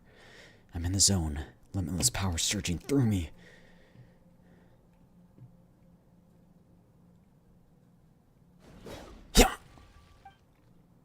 you slash and swipe till you've exhausted every ounce of your energy. Huh. Looks like you've made some real progress. That concludes your training session. Awesome! Paimon knew you could do it! How do you feel? Fighting to keep my eyes open. As you should be.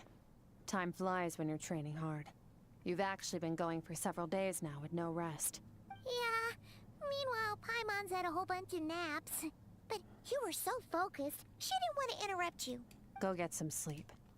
I'll be doing the same very soon.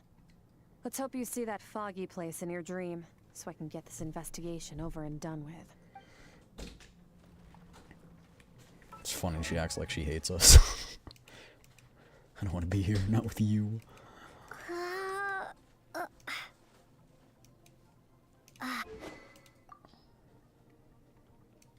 So I'm guessing is the Traveler's canonical weapon prototype and core? Because that's what she's using. I put this one on because it looks cool. I thought it might appear in the cutscenes, but she's using prototype and core in the cutscenes, which is interesting.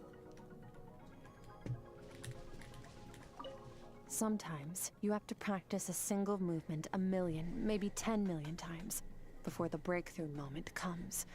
Nothing in the outside world can help you in this process. The most important thing is to remain patient.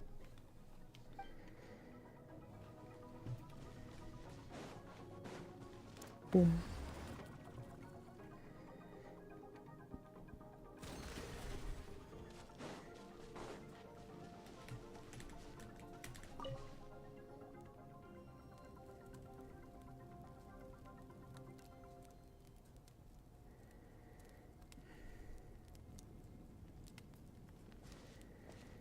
I still think the items we get from these stories that like the Traveler wears, even if just for a bit, we should be able to equip.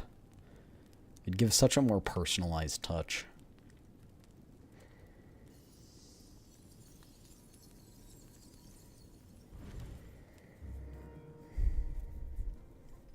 It's a dream of us making out with Skirk.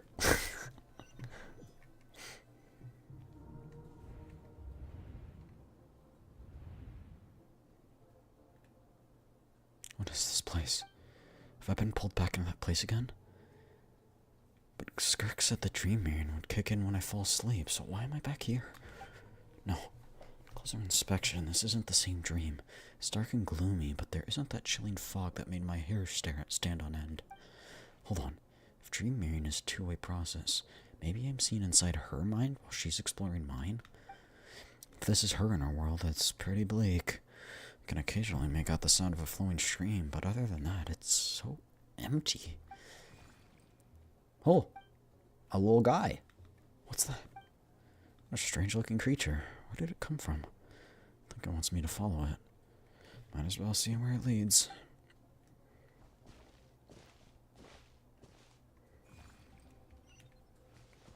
Hello, little guy. Where did you come from?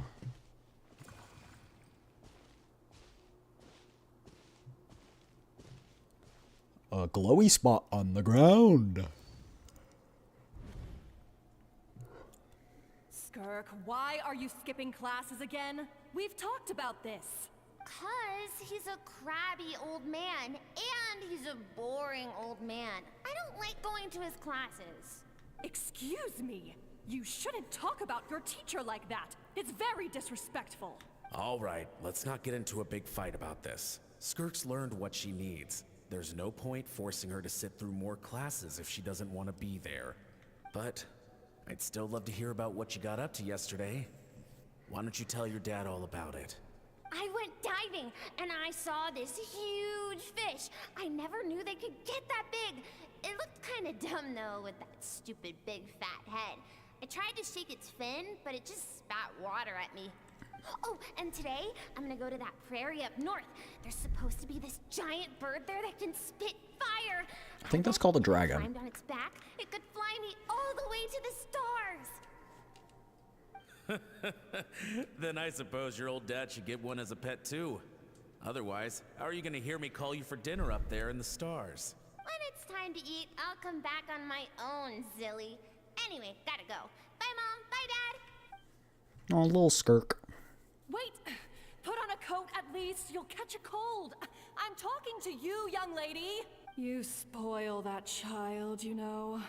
Ever since that merchant sounds like ship Alice. arrived, she practically lives outside. Always going on about exploring the beyond one day, whatever that means. Ah, let the kid do what makes her happy.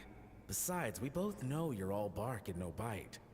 Come on, our little adventurer's gonna be hungry when she gets back. Let's get started on dinner.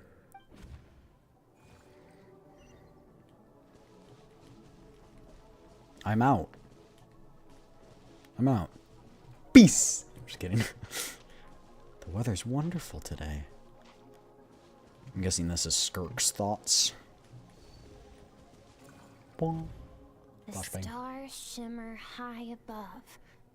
But what lies beyond the stars? Mountains as far as the eye can see? An endless snowy plain? Or maybe buildings taller than the sky, like the people from the merchant ship said? I can't be the only one asking these questions. The universe is fascinating. If only I could meet some other people like me. We could set sail together and explore every corner. I'm sick of being a kid. There's so many amazing things out there, and I'm ready to see them all. But for now, I'm starving. Better get back. Anyone out of the way.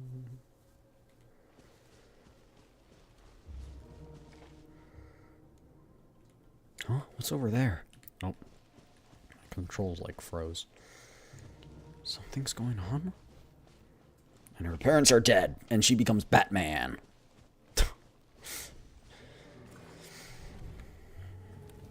Don't let a single one of them get away! No, please, spare the children! Stay back! They're coming! Run! Eliminate the threat. Take them down. Don't be scared. This way! We'll never make it! Fire. There's fire everywhere. What happened? I told told you we shouldn't have trusted these outsiders!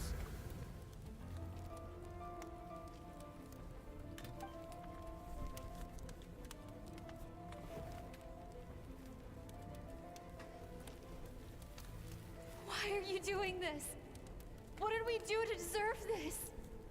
We welcomed you with our finest food and drink, showed you the best our home has to offer, gifted you cloth dyed by our own hands. And this is how you treat us? Run! Save yourselves! Captain, Zone 3 is clear and we have Zone 2 surrounded. Begin extermination. Remember the orders from upper command. No one is to be left alive. Rest assured, sir. We have enough munitions to annihilate these savages and burn their entire civilization to the ground. Good. The only ones who put up a real fight are that man and his wife, correct? What's their status? Skirk's parents. We shot the man in the ankles and the wife broke her wrist attempting to fight back. They won't be doing much more fighting. They're holed up in their home for now, but they won't last long. To prevent them from making some kind of last stand, we're planning to clear out the other zones first so we can send a bigger squadron to surround them. Well, well. Turns out some of these beasts do know how to use their claws. Now the threat these savages pose will be undeniable. Let them cling to what's left of their lives for a little longer. Once the other zones are cleared, Ruthless. I'll cut off their heads myself. I feel like I need more context to have any reactions, though.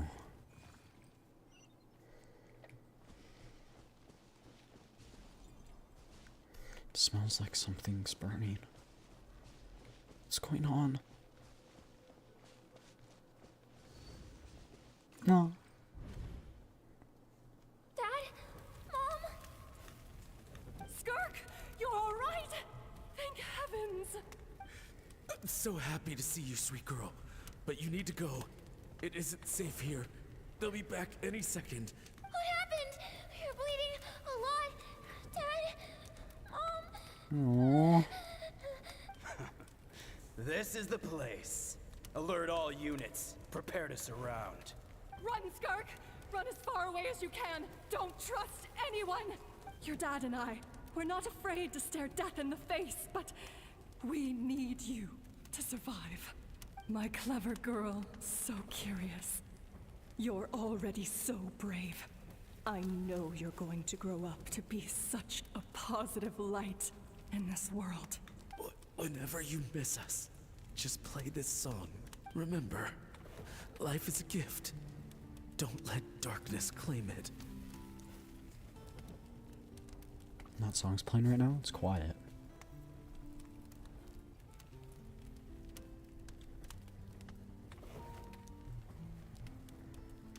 Break down the door! Look what we have here. A savage that can pluck a tune. Well, the show's over.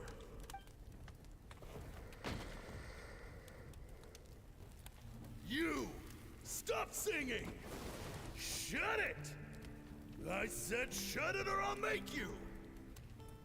Fine. Have it your way! What's that?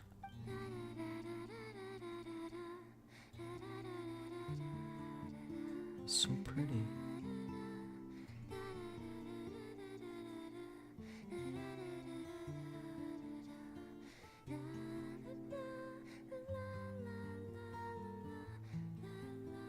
Her voice is so pretty.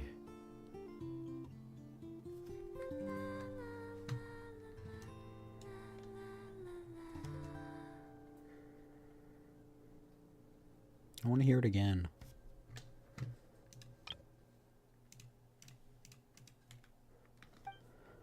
Oh, you're awake? I found a few clues while you were asleep, but it's only a start. Now, time for the second stage of your training. This time, the focus is elemental energy. Come find me when you're ready to begin.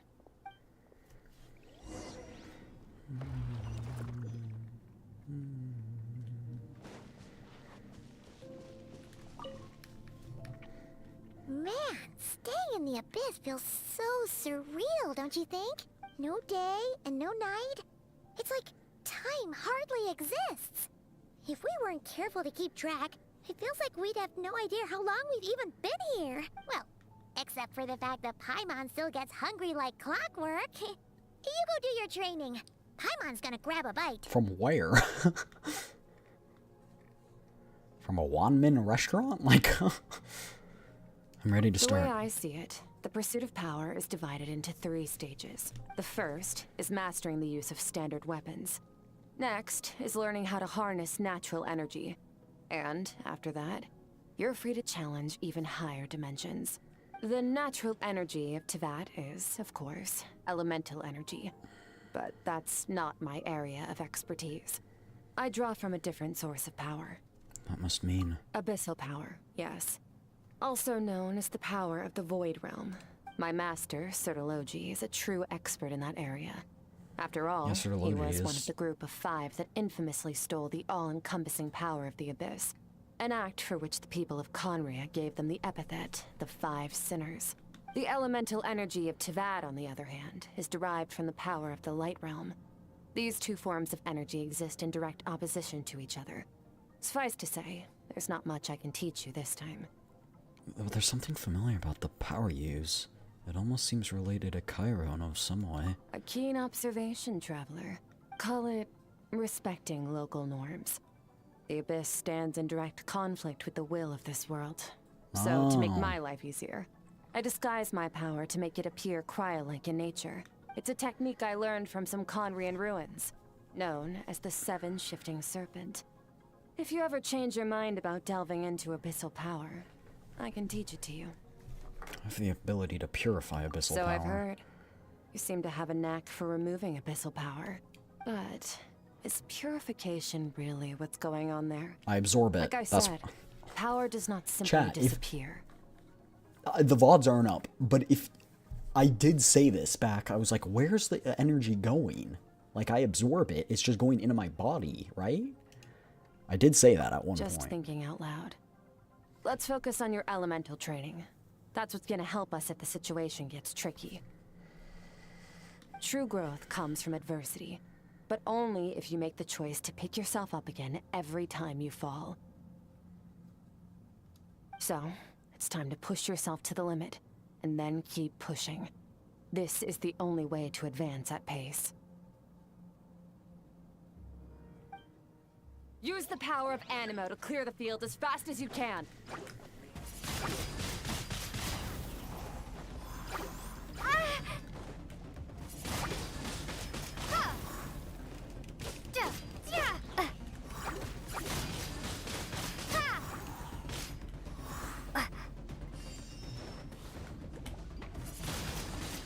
Windblade.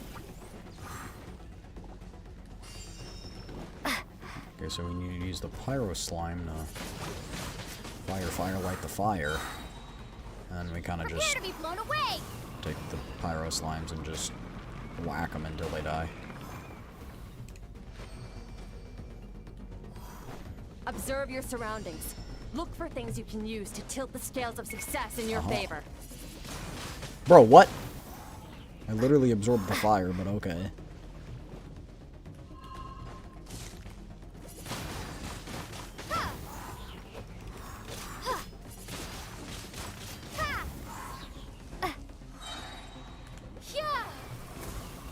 Bruh, it absorbed the gyro, whatever. Windblade.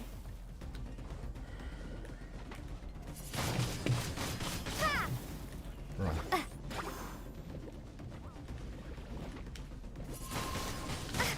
Bro, it keeps absorbing the electro. I wanted to absorb pyro. Ow. Oh, well, I guess that kind of worked. It's fine, I'll kill it anyway. You train the elemental powers one by one, ending with Hydro. Spikes! Use the power of Hydro to destroy the spikes. Where are the spikes? I'm waiting. Faster. Don't give them a chance to strike you. You need to be quicker than you were in your dream. You can't afford another injury like that. I like Skirk. At first I was like, eh. She just seems very tender but very closed off. That's...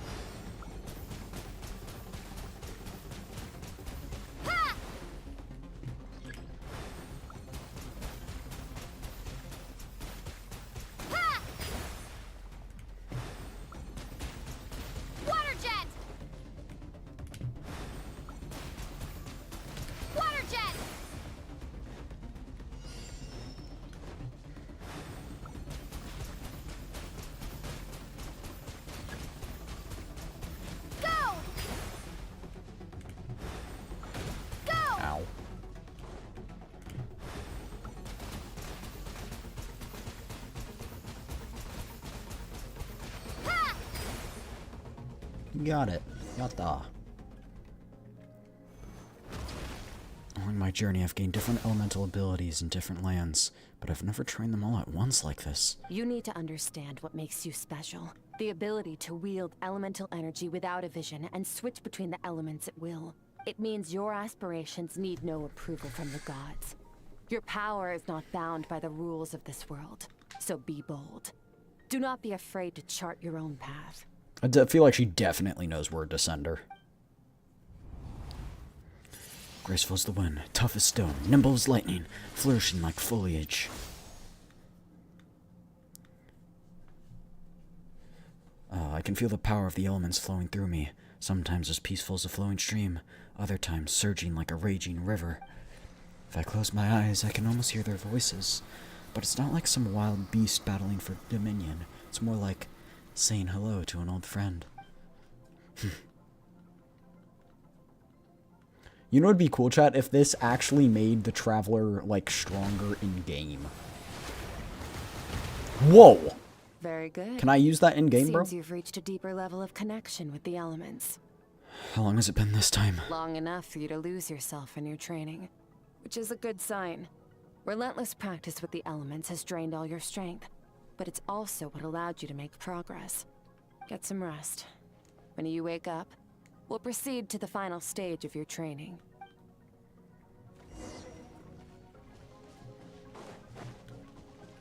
If you wish to master the elements at a fundamental level, you must see the entire natural world. Nature in all its places and forms. That is part of what it means to be a traveler. Chat, in theory, what happens if we leave? Okay, so it's just the portal's there. I was wondering, like, how would we get back here if you were to, say, leave the area? Like, is it a teleportable place? Where's Paimon? Whatever. Don't need her anyway. Oh, there's Paimon.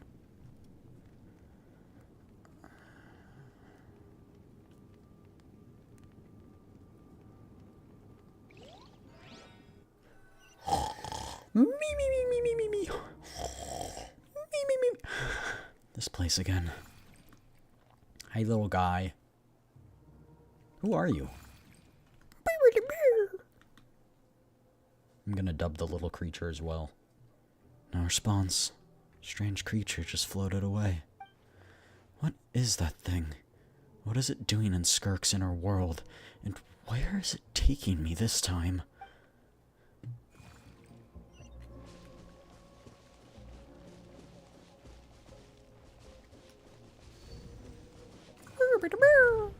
What is the secret to power? Longing. Hatred. Self-preservation. No. It is fear. The fear of losing those you love. Oh, I thought that was going to turn Dark Return. The fear of watching your home burn. Fear of loneliness. Pretty sure Skirk went through all of that. Fear is the source of evolution. It forces humanity to adapt to their environment and overcome hardship. It is in the process of prevailing over our fears that we surpassed first ourselves and then the rest of the world. That fear is now part of you. It calls on you to evolve. And it is time to answer.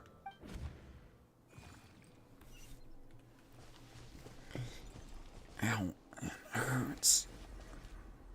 Daddy, Mommy.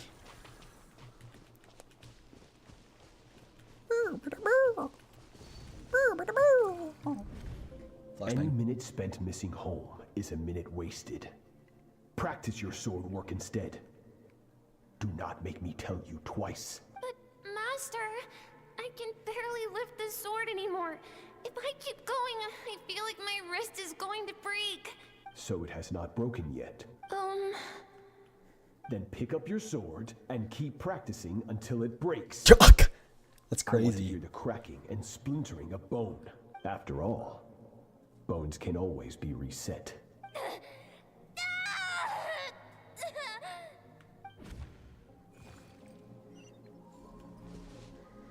I can't breathe. Everything's gone black. Here's your fun fact. If you say, I can't breathe, you can actually breathe, because you wouldn't be able to talk if you couldn't breathe. Skirk. Once again, you survived. How do you feel? Cold. In pain.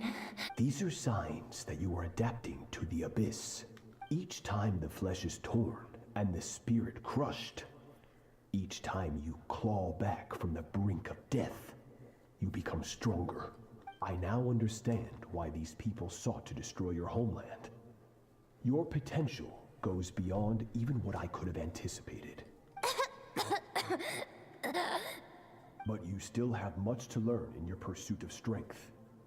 Your mind is rife. He wasn't showing mercy before? From now on, I shall show no mercy in your training. You must learn to shut out all the pointless emotion. Crush the self that makes you weak. So that's why she's kind of emotionless. Over your physical form. Get up, Skirk. Wipe the blood off your face. Cut away the rotten parts of your flesh. And mend what is broken. Then take up your sword.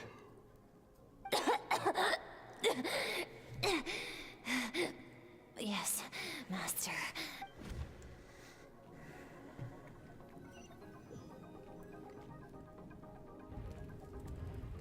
Dream's over, but I can't get the suffocating, oppressive feeling out of my head. So many questions about Skirk's past. Where does she come from? What has she been through? You're up! Hopefully you got some good rest. Skirk said to tell you that she's ready to start the final stage of your training whenever you are. So, want to head over now? Or did you want to wait a little? I really want answers, but right now it's vital that I complete my training. Once that's done, I'll find a chance to talk.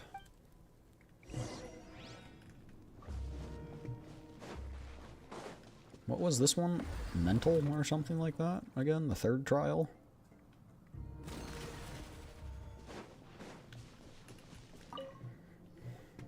From your training so far, you have gained better command of the sword, and more control over your elemental abilities. It's all thanks to your guidance. That's only part of it. Experience is the real teacher. Your journey, the friends you have made, the dangers you have faced. These have taught you more than I ever could. Now, it's time to focus on how you react under pressure. Think rationally, right? You must be able to think rationally, even in unpredictable combat situations. To simulate this, I'm going to attack, and you're going to block. Ready? Give me your worst. Not bad. That defensive stance looks near unbreakable. Just like your brother. Oh, that reminds me. You still Did don't she know teach what him happened to too? him, do you? Oh, unbreakable. Yep, there you go. Hey, no fair! That's cheating! No, it's You not. think every opponent has the same moral code as you? You can denounce their deplorable methods all you want. But only if you live to tell the tale. The dead don't get to complain. Strong emotions will always arise in combat.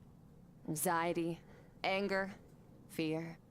But a true warrior is never at their whim. Only when you are free from the influence of emotion can you make the right choice, no matter the situation. Are you describing yourself? How amusing. Almost sounds like you think you know me. But you don't. You can choose your own path. We are not the same. Let's begin. Try to use reason over emotion. Make the most rational and advantageous decision in any given moment. This is your final training session. Look alive. All right. Same drill as before, but this time I'm going to interfere. Hold your focus.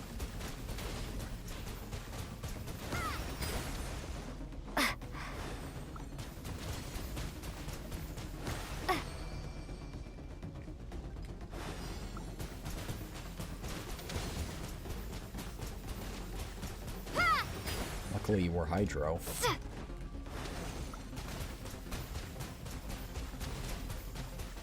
Water jet!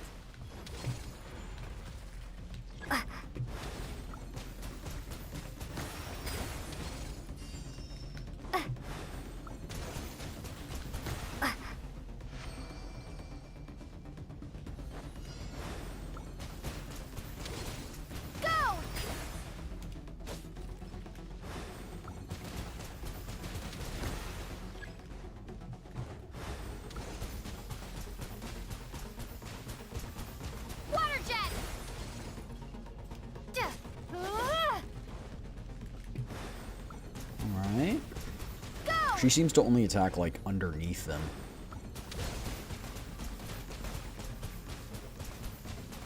Go! Not bad. Better than I expected.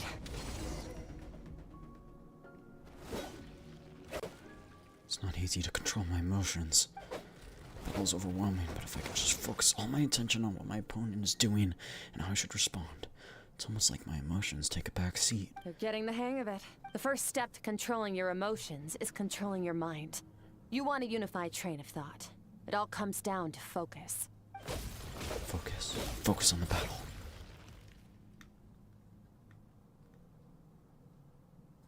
I think it's working.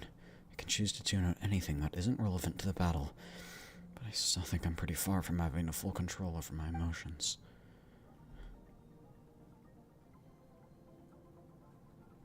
Your mind is rife with distractions. From now on, I shall show no mercy in your training. You must learn to shut out all the pointless emotion. Crush the self that makes you weak, and become master over your physical form. Skirk went through this kind of training too, didn't she?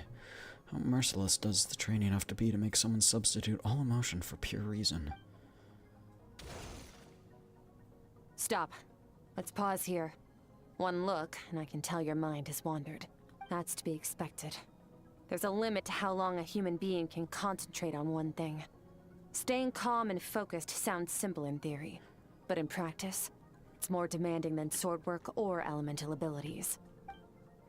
Skirk is right. Now that I've stopped, all the emotions I was suppressing are rushing back to the surface. Pain, exhaustion, frustration, doubt. But exhaustion is the main one. I feel like I could fall asleep right on the spot. Get some rest. No point training further if you're already dead on your feet. Like I said at the beginning, the only goal of this training is for you to reach a point that you're satisfied with. You managed to push past your limits, which is a good start. You can be proud of that, and sleep well knowing that you've earned it.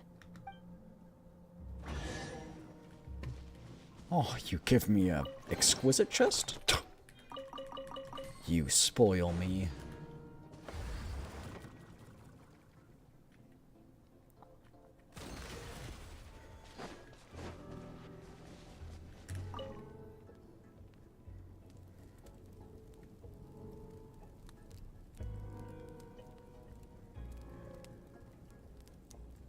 Reminds me of the Akasha terminal.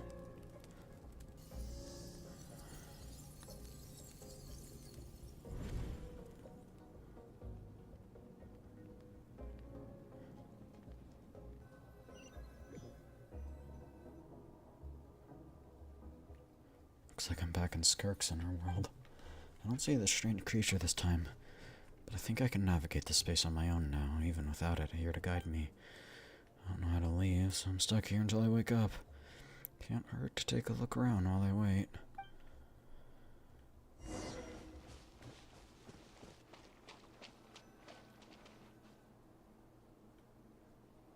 Skirk is amazing. She faced down that terrifying giant and cut its head clean off. Oh, she got hurt though, didn't she? I heard it was pretty bad. Yeah, well, that's a given. But the moment she was on the mend, she got right back to practicing her sword work. I heard Master suffered a grave injury once too. Lost an arm and a leg and still came back stronger than ever. Skirk's becoming more like him by the day. Incredible. I wonder if I'll ever reach their level. They're always so resolute, so unshakable.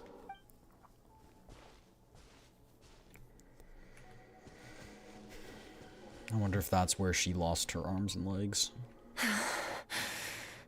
Or worse, from Skirk's point of view. Pathetic. You're not even trying. You're so much weaker than you think. Skirk, have you become a positive light in this world? Oh, yep, she has lost her arm. Do you even remember how many of us perished in that fire? How many bodies were left to rot on the scorched earth? Yet you alone live on. Keep your gaze fixed on your blade. You don't deserve to rest. I have so many questions. I just want to jump in a spaceship, explore the whole universe, and get answers from the stars. I just need to wait till I'm grown up. Then I can do anything. She's not controlling her mind very well right now. Now, you must bid farewell to who you were in the past and become someone stronger. Run, Skirk, run! Only death awaits us here. Keep running, and don't ever look back.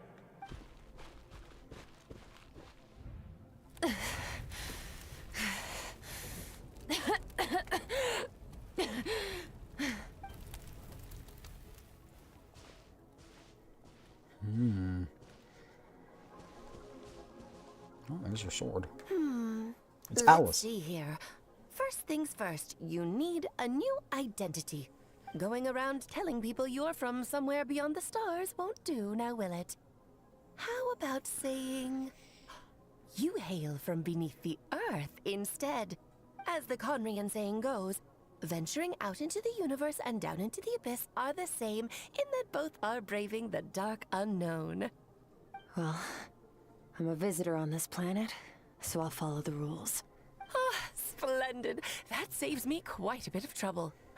Let me offer you a piece of advice in return, although it might not be what you want to hear. I know the pursuit of strength is important to you, but taking a moment for yourself every Alice is once such in a a while mom figure. is It's so, never a it's bad so adorable. idea. Ignore her existence for too long, and there will come a day when you can no longer hear her voice. Are we gonna like bring her back to reality or something by making her remember all of this?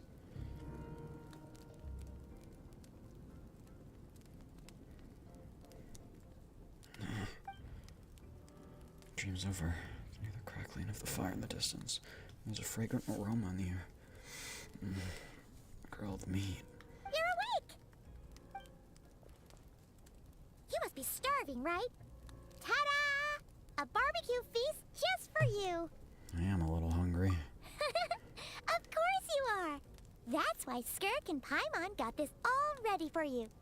Dig in before it gets cold. You two. So you're best friends now. Ah, well, if you're around someone long enough, it's bound to happen.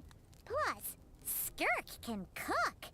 So, Paimon decided she can forget the whole Ice Queen thing. Paimon's not I one thought to hold that a might grudge. happen. I was like, ought to give Skirk a nickname. I don't think that'll stay for very long. Here's an idea. Let's save the chit-chat until after the meal. Y'all dig in and make quick work of the food.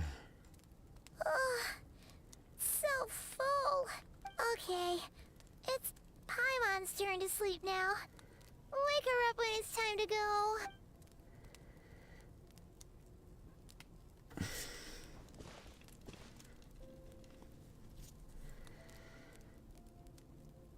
I have good news. First, your training is complete. You have what it takes to wield immense power. Now it's just a matter of putting it into practice. Continue to learn from your journey and hone your skills against formidable opponents. Second, I've located the culprit we've been searching for. Next, we just need to retrieve the missing part of your soul, and our business will be concluded.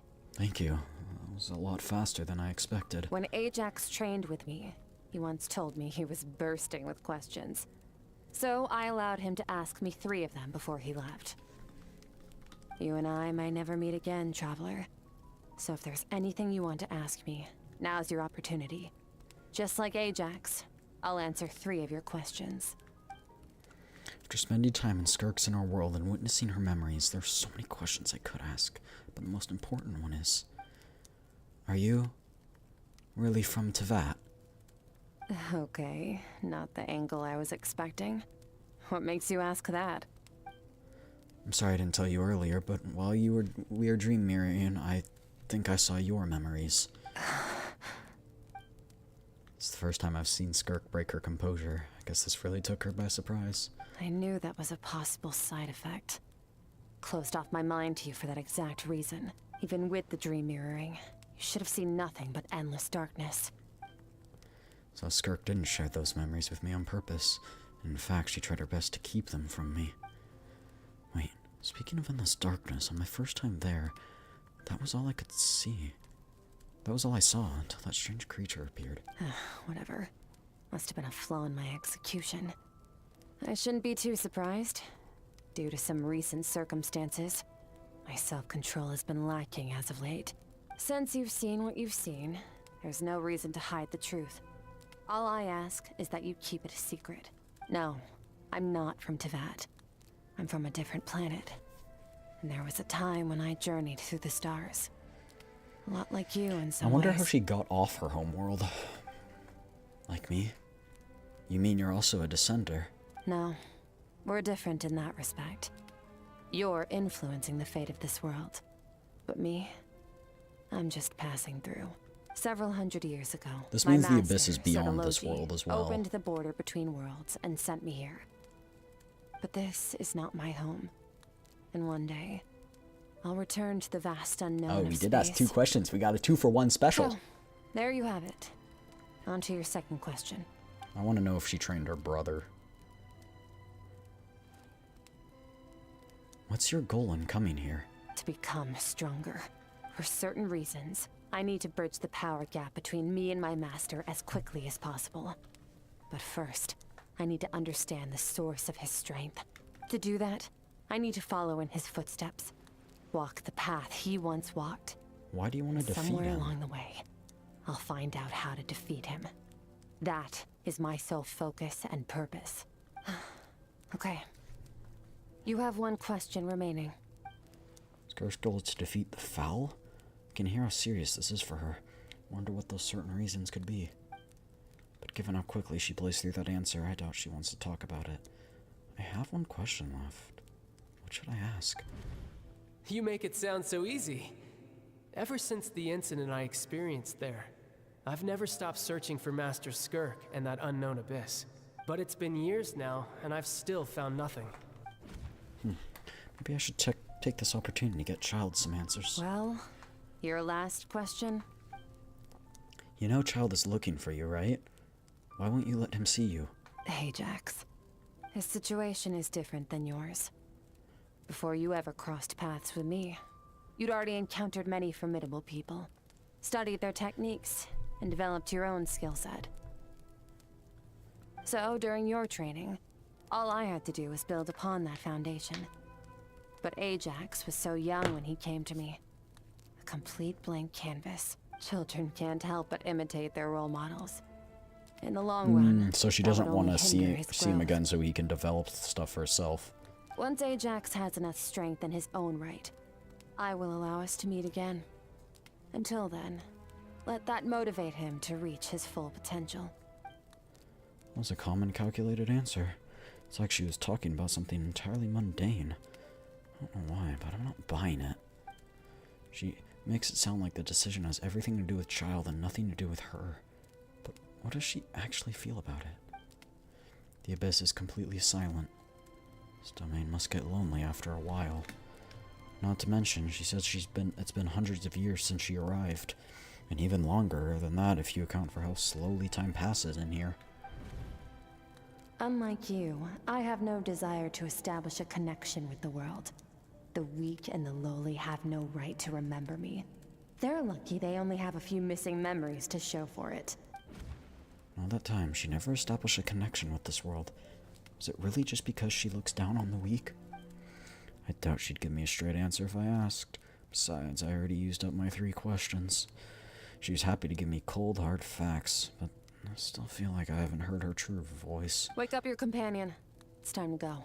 Oh, and everything I just told you. Best keep it a secret from her as well. I'm not sucking her thumb.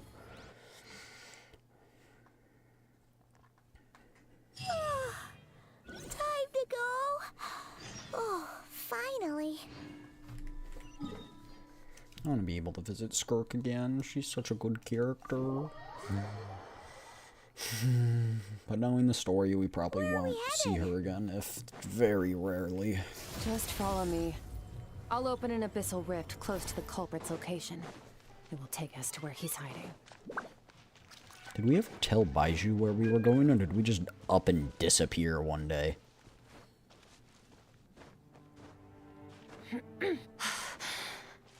Merciless.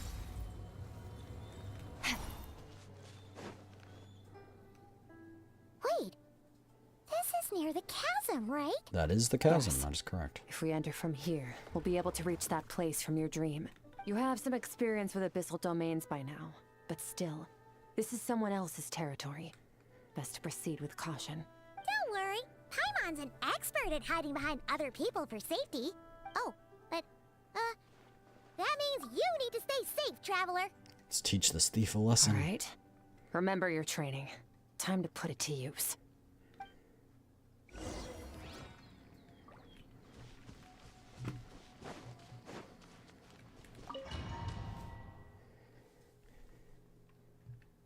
Ooh, is it gonna? It's gonna make us play as the traveler. Okay.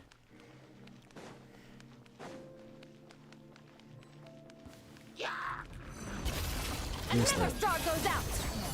Whoa! That's the animation I was looking for earlier. That's her ultimate animation. I still don't know quite how it works though.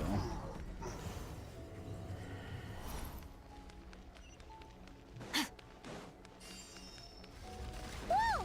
Look at all these spikes! Careful, don't get hit! You know what? Paimon's just gonna float behind you. Come on, you got this.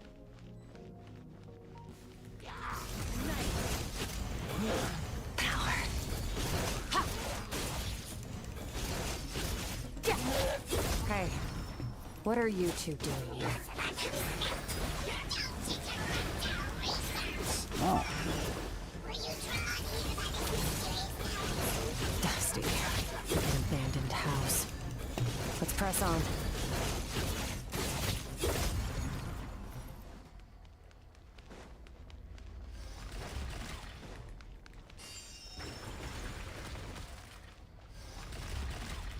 Fearless.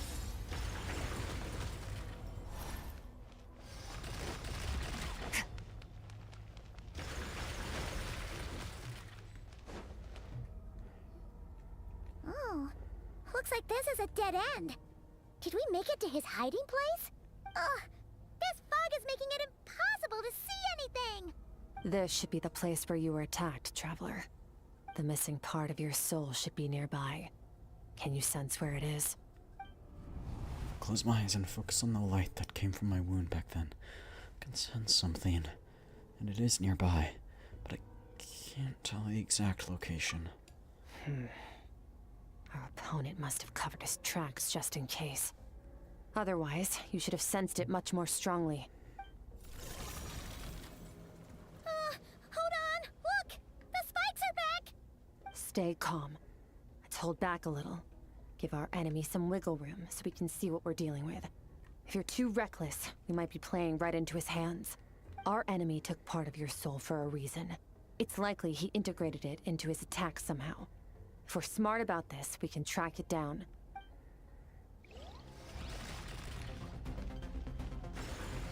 Ow. Fearless.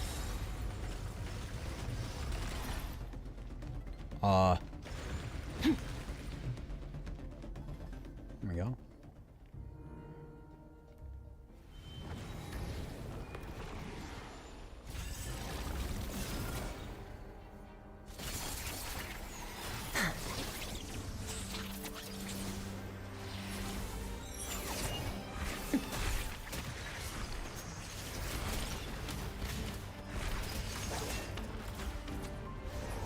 From the start, the attacks have been focused on me. Trying to break through my defenses? I see. Yo, this is cinema.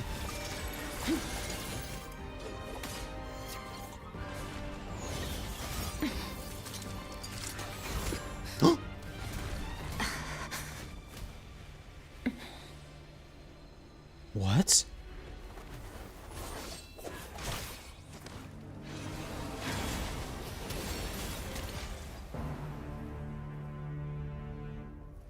You alright? That thing was...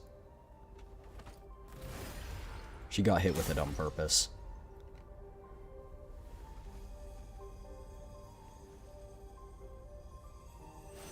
She knew which one had our soul, and she let it hit her so she could take it. There. I got it back. Traveler! Skirk! What happened? It looked like Skirk just got... In the Gwali Plains, you asked me why this enemy chose you as his target. Now, the answer is clear. It's not just the fact that your strength is impressive.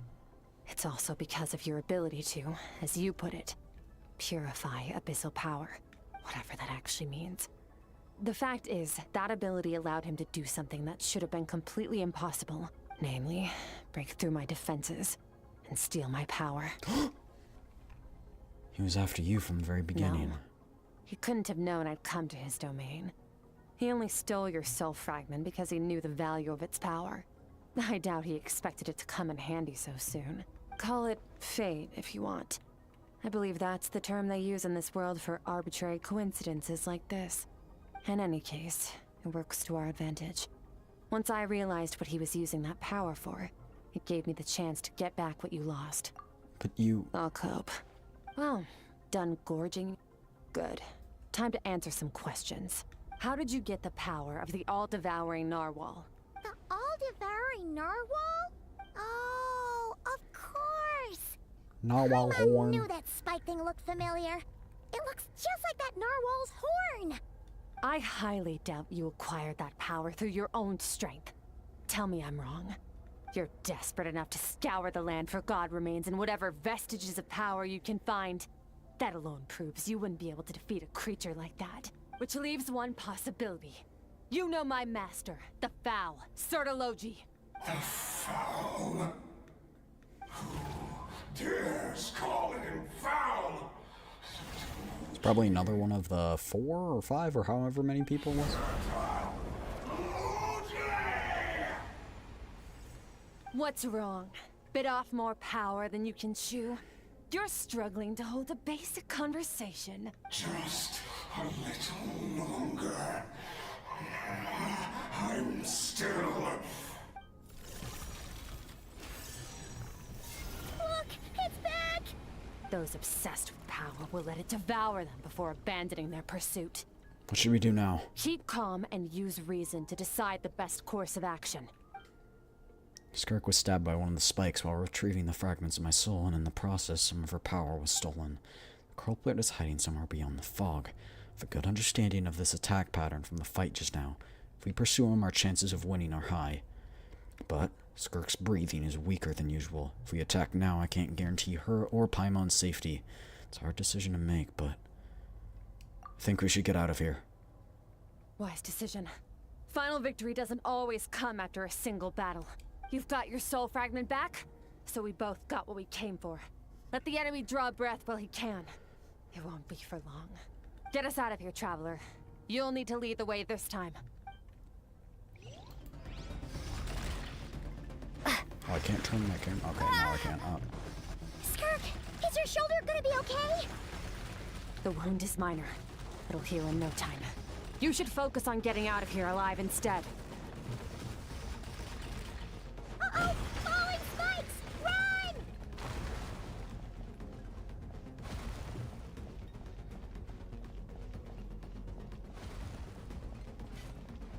Womp womp.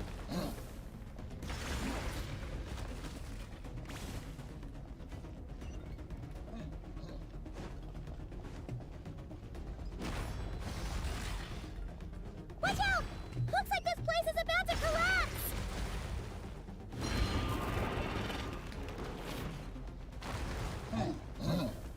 So, this guy's power has something to do with the all-devouring narwhal.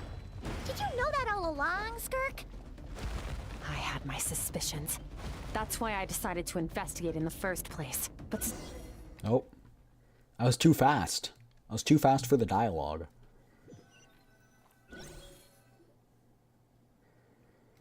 Phew.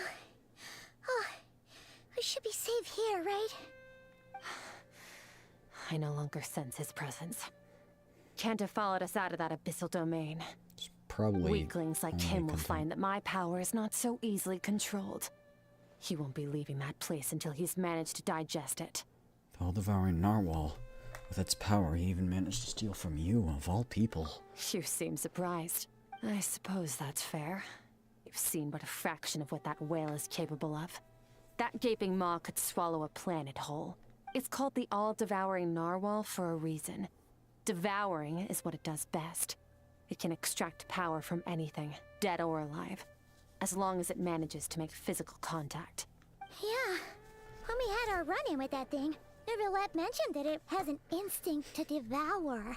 Your dragon friend recognized the nature of its abilities and used the power of Hydro to protect you.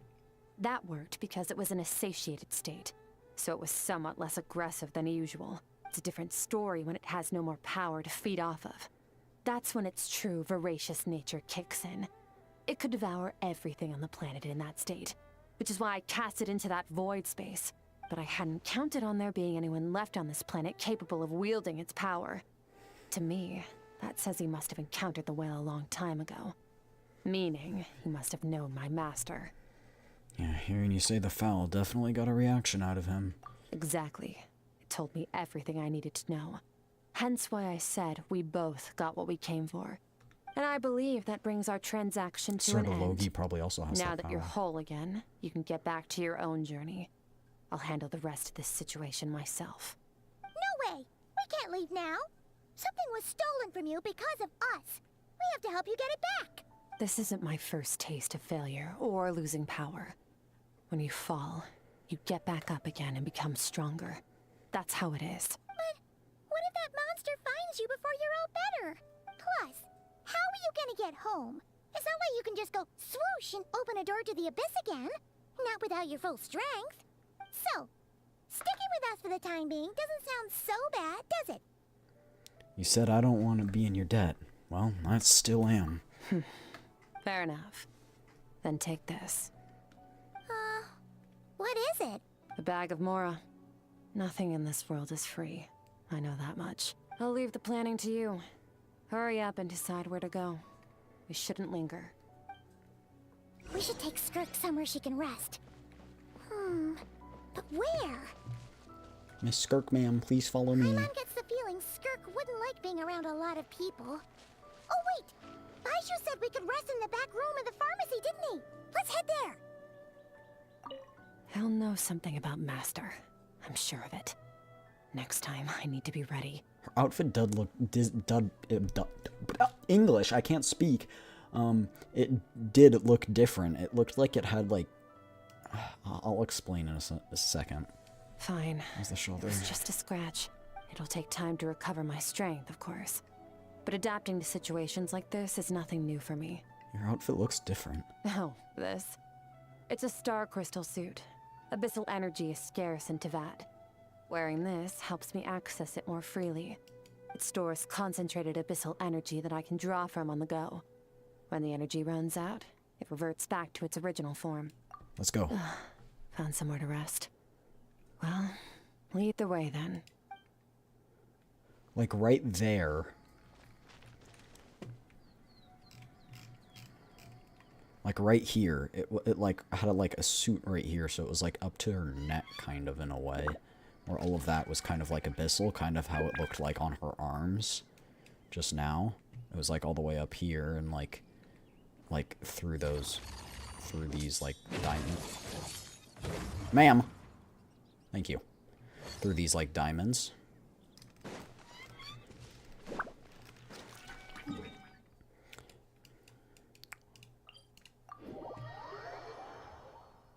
Chad, I just realized Boo Boo Pharmacy is probably called Boo Boo Pharmacy because, you know, you get a boo boo, you know, and, you know. Merciless. You know what I'm saying? No? Yeah? I mean, seems like that might be the case. Merciless.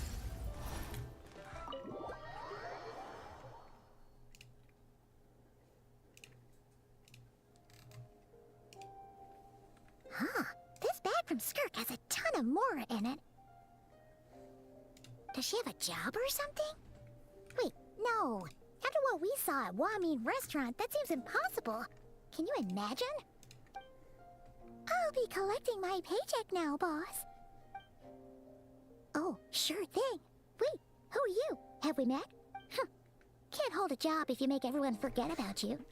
So, what did you do to get all this Mora? She can hear you. Claimed some buried treasure, took care of a few monsters that were causing trouble. Nothing untoward. It's safe to use. You heard all that? A sonorous voice like yours is hard to miss. I wouldn't be surprised if the sound of it traveled to the nearest mountaintop. So true. Then, did you by chance happen to hear Paimon's little, joke earlier? You mean when you called me Frosty the Lavender Melon? Paimon's whispering needs some work. No, sorry. Paimon totally misspoke just now. She didn't say that at all. It was, a Paimon lookalike. Yeah, she's a piece of work, that one. Always impersonating Paimon and giving people weird nicknames. Okay, fine. The truth is, Paimon didn't like you all that much at the start. But things are different now. You helped the Traveler in a big way, so... What do you say? Friends? Ugh. I noticed there was only one bed. Go ahead and get some rest. Wait, what about you? I don't get tired, and I don't need rest. I'm going to practice my sword work. That should help me regain some strength.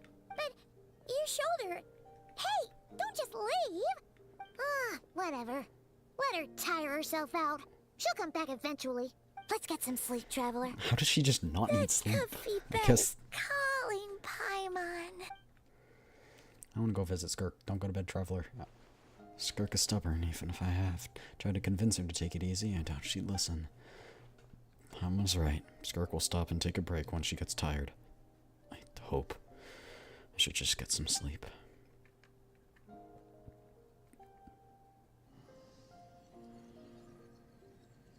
And boom, she's in the bed next to him.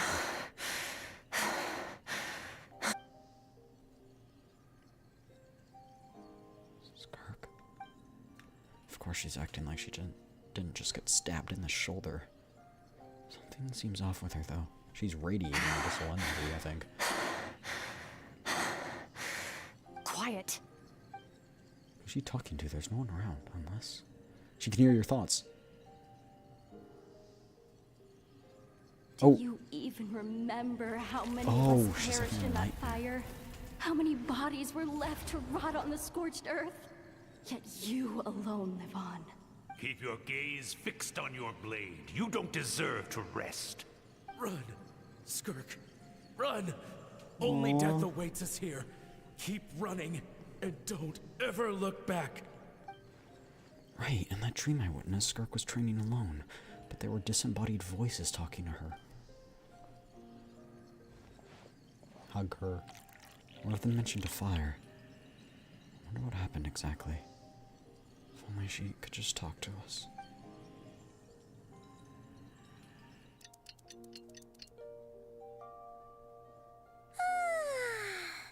Getting an early night's sleep is the best. That bed was so comfy. Wait, Skirk? Have you been sitting out here the whole night? The bed's all yours if you want it. Covered your strength yet? About 60%. Maybe 70. Whew! Paimon thought it would take at least a couple of days. That was fast. No, not fast enough. That's 20% less than last time. Same training regimen, same intensity. Nothing felt different, but somehow the outcome fell short. Maybe it's because of the spike that stabbed you? No, I think the problem's with me. I need to meditate for the next 2 days. Deep introspection should help me find the issue. Ooh, sounds intense. We'll watch over you in the meantime, then. Thanks. See you in 2 days.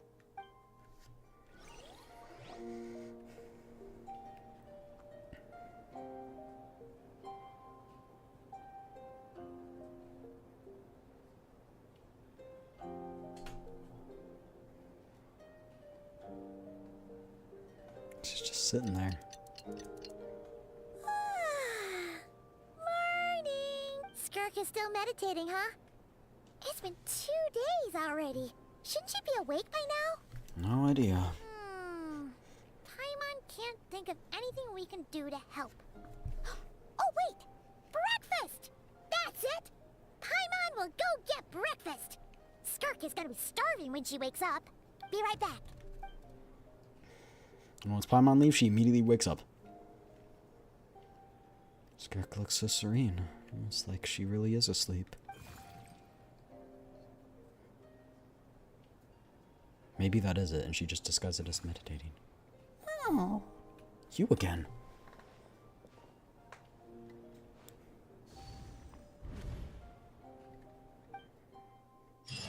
No. Oh. Flashbang. This place seems familiar. But where am I exactly? Towering cliffs with their trees and a strange river flowing from the horizon all the way here. But it's broken up several times along the way, with a waterfall at each breakpoint. Closer inspection, the color of the water is changing. The closer I get to the lower portion, the darker it becomes. Almost as if... That must mean that this is... That's right. This is Skirk's inner world. Think of it as the threshold between the soul and dreams. This isn't your first time here, but what you remember is probably a space covered in darkness. I only managed to illuminate a small portion for you back then. So you can speak. Actually, it's my first time talking to someone like this. I only managed to break free and bring you here because the injury weakened her power. I guess that's why I can speak again, too. Call it fate, if you want. She used like basically the exact line as Skirk did. Right? Now, before I take you to her, I gotta ask. You're the first outside visitor to ever come here, so what's your impression of this place? What is the river? Oh, you noticed. This river represents Skirk's strength. Strength accumulates over time. It is the summation of a person's lived experience. So this river is where all the fragments of Skirk's life should converge into a single stream of memories and emotions. But it's flowing broken. Forward as one. But as you can see, this river has been severed numerous times. It's because Skirk doesn't like who she Imposter was in the syndrome. past. I get a bit of that too.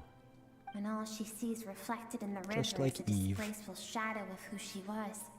She cuts through water and rock with the sword of reason, severs her connection with the past, and begins anew. That reminds me of something. You must learn to shut out all the pointless emotion. Crush the self that makes you weak. But you're cutting off the and power become from master before, so over your physical in form. this metaphor that the river is her power. This isn't my first taste of failure or losing power. When you fall, you get back up again and become stronger. That's how it is. I see. So it was Sertologi who taught Skirk to replace all emotion with reason. And since then, it's been a constant process of abandoning, refuting, and erasing her past self. I suppose that's the secret to her strength. But it's just a sad thing to think about. What has she been through? Why does it have to be this way? The answer to one mystery invites another question, I see. Let's follow the river upstream. There among the cliffs, among the memories etched into her heart, lies the truth of it all. Soon, you'll understand everything. Are we becoming friends? Yes. Yes, please.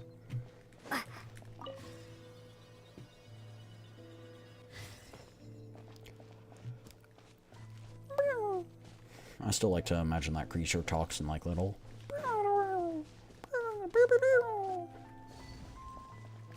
Oh. This looks like a coastline. I recognize the drawing on the sand. She was there when we made it. That's the picture I drew for Paimon. Why is it showing up in Skirk's memories? I've always thought that, even when falling leaves don't come from the same tree, they can still form bonds of kinship when they meet. Like meteors, you both made a journey through the stars. Both travelers who have landed on a planet that is not your home. Yet, when she first noticed your presence, although she hesitated for a moment, she still chose to walk away, indifferent as ever. Why?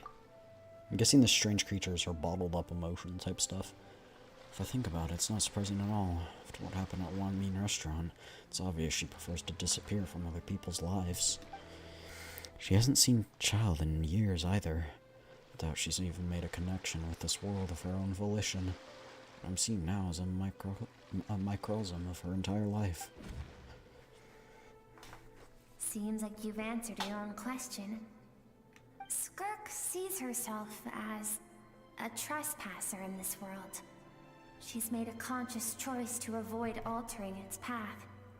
But the reason for that decision stems from events much earlier on in her life.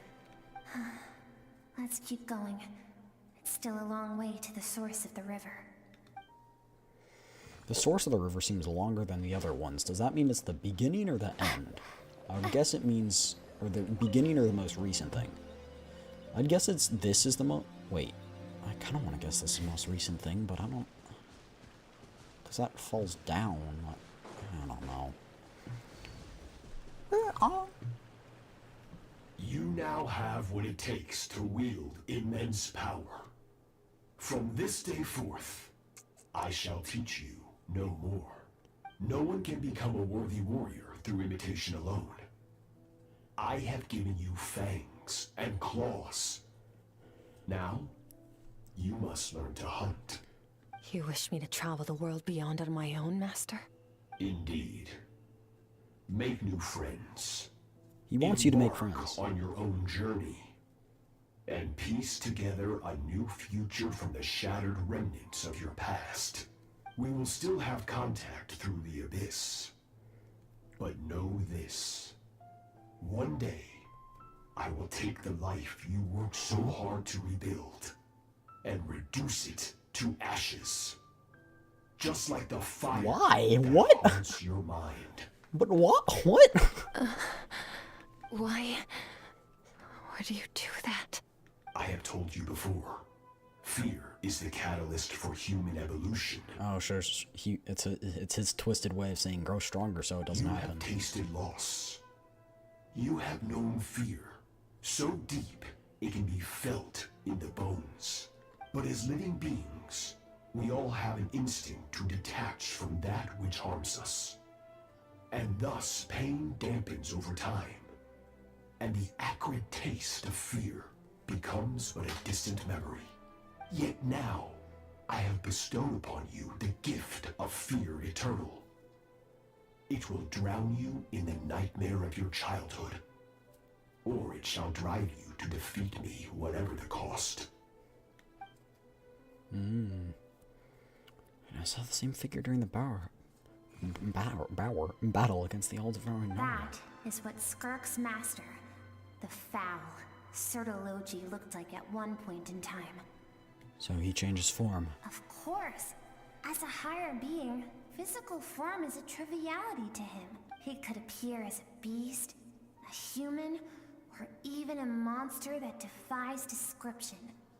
The form you see him So he in here, left? clad He's in left abyssal to that? armor, is the one he usually wears when traveling through the stars. I used to think Sertologi and Skirk were just master and disciple, like Skirk and Child. But now I see why Skirk chose to distance herself from humanity.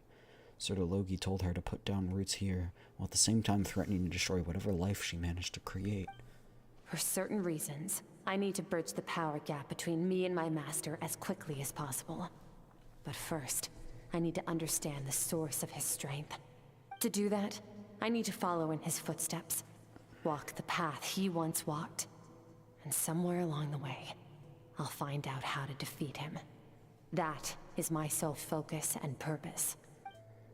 So that's what she meant. I still don't understand why Sertologi would do that. From what he said, I didn't pick up on a conflict between them. I'll let you in on a little secret. The real Sertologi is terrifying. The scope of his power is impossible to understand until you experience it firsthand. It is absolute. The power to crush all things. Shall we keep going? Let's see. We're about halfway there.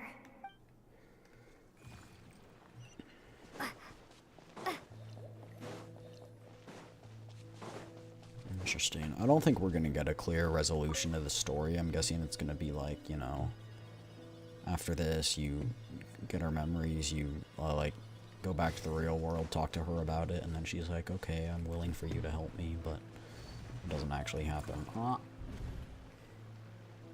At least right now. This must be Skirk when she was a kid. We've made it quite a ways already. This is Skirk, when she first began training under Sertology. I have set your broken wrist. Tomorrow, you're to train twice as hard. No tears this time. Good. Attempting to garner sympathy through tears is a habit of the weak. A pitiful, useless ploy. Can I ask a question, Master? Why did you save me? I keep thinking, maybe it would be better if I had died. I wouldn't be haunted by that fire all the time. Master's gonna be like, I wouldn't have to go on like this. Stop thinking that, you weakling. I saved you because I have a plan for you. It has been too long since I fought a battle that demanded my full strength, and I hunger for it. Every so-called genius and prodigy I have faced has crumbled like sand underfoot. Before me, even fate bends the knee. So, I will teach you everything I know. Train you by whatever means necessary, in the hope that one day, you might surprise me. So that twisted thing I don't want to draw my sword against you, Master. What you want matters little. Among the boundless sea of stars, the cries of I want a match to my own power. murmurs that disappear into the void. You of all people know that well. Yes, Master. From that day forward, all she knew was grueling training, emptiness, and fatigue. After some time, her talent bloomed, and she gained control over her emotions, like her master. How should I put it? It was not that human emotion disappeared from her heart, but that reason came to dictate all she was allowed to feel. I suppose it was at this point that she became the Skirk you know today. So, Sertology saved Skirk from a disaster when she was a child and never even tried to hide his ulterior motive. I suppose that leaves one final mystery. What really happened with the disaster back then? Sertology's final words to Skirk were cold and cruel, but Skirk's reaction made it feel like it was a truth she knew all too well. I have a feeling it all comes back to what happened back then. We're nearly there. I almost don't want to reach the end. Well, shall we? This is the final.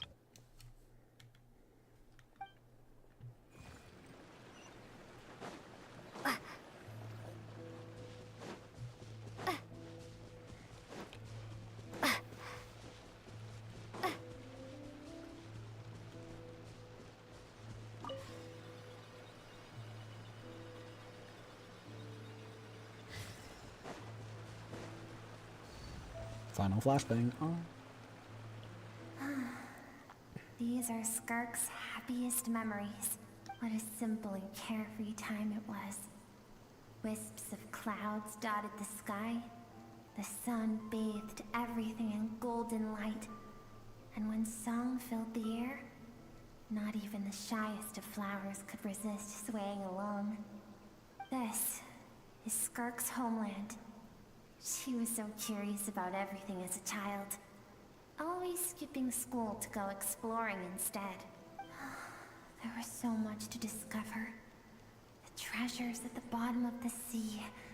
The secrets beyond the stars.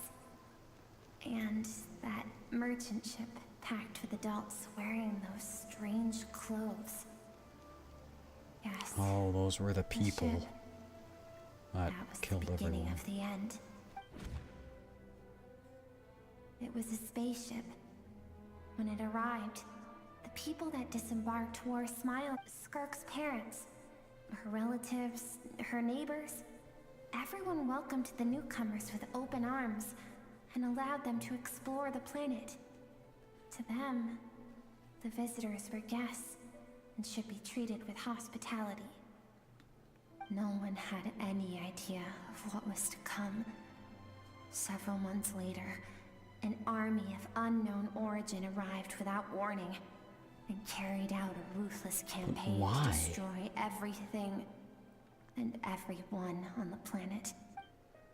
Skirk had skipped school that day, like so many times before, so she was not caught in the immediate wave of destruction. But when she came home that day, only fire and ruin awaited her. Countless people cried out to her for help. People she knew and loved. Friends and relatives. The little girl who lived next door. The shop owner with the bad leg. The bad-tempered teacher she had made fun of just that morning. Their lives were discarded like worthless trash as the fire consumed one life after another. Skirk was helpless. All she could do was run. And so she did. She kept running until an unexpected figure crossed her path. If Sertology hadn't been there in that moment, the fire would have claimed her life too. And there she would have remained, left to rot in the scorched earth, with no answer as to why any of this was happening. So, why did those people destroy our homeland? Because she and her people were seen as a threat. A threat? As the initial merchant ship explored the planet, they discovered that it hadn't always had the condition to support life. Yet there was evidence of human activity, even during the periods of extreme heat or cold in the past. Further research revealed that, over time, the people of this planet had evolved the ability to adapt to any type of environment or energy source. For that reason, the outsiders viewed them as a potential threat, and decided to eliminate them before the threat could rear its head. And so, the army was called, and the so-called danger was wiped from the face of the planet. Those innocent people. Senseless, isn't it? Deemed a threat because of a gift they didn't even know they had. Perhaps it was their own innocence and kindness that doomed them. But in the end, that was lost to the blaze as well. If those with power get to decide good and evil, then all you can trust in is the sword in your hand. And so, before death could claim her, she ran. She ran and never stopped. Oh, I see why she distances herself from this world. No one wants to relive their most painful moments. Well, that brings us to the end of the story. This is as far as we can go. Skirk is waiting over there. For both of us. Let's go to her. It's time to fulfill my purpose. And my greatest wish over all these years. What is that? Bring her a friend? I want to be her friend.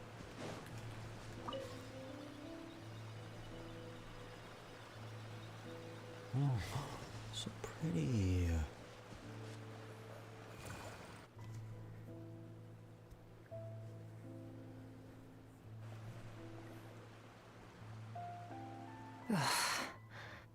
So all this, just so you could bring her here? I have things to say to you. Well, to me. I want someone to witness our reconciliation, even if it takes an argument to get there. And she is the best choice in this moment. She's younger, Skirk. I suspected that. Then you must be... Her suppressed emotional self. Her emotional self. I did say that too. Of herself she keeps locked I actually in the said that one recesses out of her loud. mind, stifled by reason. All those rejected impulses, those discarded aspects of your past selves, they are a part of me now. I am who you used to be. Someone you have refused to face for too long. So, I came to face you instead. You're wrong. I've faced you all along. And that's exactly why I keep you locked here. Your existence makes me weak. Moments of joy and longing are when we are most vulnerable. Don't forget, it was a penchant for goodness over reason that doomed our homeland in the first place. The vastness of the universe renders everything insignificant. Our feelings most of all. Even so, learning from the mistakes of the past doesn't have to mean erasing everything. Strip yourself of your so-called weaknesses. Emotions like kindness and empathy, and what makes you any different from the ruthless soldiers who slaughtered our people? The difference is that I'm doing what is right, what is necessary. They probably I believe allow that you to too. exist, but with limited freedom. That is the greatest kindness I can offer. I have shouldered everything you couldn't carry. I rose above the numbness and emptiness, and it was cold, unfeeling reason that brought me this far. It made me who I am. It made me strong. That is the problem. I want to shoulder those things together. On the grand scale of the entire universe, maybe our feelings are vanishingly small, but why should that mean they don't matter? Emotion gives warmth to the cold expanse of space. It gives meaning to the world around us. Think back to those nights of gazing at the stars, those afternoons of exploring the unknown. Think back and let them grant you peace. A brief respite from the pressure you put on yourself. That isn't what we need. Whoa. Exactly what we need. Aren't you curious about why recovering your strength has taken longer than normal this time? Finally, you get to the important part. That is the only answer I came here to find. Then look around. Look at your inner world. You cast aside your dreams and curiosity. And in doing so, you lost your Exactly, original you need to motivation. connect the rivers. You severed all connection to who you used to be, so you can no longer draw strength from your past. Now, the only things driving you forward are fear and survivor's guilt. But these cannot take you far enough. And so, this river, the source of your strength, grows more polluted by the day. And you think that means I should seek help from a weak little thing like you? Your emotional self isn't weak. The fact that she transcended time and broke free from her constraints to come and face you, that proves it. Thank you for saying that. I knew bringing you here would be the right choice. To be honest, I'm not here to argue with you. This isn't about who's right or wrong. And in fact, I agree that in order to make it through the wake of that tragedy, we had to distance ourselves from the pain through reason over emotion. But we don't always have to Right do it. at one point in time isn't always right forever. I know you will never forget that fire. I know the fact that you were the sole survivor fills you with guilt. And I know that among the voices that haunt you, mine is there too. Because deep down, you know that you didn't turn out to be the person you wanted to be. All those unfulfilled hopes are like knives to the heart. Aww. I don't want you to hurt anymore. So even if you can't accept me, I hope, at least, that you can let go. I keep thinking, maybe it would be better if I had died. I wouldn't be haunted by that. Your dad and I, we're not afraid to stare death in the face, but we need you to survive.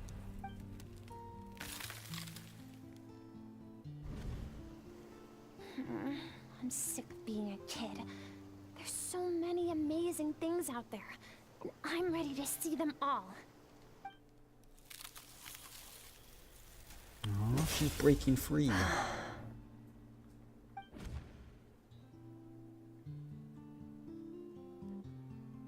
I remember. There was a song Mom and Dad always sang when we went out to fetch water. Dancing water. The sand along your path is begging for your song and movement. Will you carry this burden with you on your journey?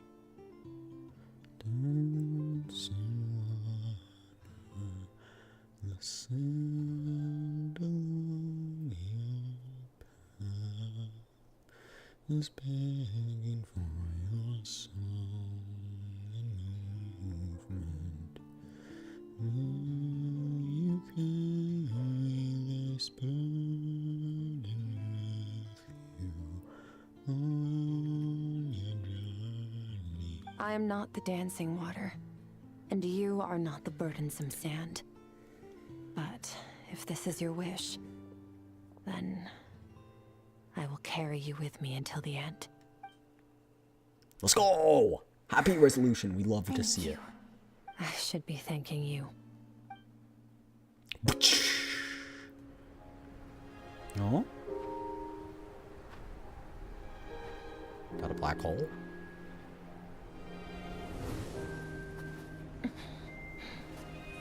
She's so pretty. Skirk is so pretty. Run! Oh. Skirk, run! Remember, leave no one alive! Heed my words, Skirk. Let fear take root in your soul. Did you survive? Why was it only you?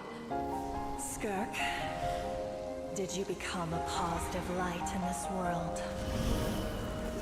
Nope. No, you got this. Yes!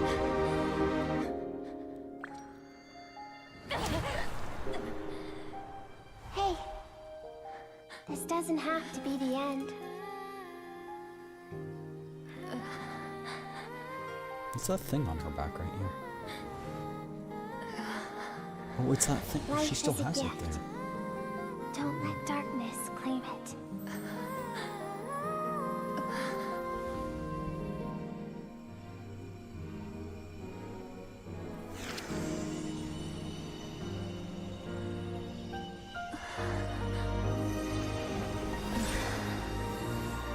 Cinema. Absolute cinema.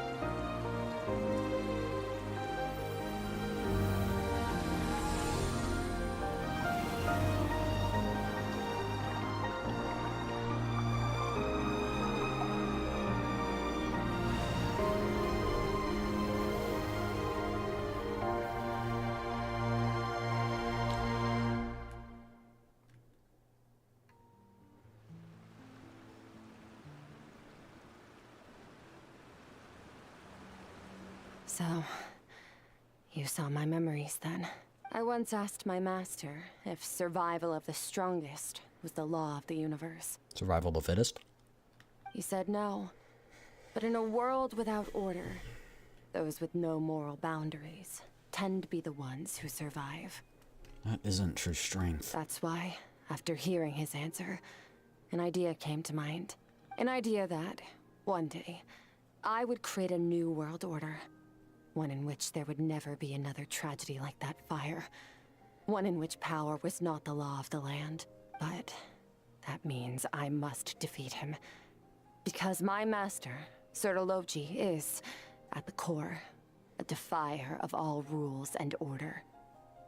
Sounds like you have your work cut out for you. Yes. And not just because of the gap in our abilities, but also because I have no reason to see him as an enemy. Although his decision to train me was not made out of kindness, he did everything a master should. He saved my life, taught me the sword and the principles of strength. And there's And the for river that, chat. I respect him. But he intends to face you in battle one day. I know. And it's not something I want. But Master never goes back on his word. I have to treat everything he says as a promise. He's no longer into that. But he sends me messages through the abyss every now and then. Most of them are simple greetings, or an answer to one of my questions. Every time I hear from him, my heart skips a beat. And I wonder if this is the moment where he'll finally appear before me and tear down everything I've built to pieces. Maybe that means I do live in eternal fear, just like he said. Yes, I respect him, but I'm also afraid of him. And for that reason, the pursuit of strength consumes every moment of my life. I don't know what Master has planned, but I have to be ready. If he does attack you one day, I'll help you. Help me? Why? This isn't your fight. Because if we want to build the world we both want to see, everyone has to be willing to fight for it.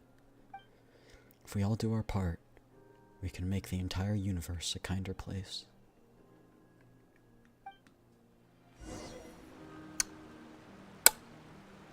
Cinema.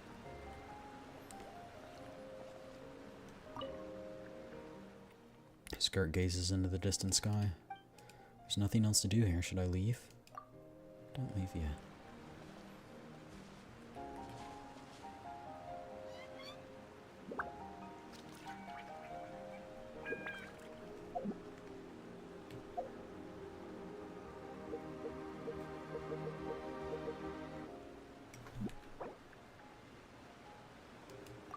I want to take a screenshot.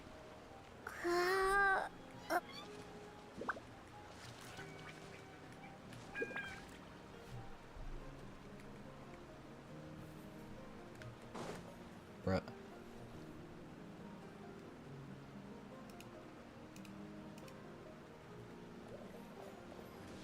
Screenshot chat, screenshot time, hold on.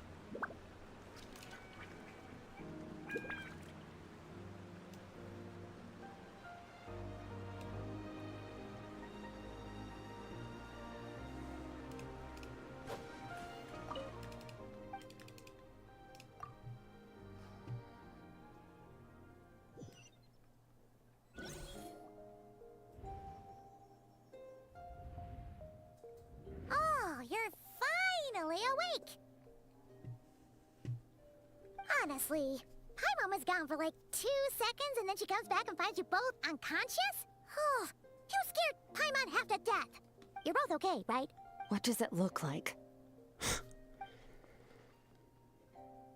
Looks like your strength is back. Only water from the source can cleanse the rot and filth that flows from the past into the future. I taught you to incorporate the experiences from your journey into how you fight. I suppose what happened today will become an inseparable part of who I am. Okay, so Paimon feels like she's missing some important context. But whatever. Paimon brought back tons of delicious snacks. Let's dig in! Speak of snacks, I'm gonna get something to eat. 3 of you enjoy the snacks. Alright.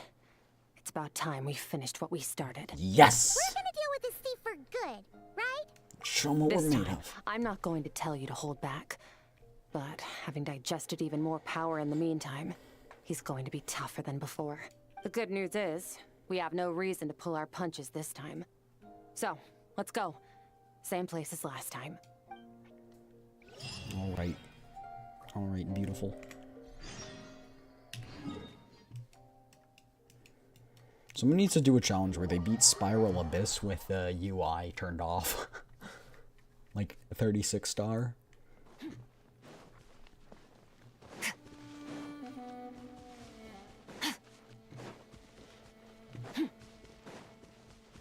Fearless.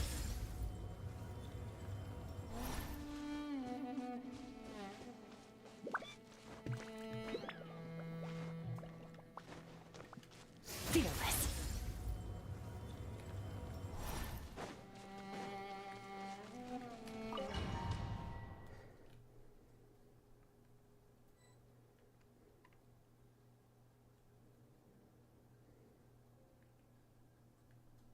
The fog is gone! Oh. Wait, isn't that the form the all-devouring narwhal changed into? That's How come Skirk's. he knows that, too? That's Skirk's master. Really? So, you're telling Paimon that giant whale and this guy can both turn into the fowl? How does that work? It's a subconscious instinct. Any intelligent being who longs for his level of strength is bound to mimic his appearance. It's a natural response after encountering someone as powerful as Master. I thought it was To them, him. he represents ultimate power. We know the person before us has encountered Master, and we know he stole a portion of my power. So it's not surprising that he would assume this form. Okay. Oh, I wish it was actually him and we could just actually defeat him and set Skirk free. Nervalette isn't here this time, so it's up to us. He won't have the nerve to steal again after we're done with him. Let's teach this guy a lesson.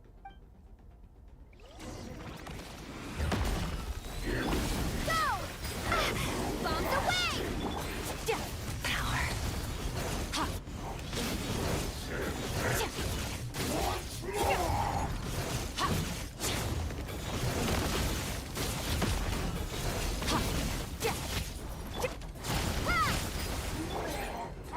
Haven't forgotten your training, I hope.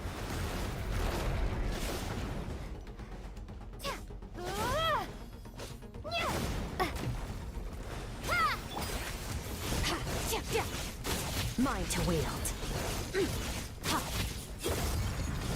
Get on. Off health.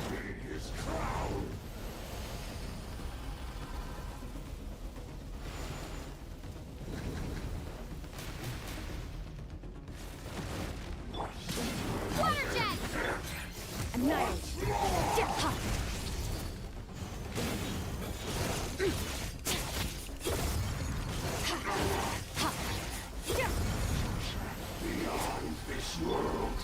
Can I destroy those?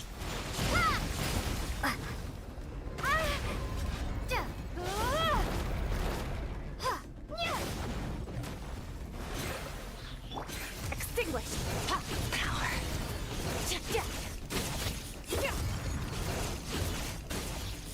Dedge.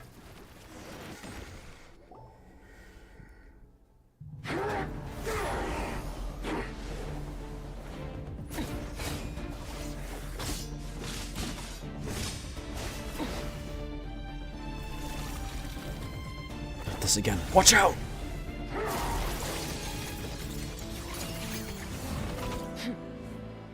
Oh. Haven't had enough of my power.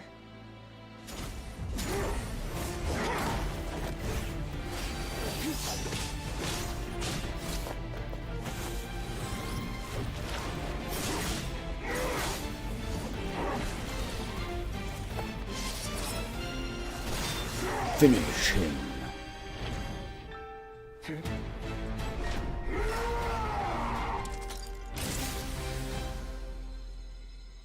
Singular Well thread. then, let's see how much more of this power you can handle.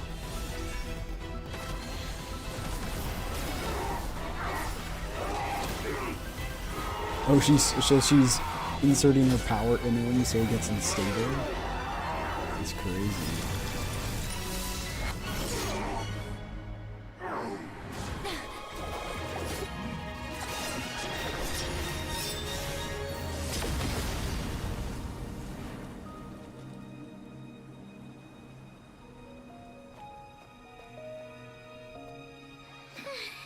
Thanks.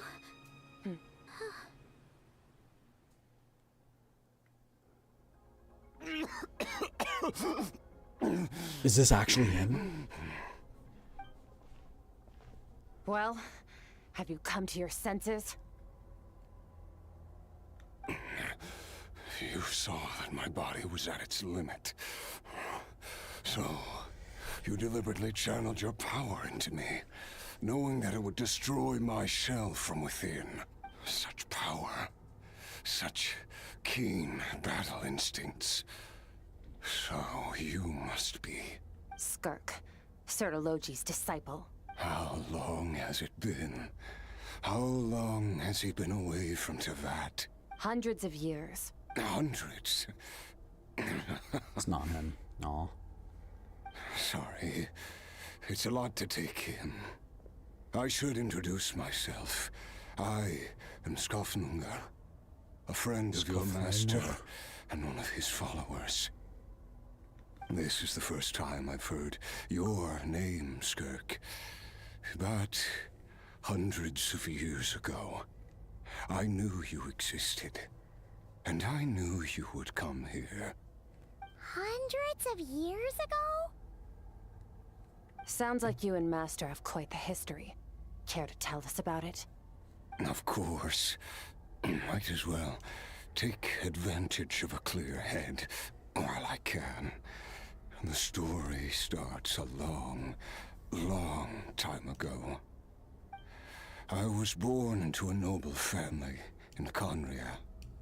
As the eldest son, I was set to inherit our title. But I contracted an incurable illness as a child, and everyone gave up on me.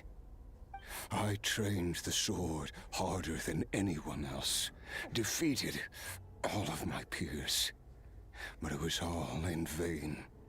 When other people looked at me, all I saw in their eyes was pity, or a strange glee in my misfortune. Even my parents were just waiting for me to die. Over time, my heart hardened, and I became aimless. That was the point where I met your master, Sir Telogi. We were similar in age, but different in background. He was born in prison, the son of criminals who had been sentenced to death.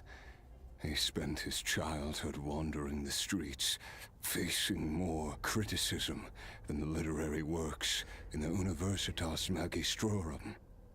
Yet, he always wore a smile on his face, as if kindness and malice were one and the same, and he could not see the difference. I still remember what he said to me when we first met. You need to fight to survive. Even if it's a losing battle, it should light a fire under you. How can you sit back like this and go down without a fight? That does sound like something he would say. He was the first to acknowledge that I was worth something, and he inspired me to keep going. When we sparred together, it was the first time I'd actually felt the thrill of combat. When I was 10, he stole forbidden research materials and managed to cure my illness. It was like there was nothing in this world he couldn't accomplish. When it came to the human form, he was always intent on pushing the boundaries of possibility. But somewhere along the way, I fell behind. My talents were nothing compared to his, and at some point, I realized he had pulled so far ahead, I was too embarrassed to even ask him to spar. After his grand endeavor was successful, he sought me out and said to me, "This planet no longer holds anything of interest to me, so I'm leaving. But first, I have an offer. I can use a power I have just refined to break the curse of immortality for you. Your death was once what we worked so hard to prevent. But the immortality you now face is a different kind of pain altogether." I'll pass. Immortality doesn't sound so bad to me. Since I can't die, it means I have an infinite amount of time to get stronger. Maybe I'll finally catch up to you one day, and we can spar like we used to. Are you sure? I cannot say when I will return. Your body, or rather, your soul, might not be able to withstand this curse. In a way, he did get to spar with Sir Telogi again because he sparred with Skirk. All I can do is try. After all, a wise man once told me, people need to fight for their own survival. Wise indeed. Nevertheless, if you grow weary of the pain of immortality, and wish to experience a good sparring match before you wither away, seek out my disciple. Disciple? Never thought I'd hear that word coming from you. Nor I. But Vedifenir said I was destined to find a disciple out there in the universe, and bring her to Tibet. That's the person of time, right? You know as well as I, Vedifenir's prophecies are never wrong. Well, now I'm curious about who this disciple of yours will be. All Vedifenir said was that one day, the stars shall bow in her honor. Sounds Skirk. pretty impressive. Of course. Only the most outstanding people would have the right to become my disciple. I have a feeling the prophecy actually said that Skirk would beat Still him, self-assured but he as still ever, did it I anyway. see. But you're not wrong. I'll be leaving then. Oh, and if you were serious about getting stronger, I left you a little gift in the primordial sea. As I've said before, walk whatever path you want. Was that the all-devouring narwhal? Is that the gift he left? Choices. Waiting for me in the Oh, primordial yes. sea was the all-devouring narwhal, already beaten into submission I by see. Sotology. In its weakened state, I was able to cut off part of its flesh and sew it into my own heart. Your heart? That sounds like torture. How did you even survive that? Because, of course, I bear the curse of immortality. So, you used the curse to turn yourself into a vessel for power. Even with that whale's ability, devouring power like that is not something the human body can withstand. With your body and soul constantly at the breaking point, it was the curse of immortality that sustained you. But that is not the path to strength. You have to pour your heart into it, work for it, dream of it. Instead, you stole something that didn't belong to you, and it backfired. You're right. I should have known better, but I had already pushed myself to my limits, and That was your very mistake. You believed you were at your side limit. of me. So I had to take a leap of faith. I miss your master. I miss the days when we were all together, troublemakers without a home. I don't regret the choice I made.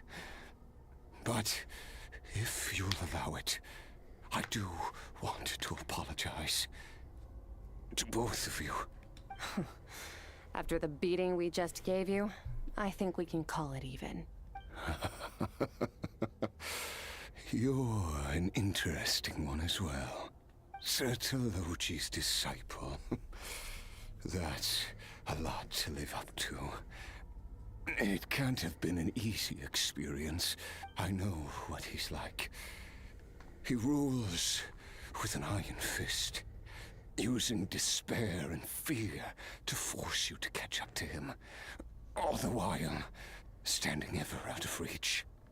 We're like mountain climbers in the dark, never knowing how much higher we have to climb, or when we The will only see thing the that keeps sun you from again. climbing is the fear of True. falling.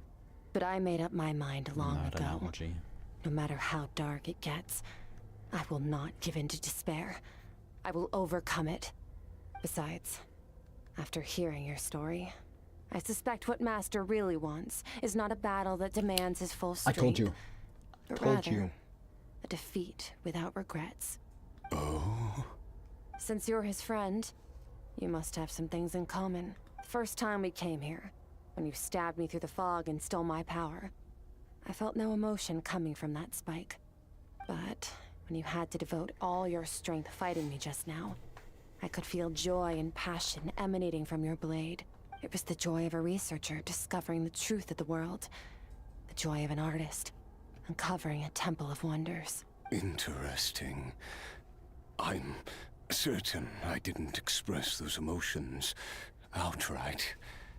Yet you were able to read them from my blade, like a glimpse into my inner world.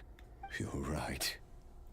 That battle brought me an unbridled sense of joy, and my defeat brings me no regret whatsoever. Exactly. I think Master also craves a battle like that. One where his opponent forces him to use all his strength, unlock the extent of his potential, and transcend his own limits. A battle to end all battles. After which, all can come to an end. Including, perhaps, his life. For that very reason, good and evil are meaningless to him. He has one purpose, one goal. To complete himself. It's one of the secrets to his strength. Perhaps you're right. Perhaps that is his call. What a battle that would be. Oh, This to is just gonna witness such disappear. Oh. Are you okay? Too many different kinds of power are surging through my body. The curse of immortality allows So it he's all not gonna to coexist, but it does not die, remove but his the soul pain. might disperse. I won't be able to hold on to my sanity for much longer. What a shame. I would have loved to witness that battle. Sertologi once offered to free me from this curse.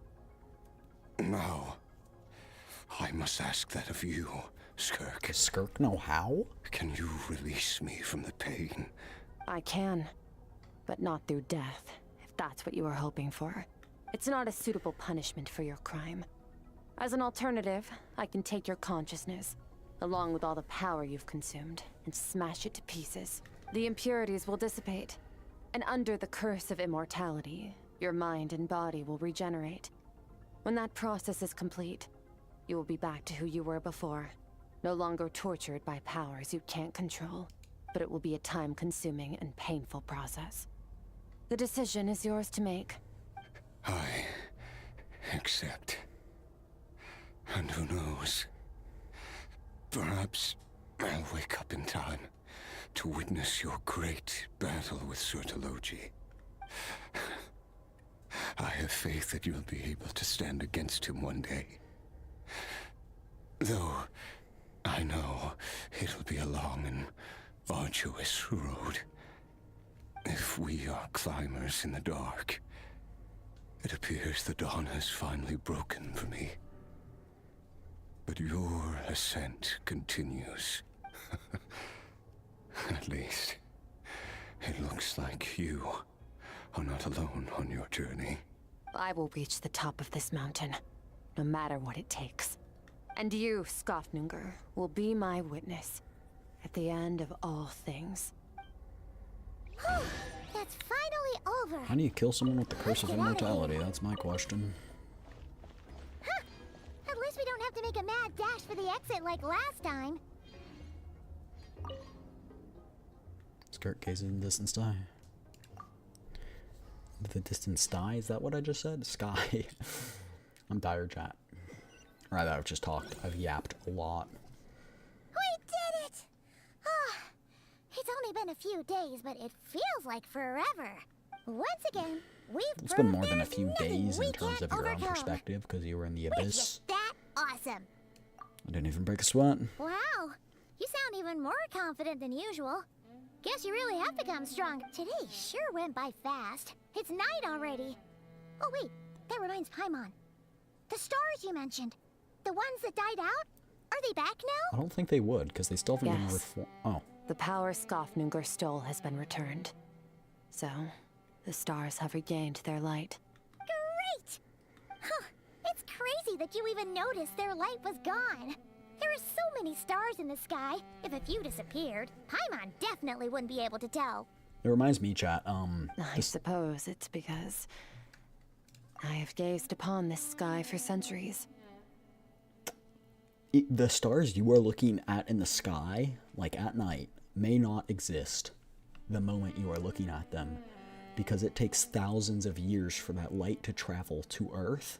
So it could have exploded, that star could have died out thousands of years ago and you wouldn't know. The false stars, hanging in the meticulously planned sky, glittering with rotten light. It's not real. And yet, it is for that very reason that I can look upon it and enjoy the momentary peace it brings. It's beautiful, I agree. Even the most beautiful of bubbles has to burst. We will return to the real universe one day, whether of our own volition or not. Time marches ever forward. Even the innocent and naive will taste life's bitterness. Yet through hardship, we grow, until we learn to seize the sands of time for ourselves, and uncover our true strength. Though we gaze upon a false sky, its vastness and majesty is palpable. One can only wonder, what is it going to take For kindness to reign supreme in the vast expanse of the universe. Okay, that line goes incredibly hard. Oh, this is all going over Paimon's head. But if she knows one thing, it's that the Traveler always finds a way. Ever since we met, she has filled Paimon's days with happiness. No matter how tough things get, she always finds a way to make it better. If it's too big a job for one person, then we'll do it with two. And if two's still not enough, then three. We've met so many amazing friends and accomplished so many amazing things. As long as we don't give up, we can make any Skirk, will wish you come marry me? true. I suppose when it comes to you, anything is possible. Well, I should be going. Now that my power is no longer isolated from my emotions, I need more practice to get used to it. When will we meet again? I suppose fate will decide. Maybe we'll bump into each other on the street. Or maybe we'll reunite on a different planet entirely. Regardless, reunions and partings are but passing moments. More than anything, I hope that at the end of this journey, wherever it takes us, we stand in a world reborn. One without war, pain, or forced partings. One where new life can bloom, even where there was once nothing but scorched earth. For this, we must all work to become stronger. Chat, banger dialogue here. Banger, of course, Master. If that's what you want to call me, I won't object. Goodbye. Bye!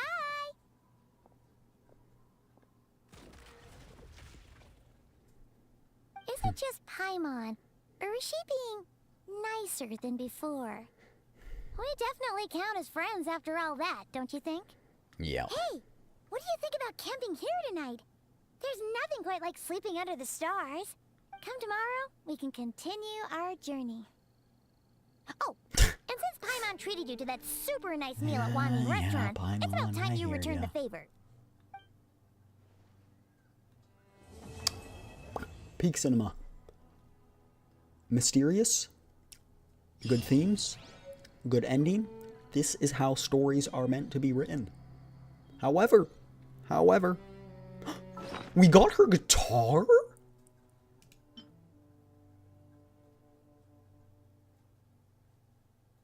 Yo.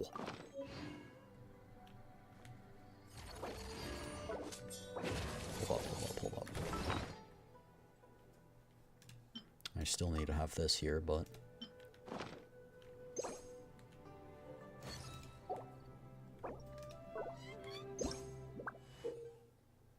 Use chord notes to swiftly play chords on the lingering euphoria. Or euphonia.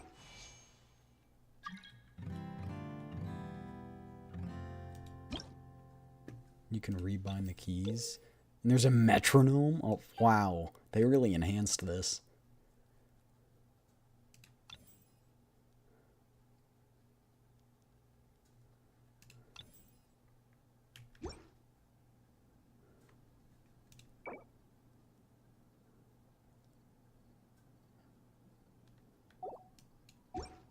Beautiful.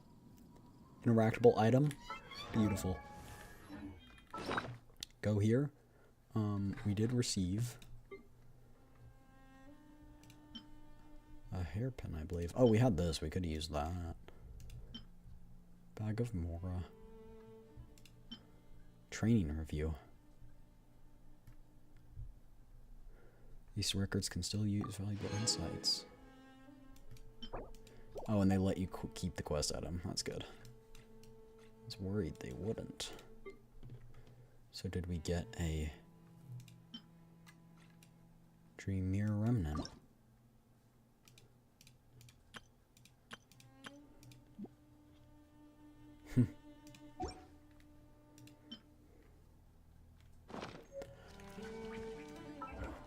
Peak Cinema, chat. Peak Cinema. That's what I'm telling you. That's what I'm telling you. Let us use some condensed resin. and then we'll call it a day.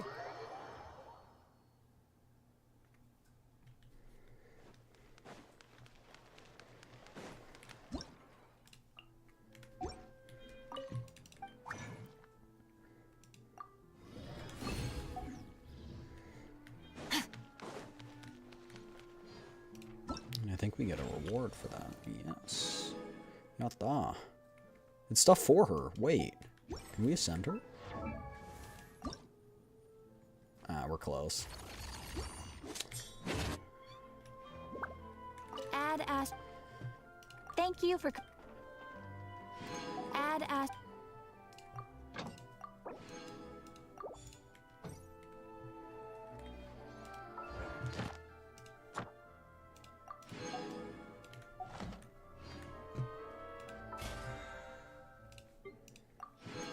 Beautiful.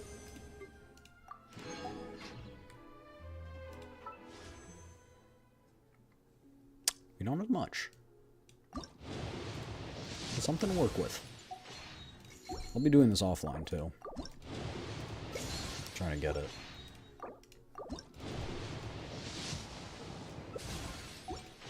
All things come to an end.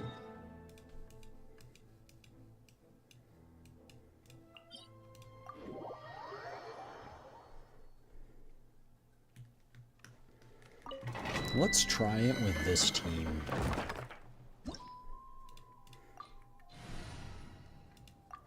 I want to see how it goes.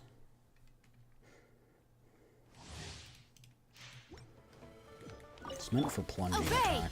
By ordinance divine. Based on the buff. Let my name echo in song. A little emotion. Start.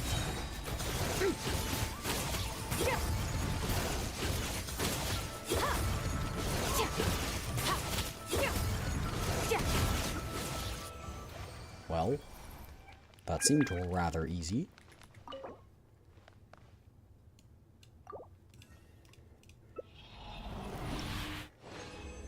But to go back on Pointy's question from earlier.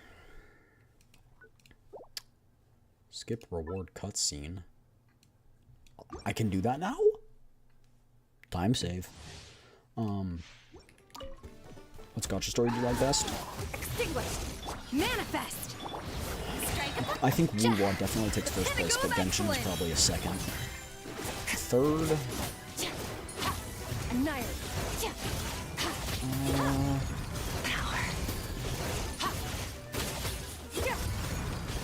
I don't actually know. Bro, it did that in its frozen. Unleash. What do you mean? Cryo incarnate. Yoo-hoo! Time to shine. A dash of frosting. A burst of flavor.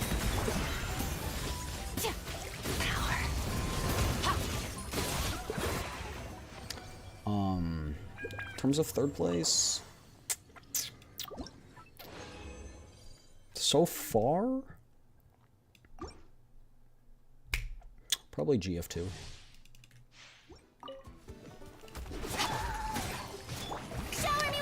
But it's close. I think Honkai Star Rail is probably what might be dead last. I don't really have taste for tragedy stories. Let the world Don't use that move. Don't use it. Don't use a little it. moose boost. Goose on the loose.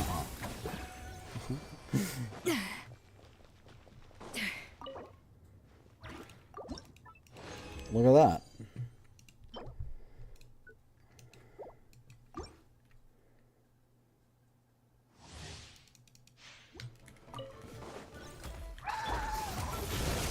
Obey by ordinance divine.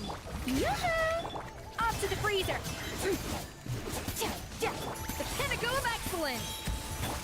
Annihilate.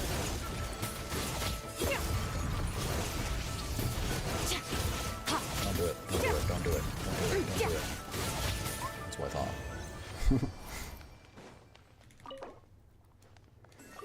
Alright, chat. But that is where we are going to end here for today. I hope you guys enjoyed. I will see you all tomorrow for an early stream. It is early for me, 6 a.m. to be precise.